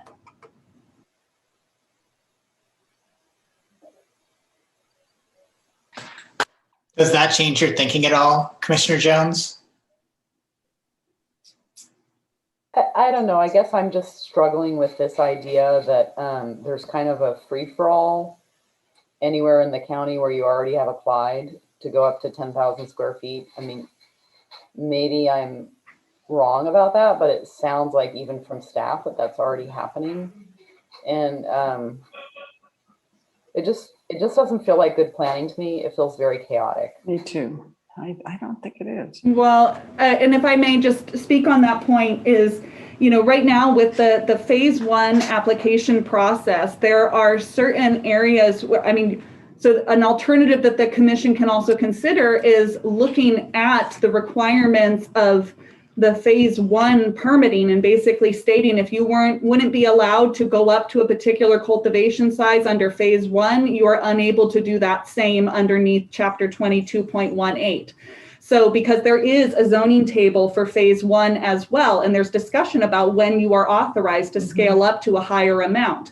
So the commission could also make a tie there back to the 10A17 ordinance to basically state you cannot exceed the limitations of what you could have pursued underneath a phase one permit. Does that make, so that way you're not being entitled to do anything more without complying with the zoning table under chapter 22.18 than what you would have been authorized to do underneath the existing chapter 10A17. So can you think of a way to write that into this bullet point? Yes, I can. And I can work on language to bring back. So good. I like that. Through the chair, Deputy County Counsel Matthew Godrowski, I wanted to confirm that what we're talking about there. would it be limiting if people who are, we're talking about this, the asterisk 7, and there's also language elsewhere in the ordinance that reflects it. And the limitation we're talking about is they can only do what they were allowed under the old ordinance, even if the new ordinance allows others to expand further? It wouldn't allow them to expand further because they'd be in different zoning. And so on that point, it would be that you're not able to exceed what you could have sought under the phase 1 permitting program. If you wish to go above that, you must comply with the zoning table for chapter 22.18. So I think we'd really be revising the language to, rather than differentiate between the 10,000 square feet and above, to change that to more reflect if you are exceeding what you had sought underneath a phase 1 permit, that you are then subject to the zoning table in chapter 22.18. Does that seem accurate to the commission? I like that. Thank you. That addresses my worry. So Deputy County Counsel Matthew Gadrowski, I think we may be looking at wording that somewhat broadly in the resolution, so we can address that both in section 22.18.050 as well as that footnote, because that's spoken to in 050B2 is that same differentiation. We'll have to address language in 2 places is what I'm getting at.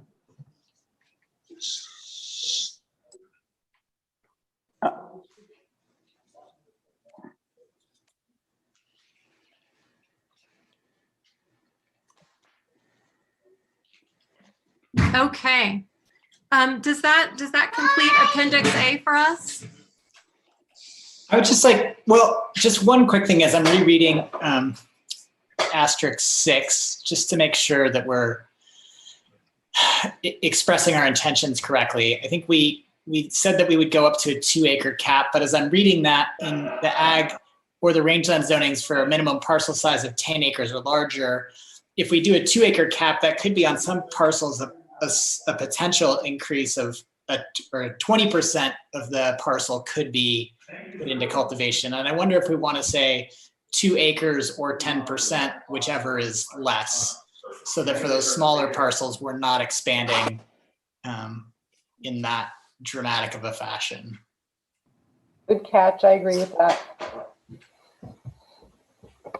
Okay, I'm seeing head nods, so I will go ahead and make that change for us to review on the screen. Thank you.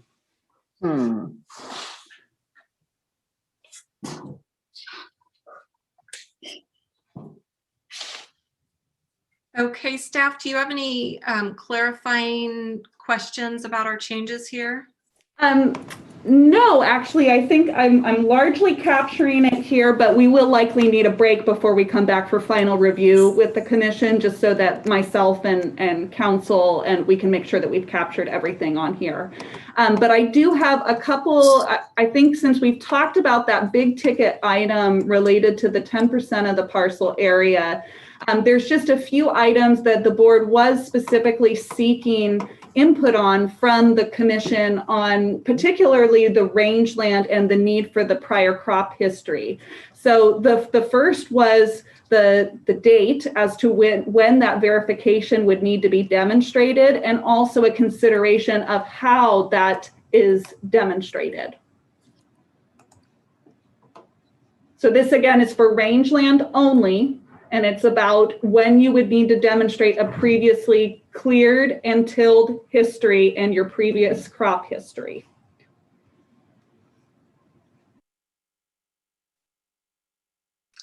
Commissioner Wiedemann. Yeah, so I think the January 1st, 2015 is fine. I could support that. And I'm looking at page 2 of the memorandum dated May 6th from the Board of Soup that Julia read and walked us through earlier. And then, then that's number 1. And then the tilled site I like is the word tilled means land has been worked by plowing, sowing, and raising crops. And then I would support previous crop history, and I would probably take out any grazing. If there's grazing in there, I'd take out the grazing. No, that's the one before.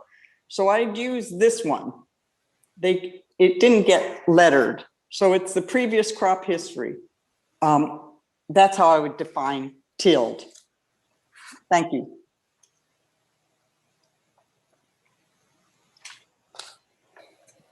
So I think it's important that we have a recognized data source to be able to go back to, and I'm fine with January 1st, 2015, but what I would encourage staff to look at is when do you have good visibility with Google Maps, Google Earth Maps? And particularly on the coast, it's going to be critical to make sure there's not fog cover for whatever period you select. Thank you. And maybe a portion that the commission may not be aware of is there's a separate conversation going on with the board at this time about obtaining high resolution satellite imagery for enforcement activities. That would be able to be utilized by cannabis program staff in making this verification. However, since we don't have that data submitted, or we don't have that actual resource within our hands at this moment, it is hard for me to say what would be an appropriate date. And Kristen, yes, please go ahead. And I think, the important component is that if we do a real-time data imagery service, which is going to be most helpful for compliance, that does not give us the best resolution, although it gives us multiple dates to look at to see development over time. And that is, in my understanding, where we're somewhat leaning towards. A high resolution program often only gives you 3, maybe 4 snapshots a year. So we don't necessarily have our choice of when we would be seeing pictures over the course of the year, and that would have to be a secondary system.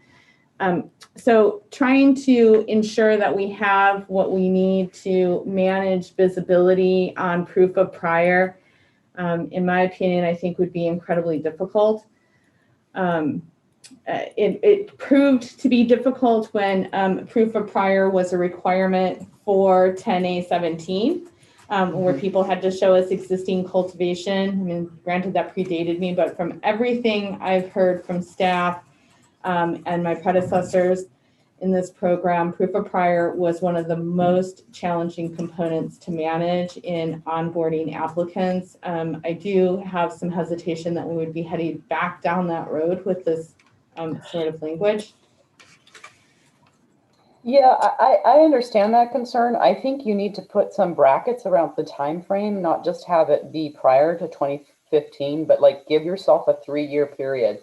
Like there must be proof of cultivation between 2014 and 2017, so that no matter when you'll be able to find some image in there where you have good visual read and you can take a look and figure out what it is. That would give you, I think, enough leeway.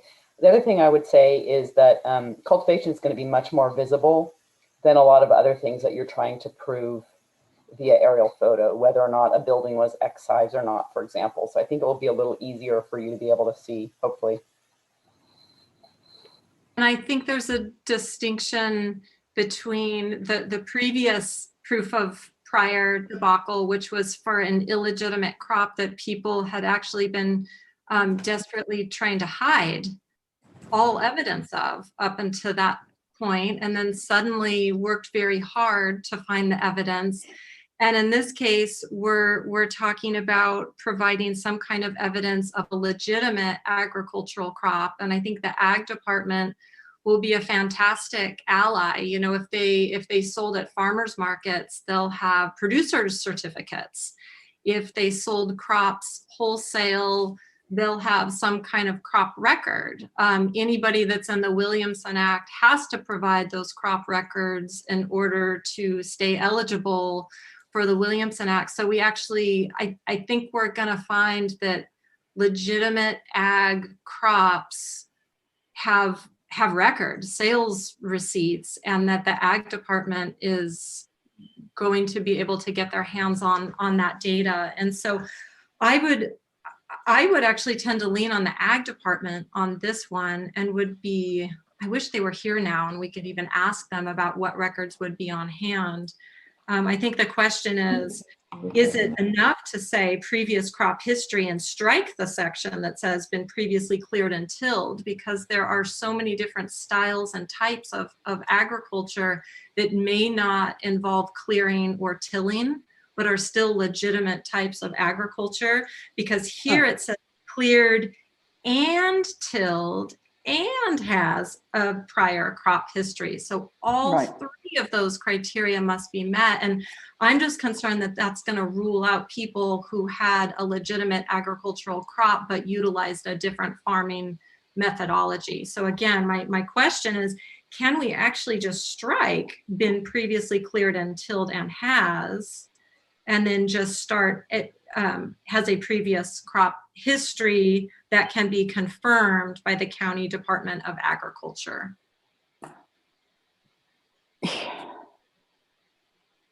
I guess I would just, from what I understand is the supervisor's intent in this, and from what we've been hearing from the public is that there's a concern about opening up rangelands, and the supervisors seem pretty clear that they only wanted to include rangelands that were clearly operating as if they were agricultural lands. And I think that ag lands do function differently than rangelands. And I think you could say, you know, I just want to make sure that we're not getting into an area where, you know, livestock agriculture is considered, because there we have an exception that swallows the rule that we're trying to put forth.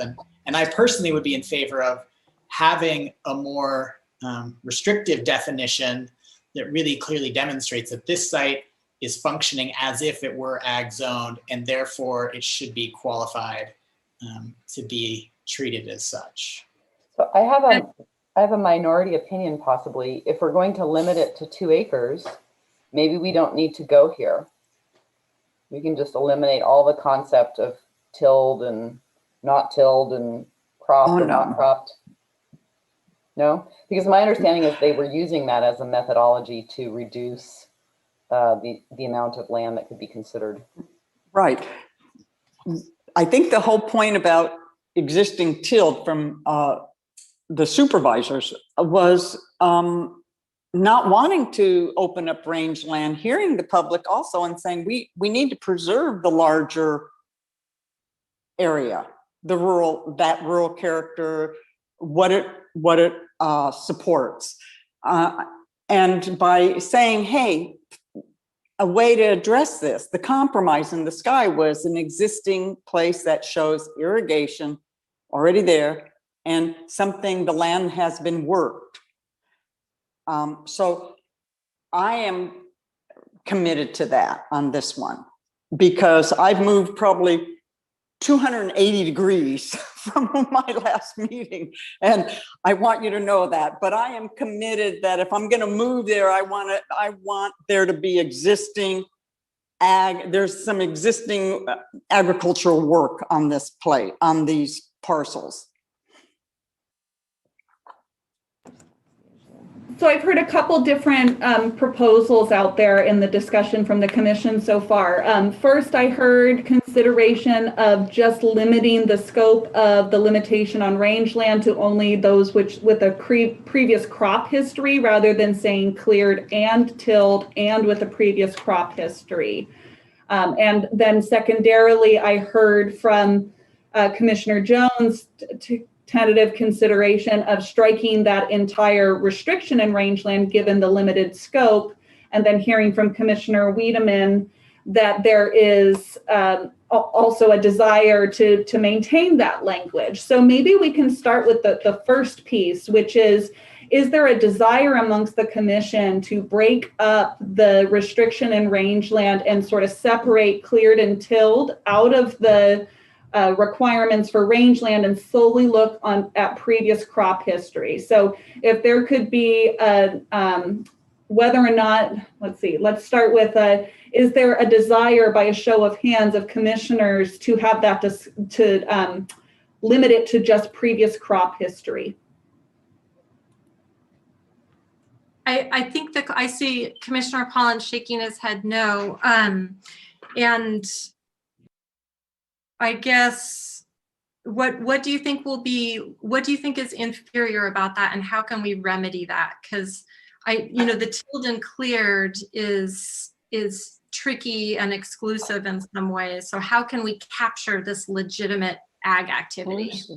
Well, I think that the intent of the language was to be exclusive, that these parcels that were going to be considered for rangeland cultivation would have to demonstrate that that they were acting as if they were ag zoned. I mean, I could support previous crop history if we had a very narrowly defined definition of what previous crop history was, that was, row crops or perennial crops that were on a piece of land that had previously been irrigated and tended. I mean, I'm just trying to envision where there's a situation in modern industrial agriculture where you're not doing clearing or tilling, but you're actually doing agriculture. I mean, I think even— How about an orchard?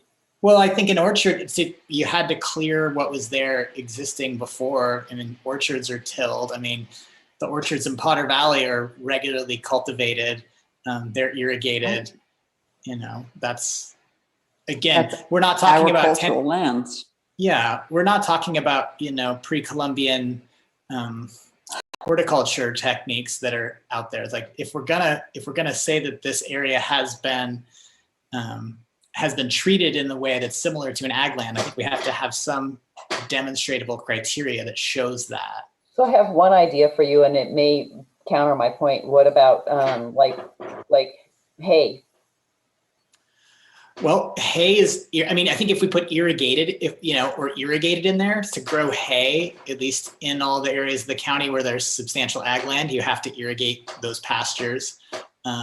Again, those lands have been cleared from their native plant communities to provide the hay that's there right now.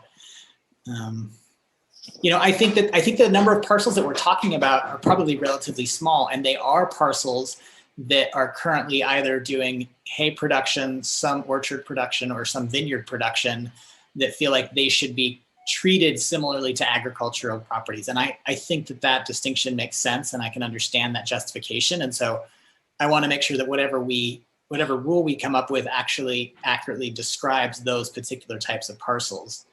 And that's where previous crop history just feels a little bit overly vague and general to limit it to those particular parcels.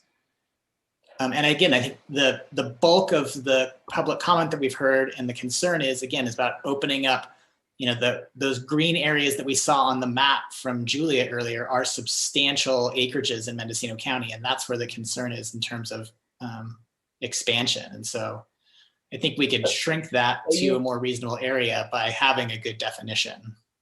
You've won me over. Oh, geez. Can we move on and just, what I'd like to do with the tilled definition is just combine all three together. Because we could have tilled meaning turned or stirred or plowed or harrowed by mechanical and or of various types such as digging, stirring, and overturning, and maybe worked by plowing, sowing, and raising crops. I mean, they're kind of redundant, and maybe we could just put all those adjectives in one sentence and call it good. That would be fine, but I would remove livestock, because rangeland right now has 10,000 acres of people who have, it's being used for cattle. So I agree with you. So I could combine them, but I'd get rid of the livestock. I agree with you. Okay. So we're good? So crop history and tilled is what I'm hearing. So let me go ahead and share my screen here, because that might help with looking at these actual, the definitions that staff included in the memo. And I apologize for not lettering them. That would have been very helpful if I had thought of doing that at the time. So what I heard from Commissioner Jones was discussing, I believe it was this secondary definition here. And Commissioner Jones, please correct me if I'm wrong on that. No, I just feel like tilled can be everything that's in all three of those definitions. So you could say tilled means land which is turned or stirred, prepared with techniques such as digging, stirring, and overturning for plowing, sowing, and raising crops. So okay, as expansive as we can be. I hear you. And then removing the previous crop history. I think that's further down in the thing where you have a definition for previous crop history. I'm not saying to remove that. I'm just saying let's combine everything that's in tilled in the definition of tilled. Okay, so I hear that, and staff can work on some language for consideration of the commission on that, as long as we have a majority consensus on combining those three. Could I see a thumbs up or a? You just have to remove what you didn't say, Julia. You didn't say removal of the livestock or poultry. You need to remove that. Okay. I hear you. Okay, great. I'm confused. I'm sorry. I need some clarification. Okay, because we're talking about tilled. I don't see a reference to livestock in any of the definitions for tilled. Yeah, Diana's just talking about previous crop history. So kind of doing the same thing to previous crop history, but just taking out livestock. Okay, so, all right. I think that we're good with just the Merriam-Webster's definition of tilled. I don't think we need to get too complicated with it. I mean, and making up our own definition, it just means work by plowing, sowing, or raising crops. And then you want to use this previous crop history, but take out the livestock consumption portion of it. Is that what I'm hearing? Yes. Yes. I think she's talking about taking out livestock itself, not livestock consumption, because oats, alfalfa, etc., is still part of a crop history. Raising livestock or poultry. And is it our intention, hopefully, that the land be tilled and have the previous crop history, that both conditions must be met?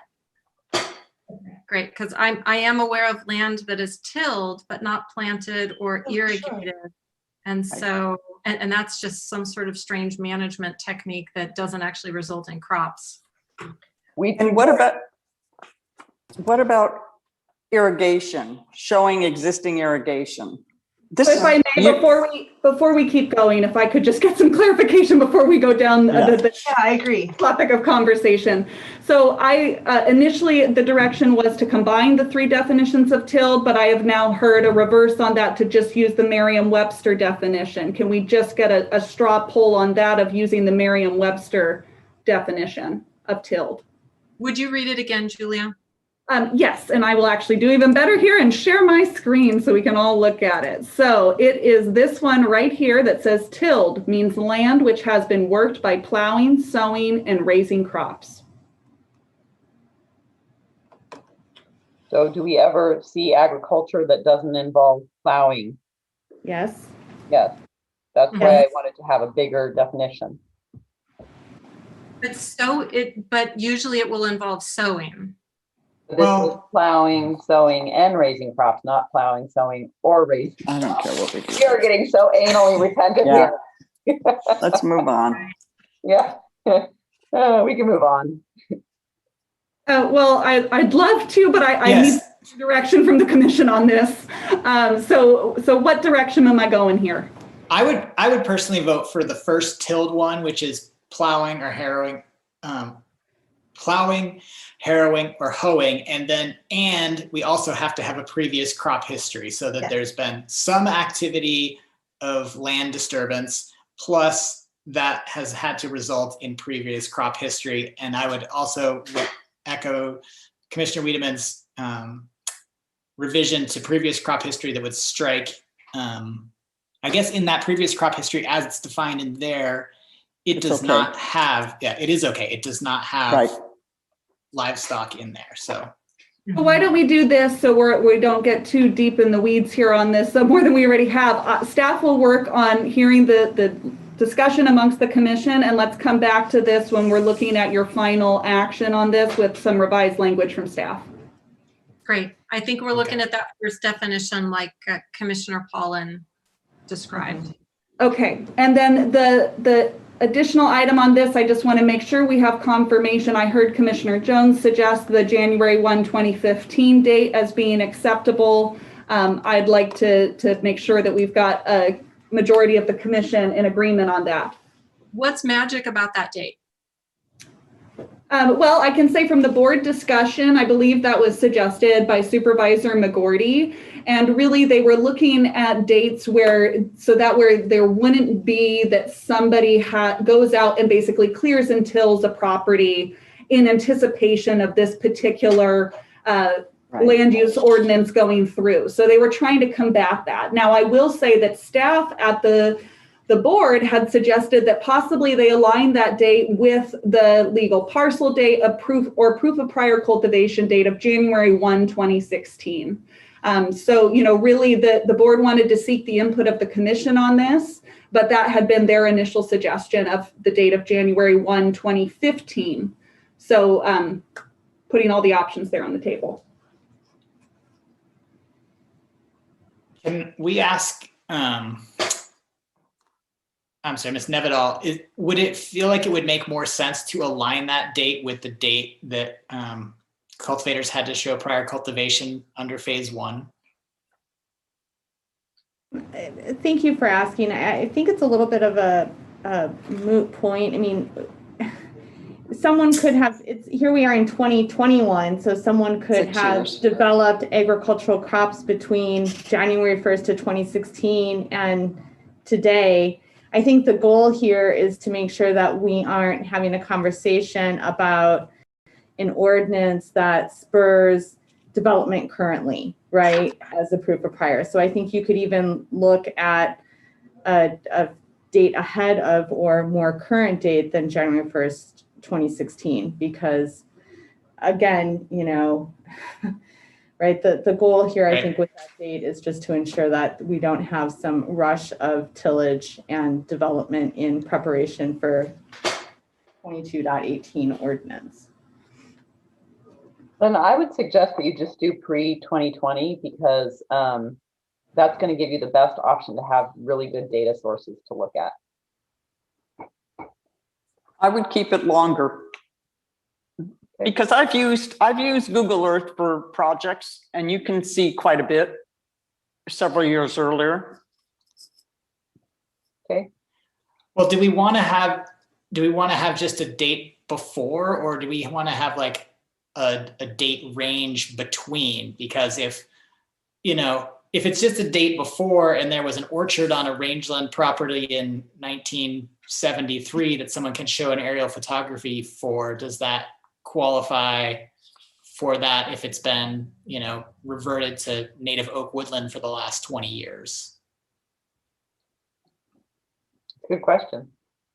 Or at least the last 10. Or at least the last 10 or the last 5, whatever, I mean, I think we're trying to create a system here that doesn't penalize people that would otherwise be able to do this, but doesn't incentivize people to do it that shouldn't qualify. Right. Okay, so how about it be involved in agriculture with the crop history from 2000 to 2020? Nice round numbers. Fine, that's great. That's good. Let's. So I'm seeing system. So I'm seeing support from commissioners that there would need to be demonstrated a previous crop history in the period of 2000 to 2020, a 20-year period, correct? Great. Which is good. Okay, good. We can capture that. And so thank you. I think then we are done with discussing some of those items related to the table, with staff coming back with that additional information related, or at the very end, reviewing previous crop history and tilled definitions. I hate to burst your bubble. I've got one more thing on that. Okay. We have not addressed whether the cannabis cultivation, because we're talking about something that could be as large as 2 acres maximum, must that stay within the previous crop footprint? It seems like if we're trying to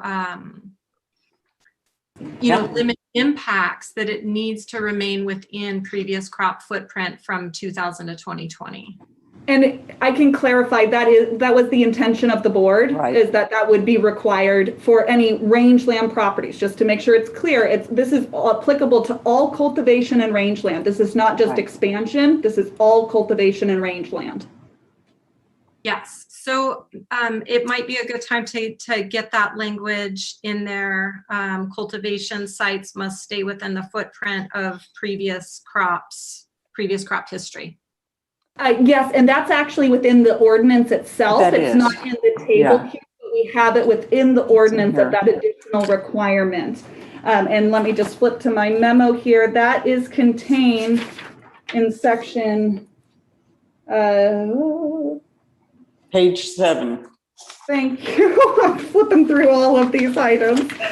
So it is on, yep, it's underneath 22.18. Not 070, I'm sorry. I'm going to just have to scroll back here a little bit. And Okay. look at, thank you. It is section 22.18.050. Okay. 3. And that's on page 5 of the ordinance.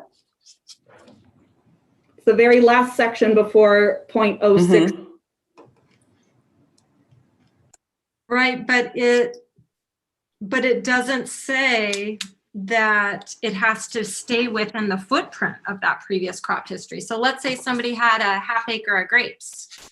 Are they now eligible for 2 acres of cannabis? So no, I think you're right. So we can make sure that that clarification gets included in there. That was the intention of the board, was that it could not expand outside of those areas that are under current in present crop production. So we will make sure that that gets clarified in there. I think an easy way would be shall be located within the footprint of a site that has previously been cleaned and cleared and sealed.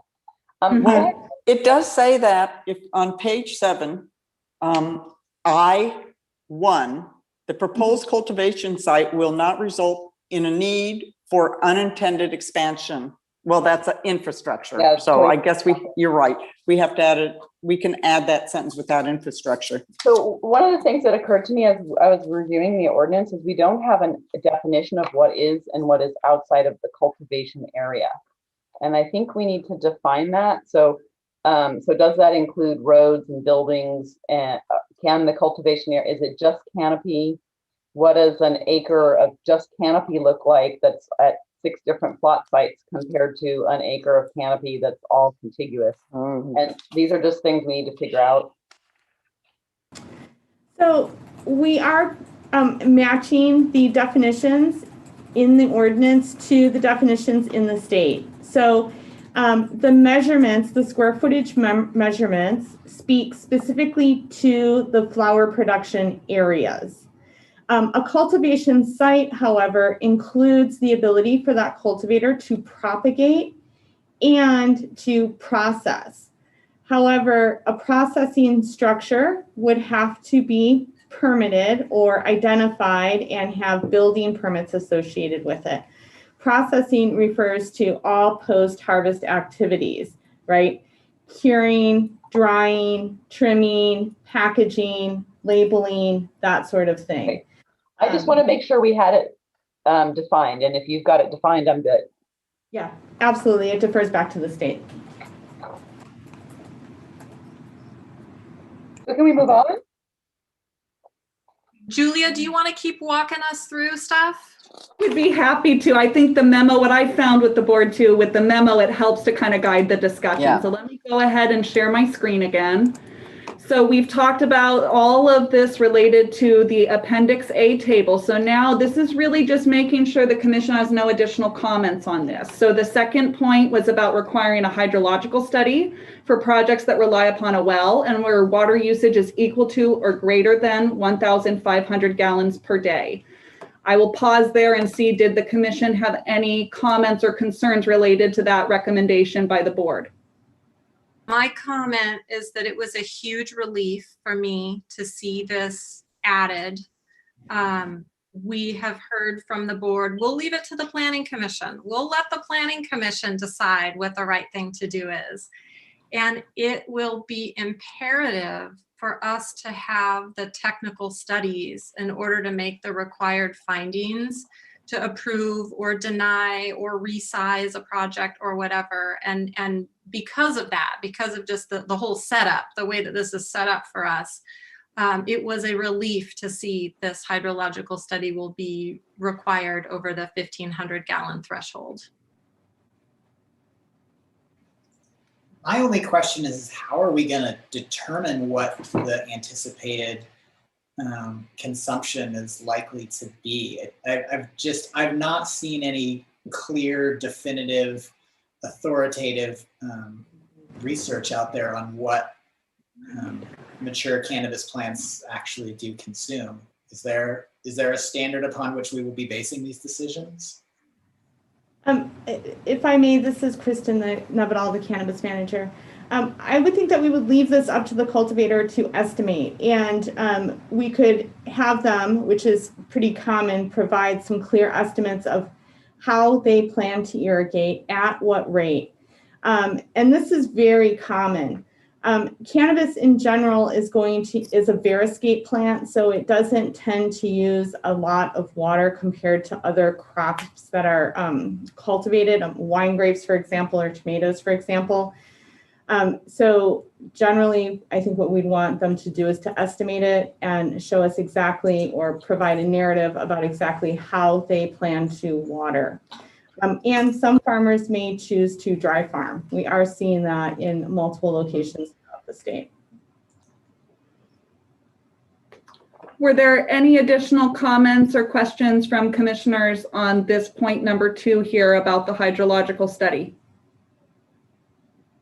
No. I guess I just feel like we need to have some sort of a threshold level. I mean, if we're leaving it up to the individuals to estimate, then it falls to all of us at some point, if this application comes in front of the Planning Commission, to be the arbiter to decide whether or not we think that estimation is correct. And well, and if I may, you know, the reality is it'll be going through a hydrological study analysis with a trained hydrologist who will be evaluating whether or not those estimates provided by the cultivator are accurate and appropriate, and also then going through review with our environmental health division before it comes into the hands of the commission. So there's going to be numerous steps in the process where there's the opportunity for, you know, civil disagreement over what the extent is of those typical amount of water utilized per plant. And then ultimately that will come in front of the commission after it's been reviewed by trained hydrologists as well as county staff, and also evaluated and referred out as part of the project to agencies with pertinent jurisdiction over the project. So, you know, this is similar to what we have for other types of development within the county that may trigger the need for a hydrological study. But unlike residential development, it's really dependent upon what your practices are as a cultivator. There isn't necessarily a standard that you can say this is every cultivator uses 1 gallon of water per plant. It really depends on your method of cultivation and how you intend to cultivate that crop. And the location, how healthy that soil is, how alive that soil is. I will say that UC Berkeley, along with the New Frontier Data and the Resource Innovation Institute, does have a water score that they have been working with. It has been implemented in a couple of states. And that has been also voluntarily adopted by a number of cultivators. And so they did recently issue an initial study or peer-reviewed paper on that data score. I would expect us to see some more data and findings come out of UC Berkeley over the next couple of years. And I do believe that there's some hydrology or water usage studies that were awarded when the Bureau awarded. There's roughly a $30 million grant process that occurred this year. Some of those grant monies went to environmental studies on cannabis, so we would have a kind of a better level of baseline to wage these decisions off of, or just have a little more foundational knowledge. I would just like to do a time check. We're almost at 4. We have to finish by 5. Maybe we can go a little bit faster. I'm just worried we're not going to finish. Okay. Without getting into the weeds too much, again, but as I'm reading this is saying though that a hydrological study is only going to be required where the water usage is greater than 1,500 gallons a day, and applicants will be able to estimate what their usage will be when they're putting in this application. And so that there might not be a hydrological study required if the applicant estimates that they're using below that threshold.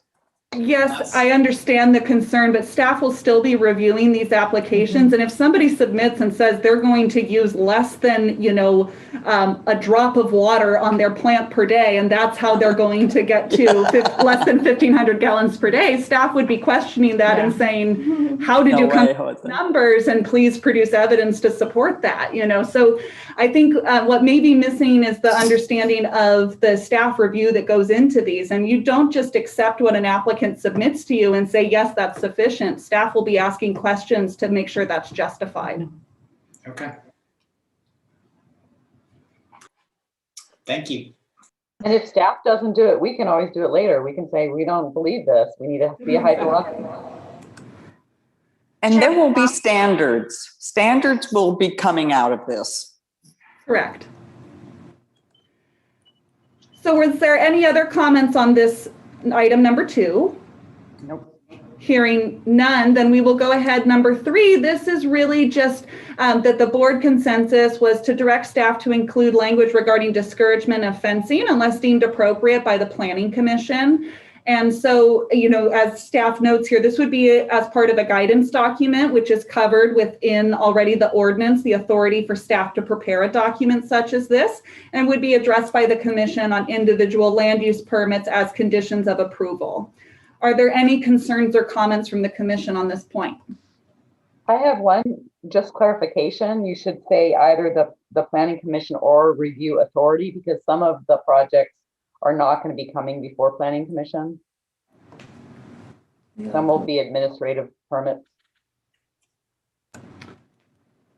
I believe we had said that, I'll have to look back at that section. There are administrative permits, but I want to say that we put that in line as being required. I'm just flipping to that section. Oh no, and you're right, that would be with the zoning administrator. So you're correct. Thank you for that clarification, either with the approving authority. That's an excellent suggestion. So on this fencing issue, and we're going to need, I have a whole proposal that we need a working group with someone from the board, the Planning Commission, Fish and Wildlife, the appropriate water resource agencies, Planning and Building and Environmental Health, to get together to really start hashing out drafts of these standard conditions of approval, which will be translated into a guidance document so that there can be the correct amount of transparency to applicants and their consultants about what the Planning Commission is going to be looking for.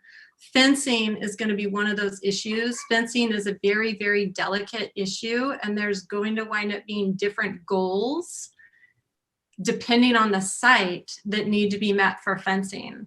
The research that Phoebe Parker-Shames is doing at the Hopland Center on the impacts to wildlife of fencing or of cannabis cultivation, the preliminary findings are that fencing is the biggest impact to wildlife, and that where possible it should be minimized, but there's other specific recommendations. And I think we want to actually dive into that to make sure that we get that correct. There's going to be another kind of cultivation site that may be next to sensitive receptors, where the greatest need at that site is privacy screening, sort of in the old way that we've been fencing, which is tall and it obscures any view. And so I think depending on the site, we're going to want to have one of 2 different kinds of fencing. And so we just need to maintain, I think the recommendation needs to be to maintain as much flexibility on the language of fencing, because there's going to be 2 completely opposing goals depending on the site. So again, my recommendation is we leave the language flexible in here right now and really dive into this in standard conditions and a guidance document. And that is the recommendation of the board at this time as well, as staff had suggested to provide the greatest flexibility on this subject. And just to add to that, I think it's important to note that fencing is not a state requirement. It is completely deferred to the local jurisdiction as to whether or not they even choose to require fencing. So under this language, you could decide to not require fencing for a specified area. So I just wanted to make sure that that was clear as well. So then I will go ahead and keep moving forward unless I hear any objections to wanting to discuss that guidance that just basically is giving this authority to the Planning Commission or the zoning administrator to determine when fencing is appropriate and what type of fencing would be appropriate in each site-specific requirement, or each site-specific permit, excuse me. So Can you scroll your screen so we could see it? There you go. Sure, sorry. So that was this one right here, number 3 that we were just discussing. If there's no other comments on that, I'll move on to number 4. So then number 4 here, this was really just adding some clarifying language to the ordinance, and the intention behind, let me back up. So this would really clarify that you're providing for one land use permit on one legal parcel, but that an individual may seek multiple cultivation types underneath that land use permit. So this way, and I will just describe the reasoning behind doing this, is really for environmental analysis. So that way that the staff that is working through this and conducting the CEQA analysis is going to be looking at all activities on the site holistically, not in a piecemeal fashion by looking at an administrative permit for a phase 1 applicant, and then also looking at a major use permit if they were in a district that allowed them to scale up. So I'm going to give an example though, because this has come, I know, in some of the public comment as well. Say for a phase 1 applicant where they are allowed to apply for an administrative permit, and say they apply for that administrative permit and they're granted that. But they are in a zoning district such as ag, where they could come in and apply for maybe a medium mixed light permit in the future and obtain a major use permit. Staff would handle that by taking the conditions and all of the authorization provided underneath that administrative permit and folding it into the major use permit that would be triggered on that ag parcel. So then resulting out of it, you would still have one land use permit, in this example, a major use permit that would cover all the activities, have all the environmental analysis in one permit, and also one set of complete conditions. So that way, for the ease of staff, for the ease of the commission, and for the ease of the public, they have one permit that they're seeking their compliance with. Does the commission have any concern with that approach and or the recommended revised language that was presented by staff here in the red ink? So I have a concern with it, and my concern is that it's going to result in people maximizing all their permitting because they're going to pay for it one time. And so you'll have people that will come in for as many permits as they can instead of what they actually want to use. And because I guess my question is, say someone comes in and they do an acre of cultivation, and then 3 years later they want to come back and do mixed light. Are you telling them that they can't come back because they already got their one permit? No, they can apply for a use permit modification, and then we would review the entire authorization for that site underneath that use permit modification. Okay, then I withdraw my concern. Were there any other concerns or comments from other commissioners on this particular item? I have an issue with staff note when it comes to that. Well, I would say, let's go through that now. You mean this note right here? Yes, yes. Okay. So I have a problem of recognizing certificate of compliance as parcels because, in other words, if somebody has, let me just say, 60 acres and they have what we call here CCs, they have 30 CCs on that 60 acres on an old parcel map, right? Does that mean they now can have 31 permits? So, and what I would like to do is not allow certificate of compliance to be equated to a parcel. Sure. So I want to be clear that this is the existing definition within county code for what is a parcel. So staff is not recommending to modify it. We're just relying upon this existing definition that has been in our code since probably 1987. Right. In terms of that. And how we dealt with this in the coastal zone, right?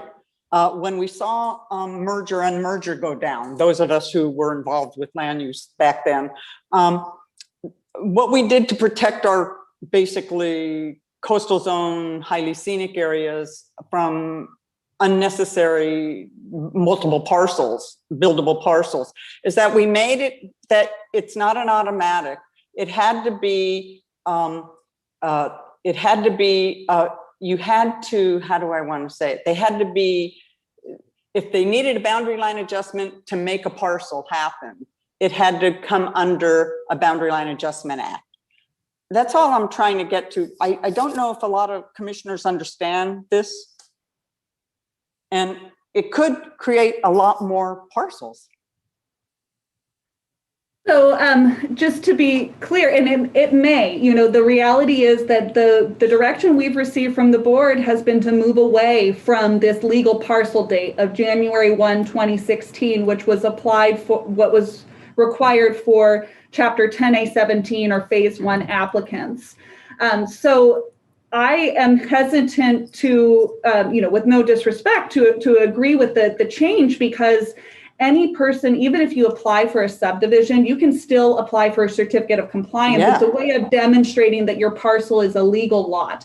It's not just for breaking up large acreages into recognizing those underlying legal parcels. So I'm hesitant to modify our existing language within the zoning code. And also that would not be under the scope of today's discussion. If the commission wished to amend this definition of parcel, we would have to add a new definition to Chapter 22.18 to differentiate it from the zoning code definitions. So that would be something maybe the Board of Supervisors can address when they get this document back from us. And I would just want to see whether or not there is support from the majority of the commission to essentially suggest that change for a legal parcel. So is there general support from the commission, you can show by a thumbs up, to modify the legal parcel definition or make that recommendation to the board? Do they understand it? I think I would support the board taking it up as a discussion item. I'm not prepared at this point to recommend one way or the other. It's complicated. It is super complicated. And but it needs to be addressed. I don't think we have the time to do it today. So no, we don't. So I think I've heard at least 3 commissioners say that they would like to make that recommendation that the board have a discussion about this legal parcel definition. And we can highlight in our packet to the board the concerns from Commissioner Wiedemann that were expressed here today about certificates of compliance specifically. Thank you. Perfect. And I guess just one more global comment on this bullet point is, it feels to me like that perhaps my understanding of what people would be applying for under this program was for one particular use type. And your example of the extreme case does seem like a pretty significant increase in the intensity of use on a property beyond what I think most people, myself included, would envision is possible when looking at the Appendix A zoning table and thinking people are going to do one thing or the other. I mean, in that particular case, you could end up with, half of the parcel covered in between outdoor and mixed light, and especially in the ag zones where some of these are permitted, you've got a huge potential impact. And I'm just curious, did the board give specific direction to staff to say that they wanted to make sure that all of those uses were permitted on a single land use permit? Well, this is actually consistent with how Chapter 10A17 is implemented. So this has been the status quo since the start of the cannabis program. You may apply for different types of permits on a single parcel. And of course, with this Chapter 22.18, it's subject to findings, environmental compliance, as opposed to under Chapter 10A17, where it was you meet these specific standards, no conditions, you either meet it or you don't.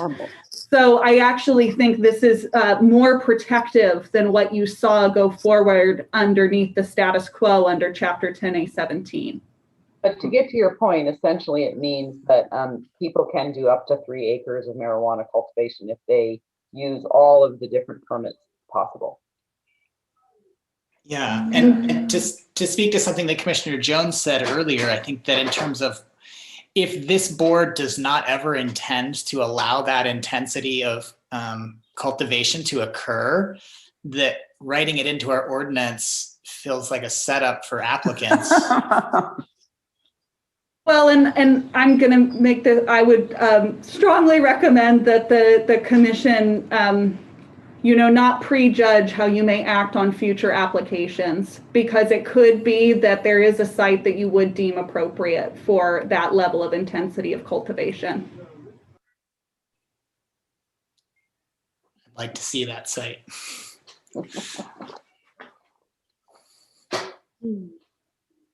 Chair Purnell, can I ask for 3 minutes? I just need a 3-minute break. A 3-minute break, yeah. Yes, please. Oh, thank you. Yes, please. So let's go to 4:07. I'll give you 4 minutes. Oh, thanks.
Commissioner Morse, thanks for reminding us that we need breaks once in a while. That was great.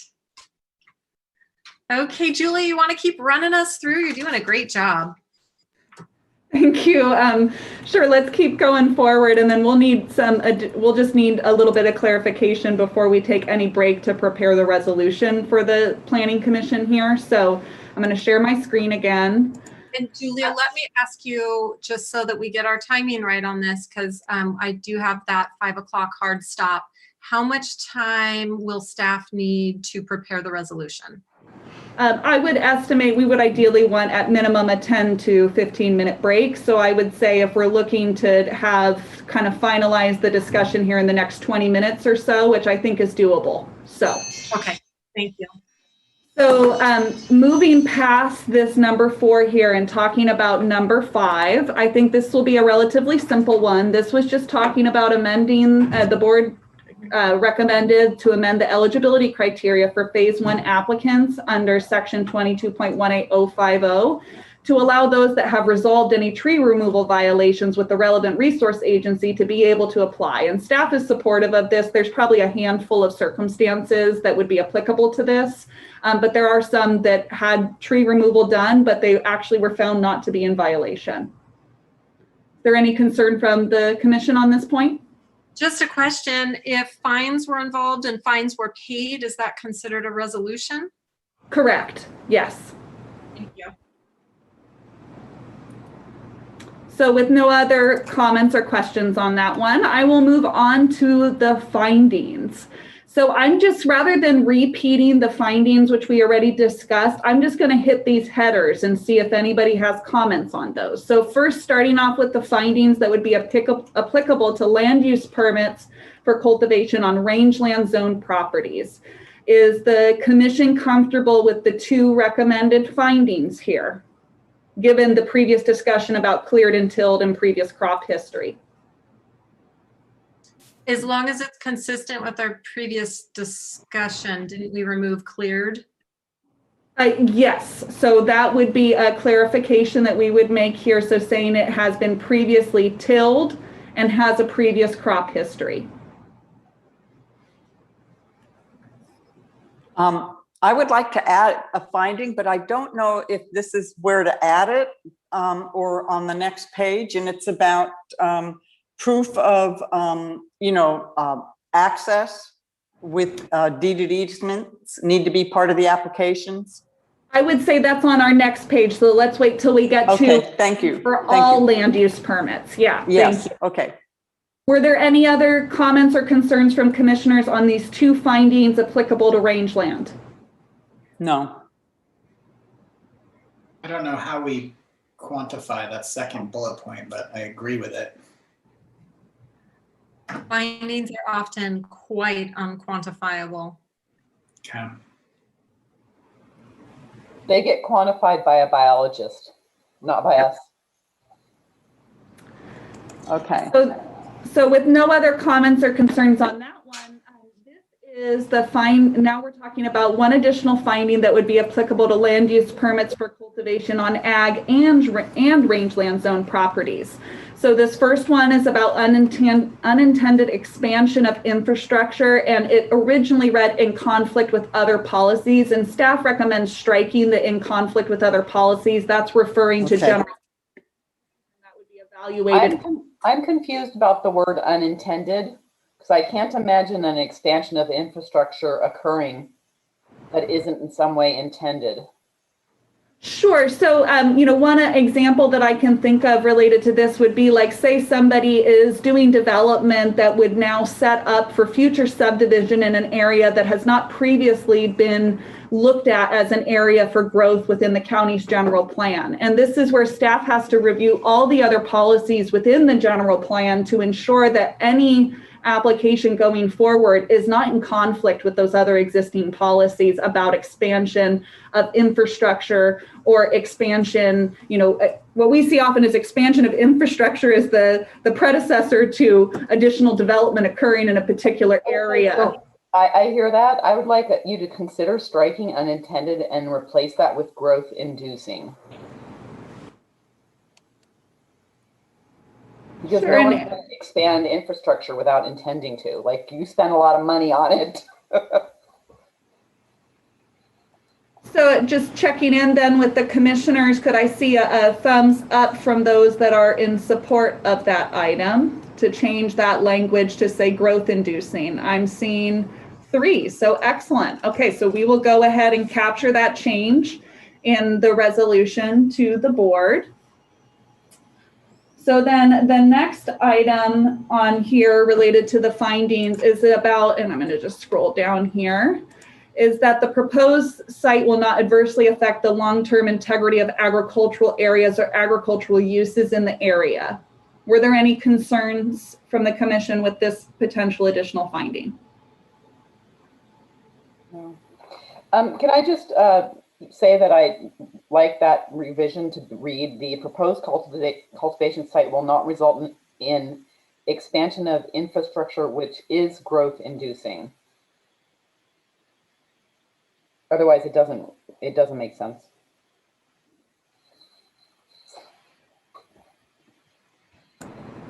Thank you for that clarification.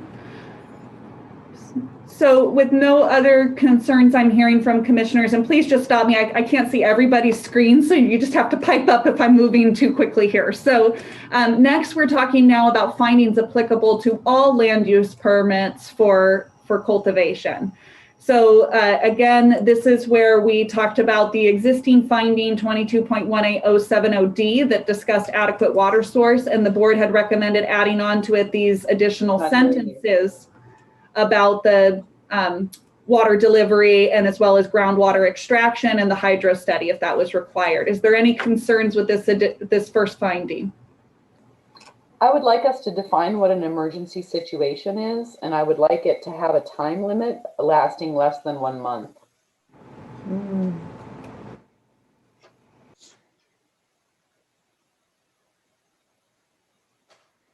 That's tricky in drought. And while we don't want to, I mean, this whole thing is tricky. This whole ordinance, this whole expansion is tricky because we're going into drought.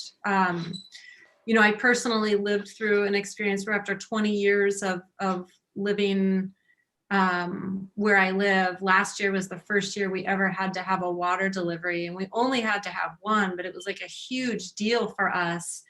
And it was a situation that went on for many months, and it was an emergency. And in the drought, 1 month, on the one hand, I think 1 month could be too short. I mean, people are in evacuation areas that last longer than 1 month. But on the other hand, if we make that time frame too large, then people will use that as an excuse to rely on water deliveries. So I don't know what the answer is. A month feels a little short for me. Okay. I think there's another area where water deliveries, we could deal with that, just defining it, you know, because it is, I hear you, Allison, it's complicated in the sense of. I just don't want to see someone getting water deliveries all fall, every year because it's an emergency. Right. I think. I will just add that that was not the intention of the board either. And they had discussed also about emergency circumstances. And I will tell you, my response was, as a suggestion, could be that if somebody is suggesting to have delivered water and rely upon that in any capacity in terms of emergency circumstances, defining as part of their application what they believe those emergency circumstances would be that would authorize them to be able to utilize that. Then as part of the land use permit, the commission or the zoning administrator would be reviewing and appropriately conditioning the permit to ensure that water delivery is not utilized except as expressly authorized by that land use permit for the situations that the commission or that zoning administrator agrees are deemed appropriate as an emergency circumstance. So that would be asked in the application process? Yes, if they were proposing to utilize water delivery in any capacity. Otherwise, it is a strict prohibition against water delivery. Right. Yeah, my question. I would worry a little bit about people being able to predict what their emergency would look like. I think emergencies by their nature are unpredictable. So would would drought and lack of water be an emergency? Right, it's pretty predictable now. I mean, you know, because they're going to use that as being an emergency and have water trucked in. It sure feels like an emergency to run out of water. Yeah. You know, in our resolution, in the ordinance on page 4, it talks about water delivery, phase 1. Julia, can you bring that up on the screen? Page 4, mine's on page 4. Under... Just one moment. Sorry, I haven't pulled up that ordinance red line yet. So let me just do that. And then I'm sharing my screen. Hold on. 22.18.050.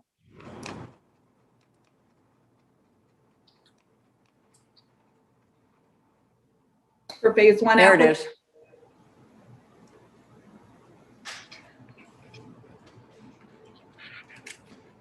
So, and also to put it out there, the commission, if you're not in agreement with allowing any trucked in water for even emergency circumstances, alternatively, you can recommend to strike that language and suggest that water storage on site be required instead to be able to be utilized in if there was a situation where a well went dry and ordinarily someone would ask for water delivery. Yeah, I'm fine with emergency situation. I just kind of wanted it defined, but it might be beyond our capacity at this point because we're kind of running out of time. Right. So maybe you could ask the board to define it when it goes back to them. And this is another situation too, where, you know, in a guidance document to applicants and their consultants, I would hope that it would mention that the Planning Commission encourages applicants to submit applications with backup water sources identified, because it is not a bad idea for there to be backup water in either tanks or ponds or reservoirs for actually everybody. Everybody, yeah. Yeah, for everybody. I agree. We may not solve this today, but I would hope in applications that we would see that there's going to be some backup tanks. Yes, and I would also say the commission has authority when looking at a particular site, similar to like a fire district. If you make that nexus and proportionality, you can require as a condition that a water tank be installed of a certain size to combat any sort of concerns about having adequate water.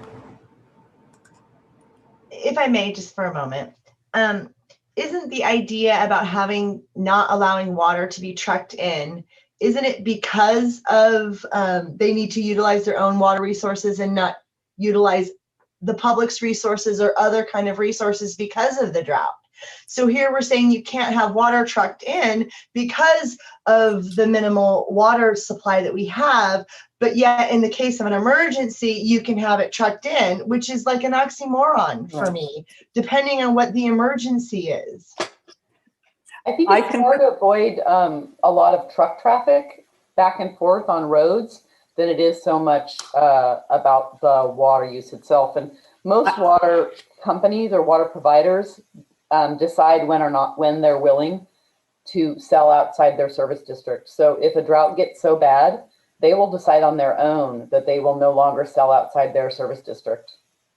But the Board of Supervisors in our ordinance really tried to address this. And what they're saying is they want to eliminate trucking water, right? Period. And they came up with the date of 2023.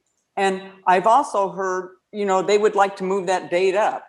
So, because the whole point is, why are we allowing people, and I concur with Commissioner Morse, that why are we allowing an agricultural situation like cultivation, commercial, and they don't have enough water? So I just think we have to be, I think ultimately, you know, at some point probably define if there's an emergency. But if they run out of water 1 year after another, then they have to cut the grow. Right. I mean, you know, it's like you can't grow. And part of the problem is this is the only agricultural industry where the profits would be enough to support trucking water. I mean, you're not going to truck water for peach trees. No. So I think the entire commission can agree that this is a very important issue and that emergency situations really needs to be defined. I think with our time constraints today, we won't get to it. So we could save it for another meeting, or we could send it back to the board with a recommendation that they further define emergency situations. Yeah, and while we're on the topic, I'm having a little bit of trouble going through the memo rather than the ordinance, because I have comments on things in the ordinance that are not in the memo. And on page 4 of the ordinance, we have the additional requirement that medium indoor and medium mixed light cultivation types shall be required to use renewable energy sources. I would like that to be included as a finding for any projects that are medium indoor or medium mixed light use. And Commissioner Jones, I don't mean to cut you off, but that is in the required findings. So if I could continue going through the memo, I would very much appreciate to be able to continue going through that memo. I think we should finish the memo. We're almost there. I'm the memo. May I ask another question on this section that doesn't have to do with the emergency? And that is that the water source be located on site. And I'm curious about if an ag parcel has an appropriative water right, let's say to the Russian River, that's not contiguous to that body of water, is that considered an on-site water source? Or if a parcel has a deeded easement to a well on an adjacent parcel that has sufficient production, is that considered an on-site source? Thank you for that question, and that's an item that we can make sure is clarified at the board, because the intention is not to disallow where you may have those water types of water rights. It is meant to really ensure that you have appropriate water rights for the activities that you're conducting on the site. Right. Yes, good. Thank you. So if I could continue through the memo, and then I think, you know, I realize we're getting close to 4:30, but, you know, staff, we've been tracking this throughout the meeting, so we'll be able to probably turn around our item a little bit quicker here.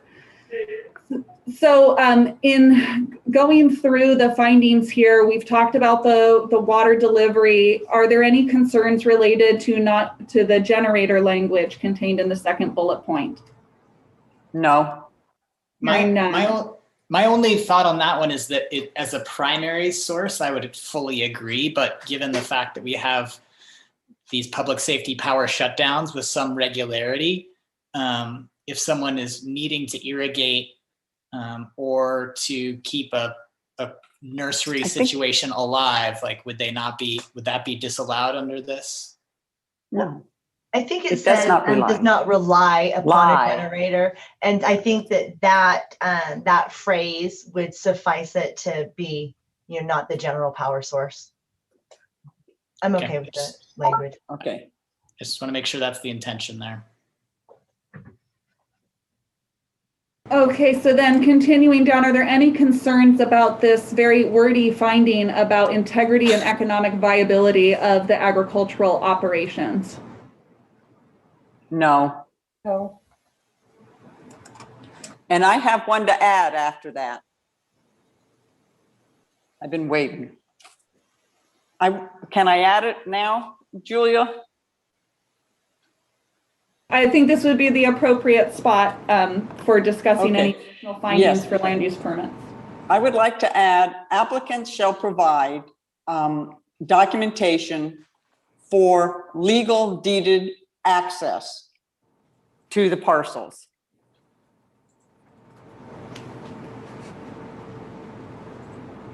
I agree. I'm seeing head nods, so that looks like a consensus to add a finding related to that. I'll be happy. Excellent. Okay. Sorry, I had to stop sharing so I can see everybody. Oh, I'm sorry. Go ahead, Matt. Deputy County Counsel Matthew Gadrowski for 2 quick points on that and then prior. So is that will be, we're looking for a finding that they have in deeded access. I mean, I do want to note that that's already part of the use permit findings. They have to have adequate access to the site. So, But it doesn't say, it says adequate access to the site, but it doesn't say legally deeded access. so Deputy County Counsel Matthew Kudrowski, what we look at is, do they have access to the site? And I don't know that we talk about whether it's quote legal or deeded. They show us an easement, and I think for the most part, the county's goal is not to get involved in the exact scope of that easement. A lot of easements are are very broad. They don't talk about, I believe the term commercial use was raised earlier. They just say there's access to the site, or they were worded for much larger uses where lower uses are probably included within that, but it's difficult to say. So Right. legal deeded easement, I think that's what we're looking at. Or, but there are, maybe, what if it isn't deeded? What if it was on a map or otherwise by prescription? I think there's. Well, here's the issue, I think, because we're now allowing a commercial zoning designation, a commercial venture on a parcel that might not, that your easement might be for single family residents. Deputy County Counsel Matthew Kudrowski, I agree. That being said, I think what we're looking at for our finding and potential conditions of approval wouldn't be limiting anything to what their easement says, but what we can look at as a county, and this was discussed at the board briefly, is under what we would say is, you want to put commercial roads up this dirt road, you're going to need to improve that dirt road so it can handle those things. And if that's beyond the scope of their easement, they're going to have to go back to their other neighboring property owners to deal with that before they've met that condition of approval. So I think that would be the more appropriate way of dealing with it, is dealing with the existing use permit requirement, but not looking at the exact scope or framework of their easement. So are you saying we have to write what you just said in here now? I do not believe so. I believe that would be covered within the quote adequate access to the site finding that's required for every use permit. No, Matthew. Okay, I hear. Okay, so here we are. So you just said, well, if they're going to be doing, how I heard you, and I could be wrong, is I heard you say they had to meet county standards for commercial use for their road.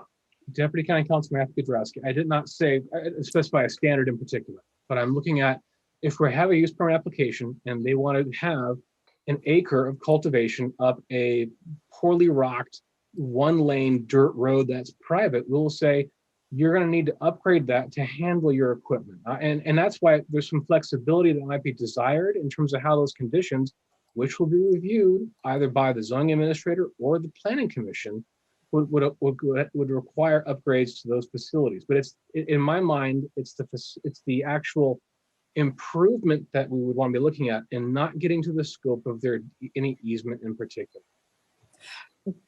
I know we're different on that, and other attorneys are different on that, as far as, not opening that can of worms. But the real line for me is the commercialness of these operations. Matthew, how could you can you make a finding, a bridge that can make sure there's responsible parties to the people who are down the road from them, other than them taking them to civil court? Deputy County Counsel Matthew Kudrowski, if there's consensus on this matter, I might recommend putting this into the category of things for the board to consider, as opposed to looking at language right now. Okay. And so I would ask if there's consensus to that.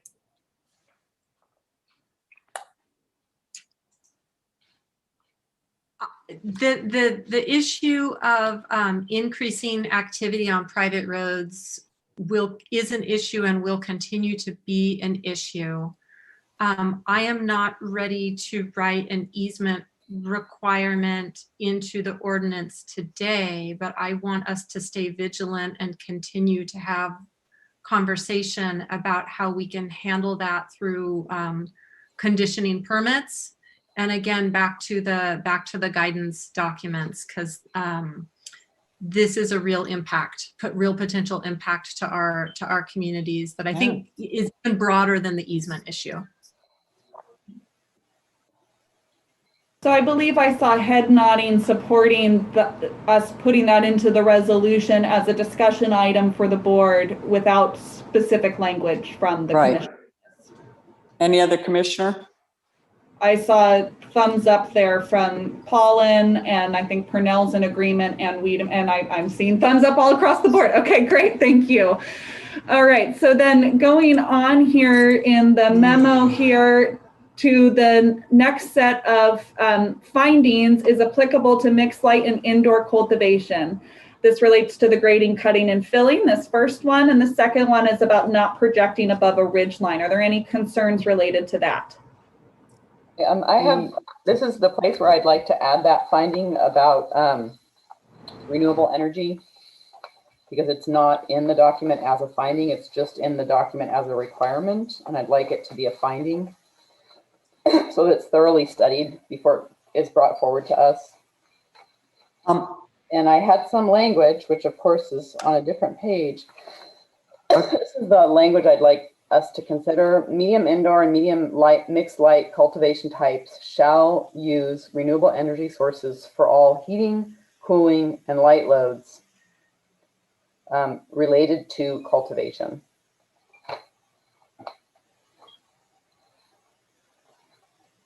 Does anybody object to that as a finding? No. Great, thank you. I did want to go back to the proposed cultivation site will not project and exist above an existing ridge line. And then it has the word however, and then it waters it down. So what I want to do is I want to cross off, if no alternative site is available below the ridge line, a finding shall be made. So in other words, I want it to be the proposed cultivation site will not project above an existing ridge line, period. Do I have any support? I would support you with the caveat that rather than it saying cultivation site, it says cultivation structure, because if someone's growing pot just by itself, I don't think that would be a problem, but a structure I think would be. Okay, great. So I heard two commissioners. Are there three that are in support of that? I would appreciate some clarification from staff on this particular finding, and in particularly what constitutes projection above a ridgeline, based upon what angle of observation are we talking about? Sure, these are from public view areas and really looking at whether or not it's going to create a silhouette against the sky in a particular area. So, and the reasoning for including if no alternative site exists below a ridgeline are for sites that are entirely located on top of a ridgeline, such that they would be precluded from cultivating if there was no flexibility written in. But I think if you change it to cultivation building or cultivation structure, they would still be able to cultivate. They just wouldn't be able to cultivate in a structure or a building. Well, and remember, these findings are only applicable to mixed light and indoor, so it's implied that it would all be within a structure. Right. Do we have a third? We can move on. Got 4 votes there, Weed. All right. All right, so then the last finding here is related to ag zoned properties and stating that the cultivation site shall not involve the coverage of native soil with base rock or similar medium that makes future cultivation of the site infeasible. Are there any concerns from the commission with this? Similar to what Commissioner Wiedemann just brought up, I would like to shorten this to basically strike that makes future cultivation of the site infeasible, because I think someone could make an argument that you could come in and scrape off all the base rock and that's entirely feasible. And there's an argument there. I just think we don't want to cover ag soils with base rock, period. Agreed.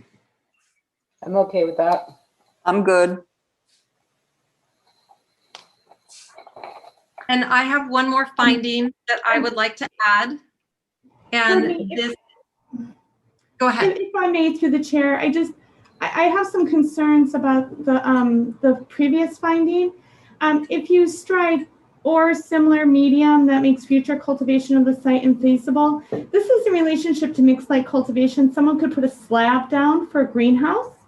And so I do think that there's items other than base rock that could challenge the ability for ag land to be used in the future. Someone's using a hoop with non-permanent flooring, for example, it wouldn't fit into this, but if someone came in with a perimeter foundation or a radiant heat floor foundation, I'm thinking that you would want to keep the similar medium to ensure that you don't have slabs or concrete being poured on native soil of ag land.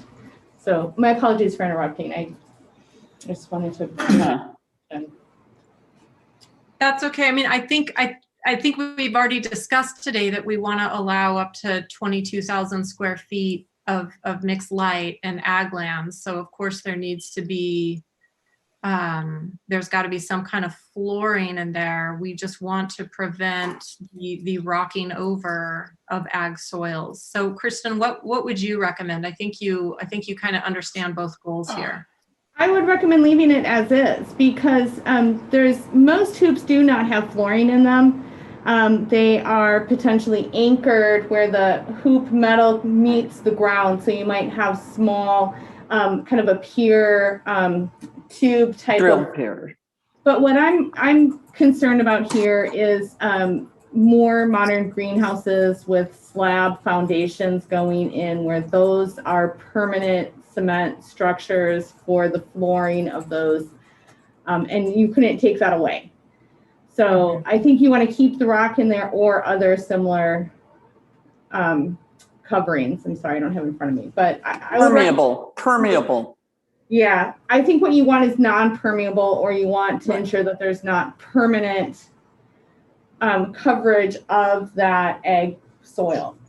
Right. Okay, I can go with that. I'm okay with the current wording then too. Well, I'm sorry, as I understood the suggestion from the chair was that we just strike that makes future cultivation of the site infeasible, but that it would still read covers the native soil with base rock or similar medium, which would include the pouring of a concrete slab. That could be. I thought it was. Remember that we're the ones who will be deciding whether it's infeasible or not. When we make this finding. So it doesn't matter what they think. Well, until we're not on this commission anymore. That's true. Well, we're also running short on time, and so I want to take this moment to do a time check. I've got a time of 4:42 and a hard deadline of 5, and I want to give us time to wrap it up today. And I also think we don't make our best decisions when we're really feeling a time crunch. And I also don't think we're going to finish today. I think we're going to have a small amount of items that we roll over to the next meeting. In light of that, because I do, after we finish the memo, which we may not even finish the memo today, I do want to go through the ordinance as well. And I heard Commissioner Jones make that request too. So staff just checking in. Maybe we do have time to continue conversation if we don't have to leave time for the resolution to be drawn. Is that correct? Well, and we have been working on it, so we will not need a break. So if we just keep going here, I think we might be able to get through it, and we can just see where we get to. Okay. All right. Well, let's keep on going then. Before we move out of findings, I wanted to suggest one more finding, and that is for all cultivation that a finding that proposed cultivation does not impact oak resources. And this is in light of no oak woodlands ordinance. And that is actually already a finding that is required within the ordinance. And I can just flip to that real quick. It's in 070, and it talks about, it's right in this oh, excuse me, I went right past it. It's right here talking about the location and operation of the site to the maximum extent feasible avoids or minimizes its impacts on oak woodland. Well, the problem is the maximum extent feasible. Yeah. Okay, so then just an outright prohibition on removal of oak woodland. Yeah. Okay. Yeah, I Thank think you that's for that good. clarification. Good one. I'm okay with that. All right, Thank I you. heard, I heard three. Not on the oak woodlands.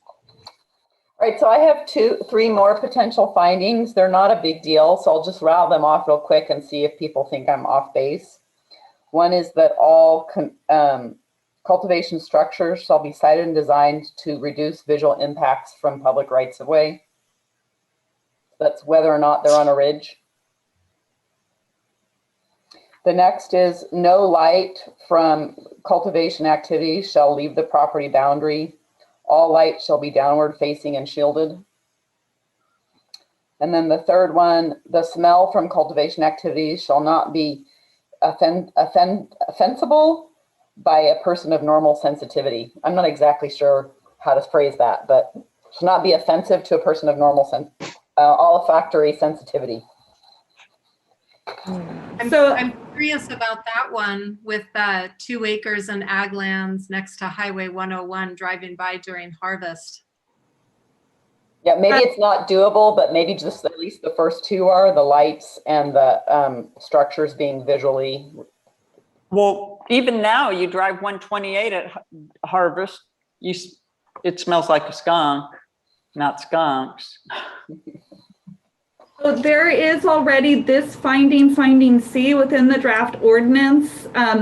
I do believe this would address those concerns and where the commission would be exercising their discretion and authority to ensure that the more specific language that was suggested by Commissioner Jones, making sure that any approval is in line with that approach. My recommendation throughout all of this has been to provide flexibility for yourself. If you really narrowly define what these findings are, it may be impossible to make them on certain projects and may preclude projects that you wish to see actually go forward if they are too narrow. But that's just a staff comment, and I will follow what the commission wishes to see on this.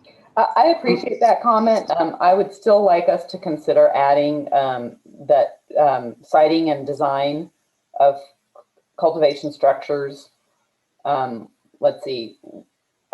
Cultivation structures will be sited and designed to avoid visual impacts from public right-of-way, or to avoid or minimize. How about that? That gives us enough. Right. Enough Shall be. I'm supportive of that. And as far as the no light escaping, I'm really going to be looking to our standard conditions of approval and the related guidance document to really dial in the specifics. Okay. And maybe it's minimized. Maybe it's minimized the view shed from all public roads. Right. Number 7, I have something on number 7 and back in the memo. So thank you. So this is just the discussion about phasing out the water delivery for phase 1 applicants by January 1, 2023. Yes, and I'd like to move that up earlier. I'd like to move that up with the water crisis going on right now. I'd like to move that up to the time the time it's of the ordinance, but I would say 2021, or I mean 2022, January 2022. I'll just give you a heads up, Diana. We ran out of water here for a brief moment because I had a mechanical failure in my pump, and I thought our well was dry, and I called a well driller, and he said that he couldn't drill anything until next summer. Right. Because they're that backlogged in terms of putting in new wells. So even though I would agree with you from a policy perspective, I think from a practical perspective, we probably do have to give them until 2023. Okay. Through the chair, just a quick question. This is Deputy County Counsel Matthew Kudrowski, and I'm looking at the time, and I'm hearing that the multiple commissioners also want to go through the ordinance as well. And I think it's very unlikely we're going to finish today. So I think I'd like, at this point, I think it might be worthwhile discussing when the commission can come back on this item. And if I could just expand on that a little bit, there's various ways to continue or adjourn a meeting to a specific time, and would not have to necessarily be to the next planning commission meeting. Oh. So I wanted to at least raise that as a possibility for discussion before at least I know the chair needed to leave at 5, and think about if there's any way to consider, or if there's any desire by the commission to consider attempting to adjourn to a time sooner. And the Brown Act actually even allows for adjourning to a point in time within 5 days, when then there's no need to even post an agenda for that meeting. But that's, and I'll only note the board obviously is looking to get this done on an expedited time frame. But I think at this point, though, given the discussion and what's remaining, it's not going to get done in 10 minutes. And I wanted to start this conversation. Well, I'll clarify that everything that I wanted to talk about, I've talked about, so I'm good.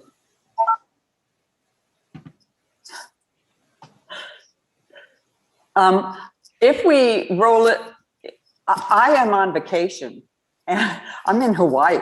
So I would like to postpone it at least till 10 days when I'm not going to get back until a week from today. So, and I'm going to be in transition with all my other work. So for me, I could postpone it to a week from Monday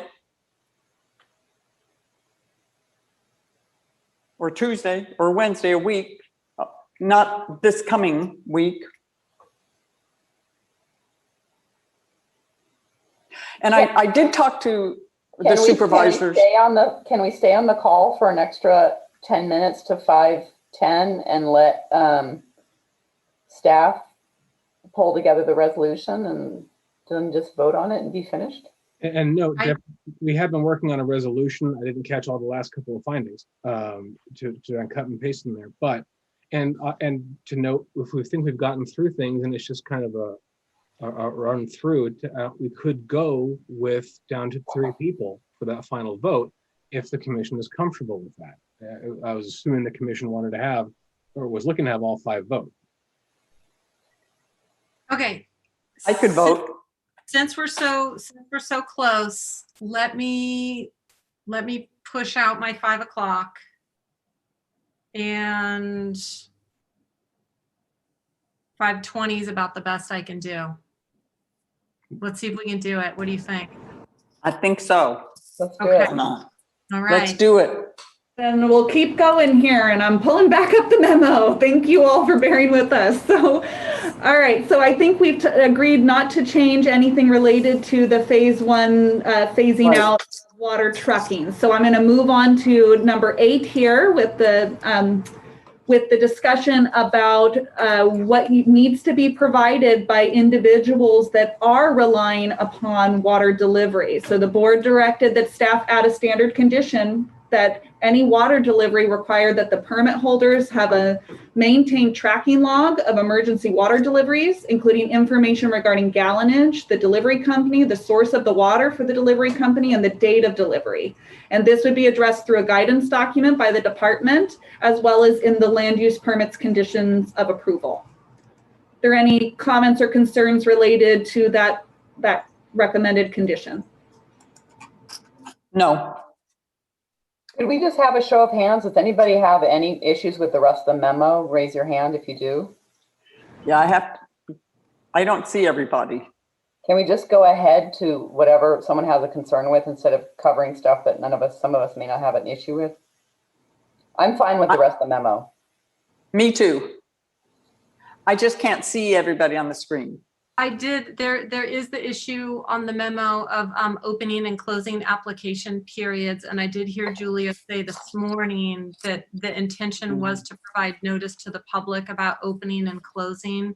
I'm aware that cultivators want some kind of sense of security around how much advance notice they will get of opening and closing.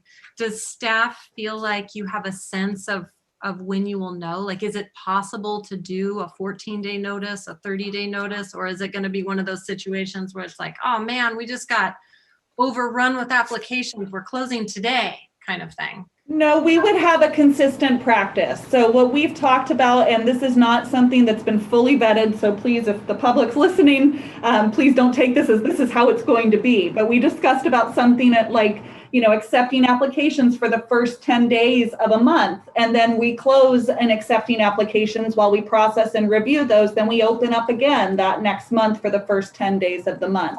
So it would be something that's defined and publicly available, and something we'd publish probably on our website, Facebook, and make sure that that is publicly available to anybody who's looking at applying for a permit.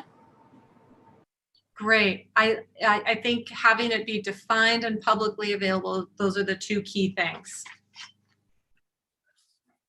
Okay. So if there's no other concerns on the memo, I heard a desire to go through the ordinance a little bit. So if I can go ahead and share my screen, and if commissioners can just direct me to where they'd like to go in the ordinance, I'm happy to navigate to that section. I am going through my notes in the ordinance to see, we've covered most of it, but I just want to make sure we got it all. So if any commissioners have anything, please jump in. So and what I can do is I'll just do a slow scroll here through the ordinance to see if anything jumps out at you. So we have purpose and intent. As we discussed, the commission has already, there was no changes recommended. I think that's consistent. No changes to the scope section.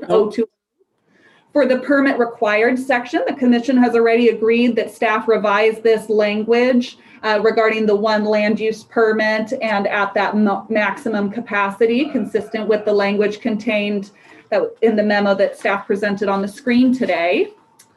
So I don't Julia, can you remove that? Use of our time, because we've already talked through this already. Can we just scoot ahead? The only thing that we haven't talked about that I'm curious about is required finding F and required finding HI1. They seem duplicative to me, and I'm not sure that you need them both. So that's just.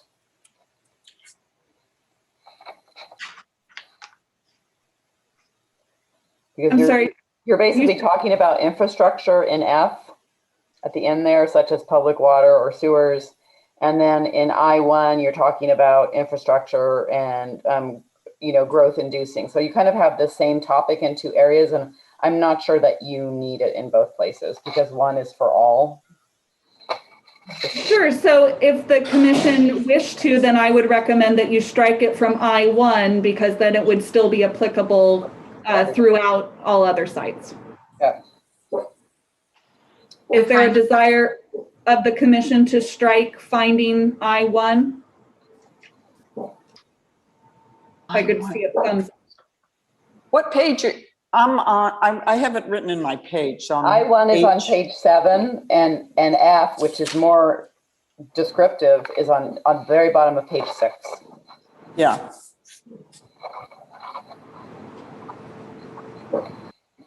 Are we good on that one? It's not a big deal. It's just duplicative. I saw 3 thumbs up from commissioners, so I will go ahead and have that change. We will incorporate that change into the resolution. Great. And I have something on page 6, about a third of the way down under B. We're talking about phase 1 applicants who meet the eligibility criteria will be allowed a 60-day early application window. Is staff prepared to offer prioritized application processing as well? So yes, the applications will be accepted in that 60-day window, but is there a guarantee for those applicants that they will be processed before applications that would be submitted after theirs? Not as presently written into this section of code. Okay, so is there any reason why we wouldn't do that? I think the only thing is you'd need to make sure that they're complete applications. So in other words, you wouldn't want to have somebody's incomplete application keep someone who is trying to get under phase 3 through the process, who has a complete application, from being able to be processed? So if there's a way that we can word that, because we don't want to back the system up. Nobody's interested in backing the system up. But if there's a way that we can offer priority processing to phase 1 applicants, so long as their applications are complete, right? I think that will go a long way to righting the wrongs. And my recommendation would be that the commission consider that as a general recommendation to the board, and then staff can work on specific language to address that at the prior to the board reviewing the recommendations from the commission. That sounds good. Is there support for that? Great idea. Thank you, Allison. Yeah. Fine. And then in that same vein, because again, like we're thinking about how can we get these phase 1 applicants that ran into a brick wall, how can we transition them into phase 3 successfully? So the question remains, can phase 1 applicants reapplying under 2218 continue operation under the rules of 10A17 while they transition to the land use permit? I can't think of any other businesses where it's like, okay, you can operate. Oh, wait, you have to stop. Oh, now you can operate again. Disruptive, to say the least, more likely devastating. And so I'm wondering if the commission would consider adding that language. So if I may, through the chair, I think that adding language here is a little complicated. We have been having some conversations with legal counsel about how to maintain operations for phase 1 applicants who are operating and need to move into phase 3. I don't know that we necessarily have that worked out yet. So again, maybe this is best placed in a memo as intention so that we have some additional time to work that mechanism out. I would be fine with that as a general recommendation. I'm glad conversation's already happening about it. Do we have commission support for that? Yes. Okay. Were there any other sections to review within the draft ordinance from any commissioners? I had a question, but on page 16 of the draft ordinance,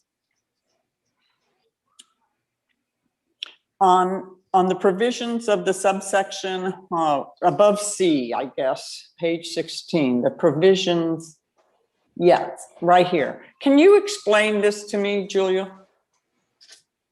Sure. This is actually applicable to Chapter 10A17 and not subject to Chapter 22.18.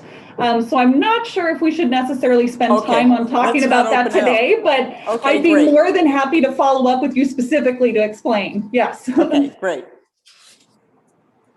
I think I'm good. Oh, wait a minute. Administrative. No, I think we're good. There's just one more general thought that I've had. It's not in the ordinance language, and I'm curious if the commission would consider moving this on as a recommendation to the board, but it's in light of no EIR for the ordinance to measure cumulative impacts, and especially as it relates to the drought and to water. I'm wondering if the commission would consider asking the board to prioritize identifying mechanisms and resources to evaluate groundwater supplies for Mendocino County communities. Because really, it's like we have a lack of data. And that lack of data is very soon going to become everybody's problem. Everybody that's on a well, everybody that wants to have water come through the tap when they turn the faucet on. It's going to become an issue for us as we're trying to make decisions on these land use permits and run into a lack of data. And I don't think this is a problem that we can solve quickly or even easily. I think we need to send a message to the board that they can hopefully do what they can do in what's in their power to pull together the mechanisms and the resources to start to address this water issue more comprehensively countywide. This has been a long time coming, and we are going to feel it this year. Oh yeah. Yeah, I guess I would put a caveat on that. Hydrology studies are really expensive because they require a lot of engineering expertise. So I think that to the degree that you're thinking about that, you might want to focus it on areas that are heavily populated so that you're getting something for your money. And I would, yeah, because this can get very technical and expensive very quick. So I was thinking of a general recommendation, and I know that McGordy is already talking about pulling together, what is it, the county-wide water, what is it, agency, right? Mendocino County Water. And just to like throw some support their way, like, yes, we think this is a great idea and needs to be addressed because it becomes a planning issue as well as a day-to-day life issue.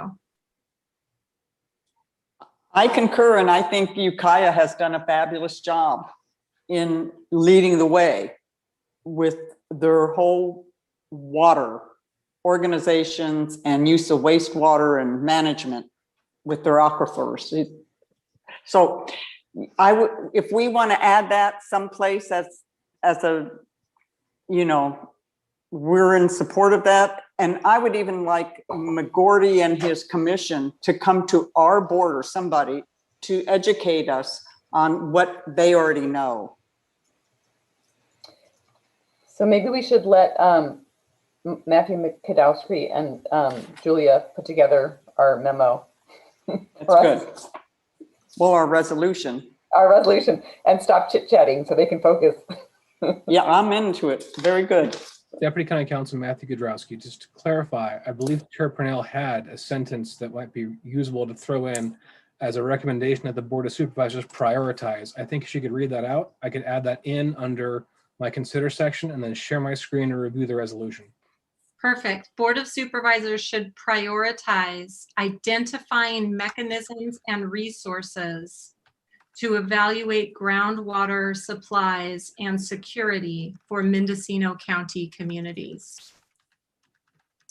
To identify groundwater supplies and security for Mendocino County communities. Again, focusing on the communities instead of the whole of the county. Thank you. Thank you. If that is that, I will go ahead and share my screen. And if there's things that I am missing, this has been on the fly. This has been working after the fact. So please speak up and anyone as we can. So sharing screen.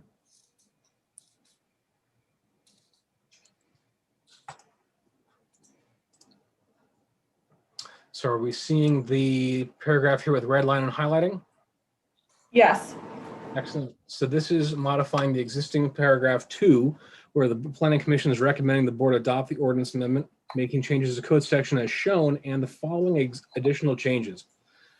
So first is revise asterisk 6 on Appendix A to read that parcels in the Ag and RL zoning districts that have a minimum parcel size of 10 acres or larger may cultivate up to 10% of the parcel area or 2 acres, whichever is less, with the issuance of a major use permit. Excellent. And please, I can only see a few of you, so if there is any comments, please verbalize them. B was revising the table on Appendix A for cultivation sites in the RR10 zoning district as shown in the attached Exhibit A. And Julia, can you read those out just to clarify? Yes, I can. So let me just get to the right table here on my screen. So those changes were changing the permit requirement in the RR10 district for specialty indoor, specialty mixed light tier 1 and 2, and small mixed light tier 1 and 2 from a minor use permit to a major use permit. And to clarify, is that accurate for the commission? Yes. Yes. The next one I've highlighted because as I heard this language, I wanted to suggest a modification to it if possible. This is regarding both asterisk 7 on Appendix A as well as language in section 22.18.050B2 regarding the phase 1 applicants applying under this chapter. And the first portion is fairly straightforward. Persons who applied for a 1017 permit that are not located in a cannabis prohibition combining district or sunset area may apply for a land use permit. Subject to the issuance of the administrative permit, and I will admit, I heard part of the conversation on administrative permit. Was it left at administrative permit or is it moved to a minor use permit for these? It was left at administrative permit. Excellent. So subject to the issuance of an administrative permit, phase 1 applicants need not comply with the zoning district or parcel size criteria within Appendix A for applications for cultivation sites which do not exceed what was permissible for their parcel during phase 1. I'm recommending this language because those people, and I believe the intent of the board was to allow people who are in phase 1 to go and wanted to shift this use permit, not lose what they may have been able to apply for under phase 1 by virtue of doing a use permit process instead. As opposed to capping them at what they had applied for, this language that I would recommend would be capping them at what they could maximize only under the phase 1 zoning table. And this creates a little bit more parity between what would have been allowable under phase 1 and people still getting the benefit of that use permit and that CEQA document without saying you're locked into what your application said at whatever point in time you said it. So I do, and then the last sentence is essentially the same as what was there now. Anything beyond what was permissible is subject to Appendix A, including zoning district and parcel size. I please invite comments by the commission since this is a recommendation different. Yeah, Matthew. like you gutted what we came up with, but at this point I'm too tired to argue, to be honest.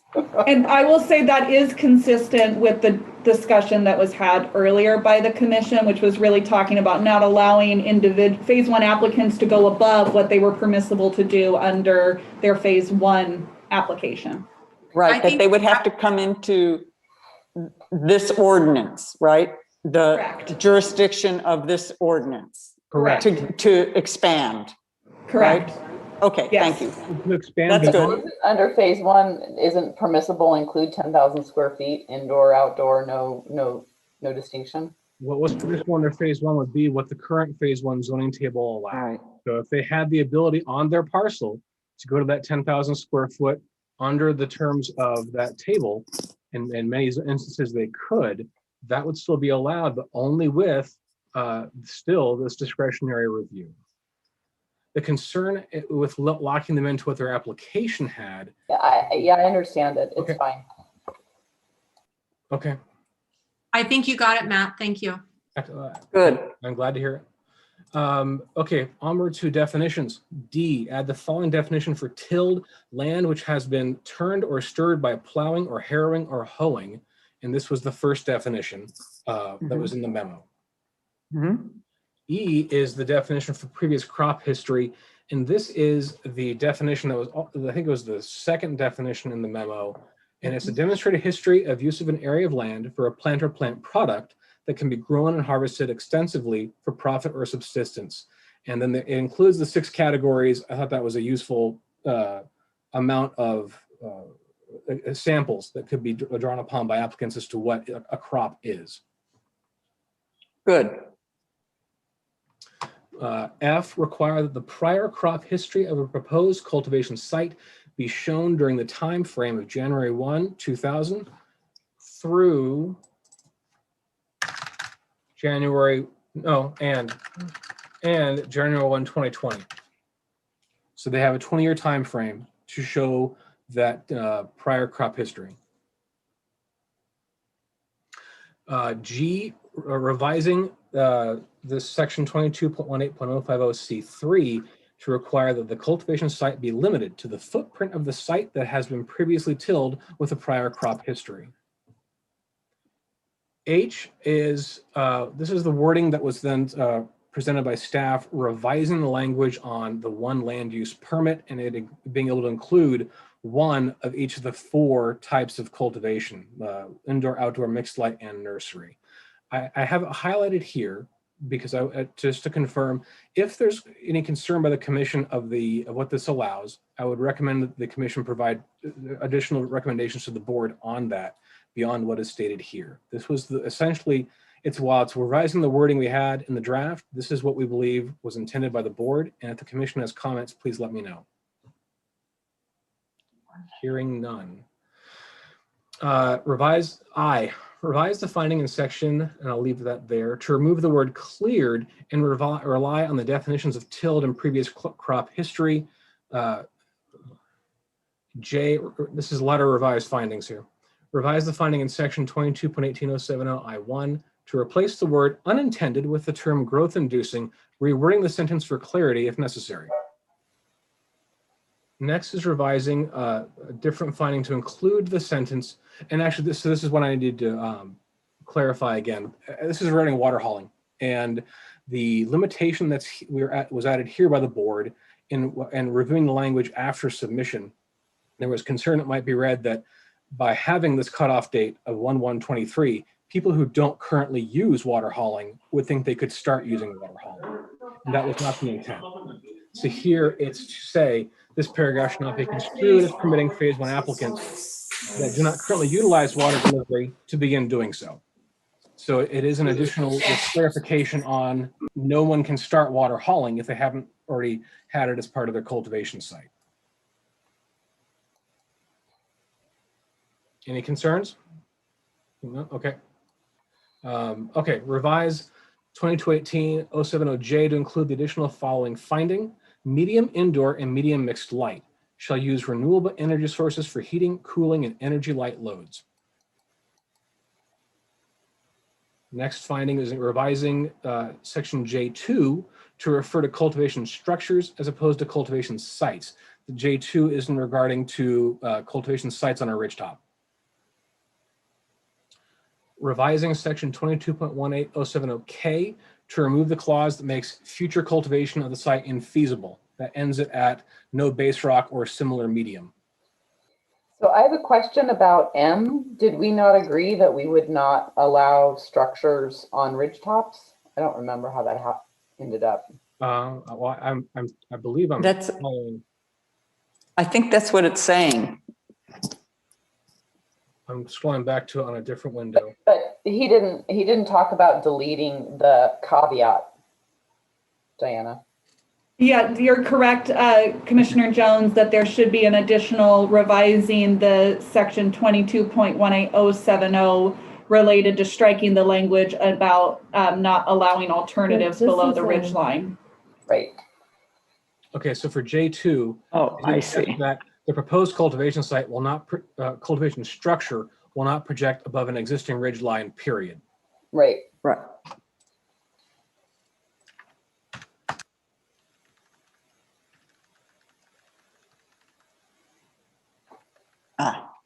It wasn't clear. Correct. It wouldn't be clear to them. So that's why I was trying to get that cleared up.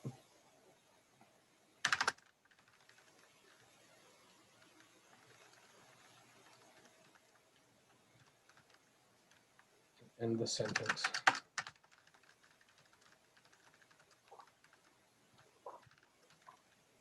Thank you for pointing that out.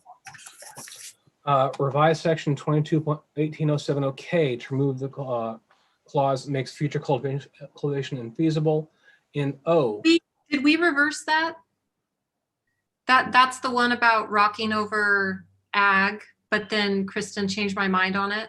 Yeah, we did reverse it.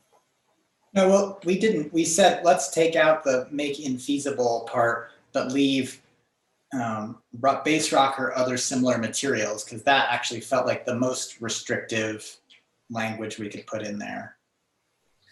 But we want to still allow base rock in a hoop house because you kind of need those, you need some kind of drainage surface in a hoop house, right? I don't. Kristen, you recall? I do recall that commission came back and agreed that they could remain as previously written. So I believe, Matt, that you can go ahead and strike N. Yes, exactly. That's my recollection too. That's my recollection also. Thank you for the clarification. It's not my recollection, but I'm too, yeah, we'll leave We're it. all too tired. I have two additional findings in N and O. The first is a finding on cultivation structures cited and designed to avoid or minimize impact from public rights of way. I am going to visual impacts. What was that? I'm sorry? Avoid or minimize visual impacts. Thank you. Right. Just that's what we're talking about there. We will insert these into correct paragraphs, I think, after this meeting. So the next one was, this is I copied and pasted from a different, I think it was Kristen trying to help me out. Lighting should leave mixed light in indoor cultivation areas. Security lighting shall be shielded and downcast. I think you just need a not between lighting should not leave. Okay. Because we definitely don't want it to leave. And then I have a deletion of finding 1 from section 070I. This is the duplicative deletion of a duplicative finding per discussion. And then Matt, we have the cultivation shall not impact oak resources, but that is like already a finding, but it had some sort of weak language. What did we decide to do with that? That's finding B. And you were going to strike to the maximum extent feasible from finding B. Right. Strike the language to the maximum extent feasible.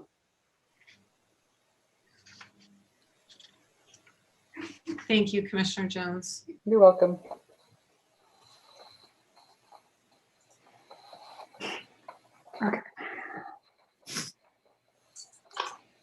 Okay.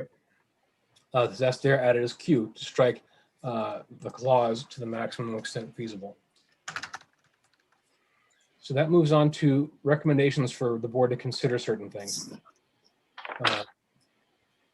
And so the first is actually this consider creating a separate definition of parcel for section 22.18. And I just need to clarify the language, possibly from Commissioner Wiedemann, for the purposes of concerns over certificates of compliance raised at this meeting. Right.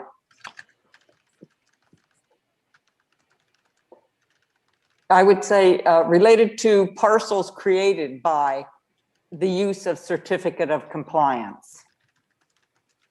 And right. And I'll write a memo to the board myself on that. 2, I believe there was consensus on this, but consider further defining emergency situations for the purpose of water delivery. Yes. C, consider allowing a cultivation site to use a water source on a separate parcel if there is an easement or other form of water sharing agreement. Was there consensus on that? You mean from one parcel to another? Correct. So if there was a well on parcel A, but parcel B had either a deed to that or other agreement that it could use that well. Yes, there was, Matt. That was just clarification of the existing language of on-site. Okay. Consider requiring applicants to provide the documentation showing their legal right to access the property. This was to address Commissioner Wiedemann's issue. That's fine. E, consider adding a requirement for the priority processing of applications from phase 1 applicants that are complete. Good. F, recommend the establishment of a mechanism allowing phase 1 applicants applying for permits under chapter 22.18 to continue cultivating during the application process of chapter 22.18. Great. And lastly, recommend the board prioritize identifying mechanisms and resources to identify groundwater supply and security for Mendocino County communities. All right. I believe that was everything during this meeting that had consensus. Good job. Well captured. Thank you. Great. So we need a motion, right? Yeah.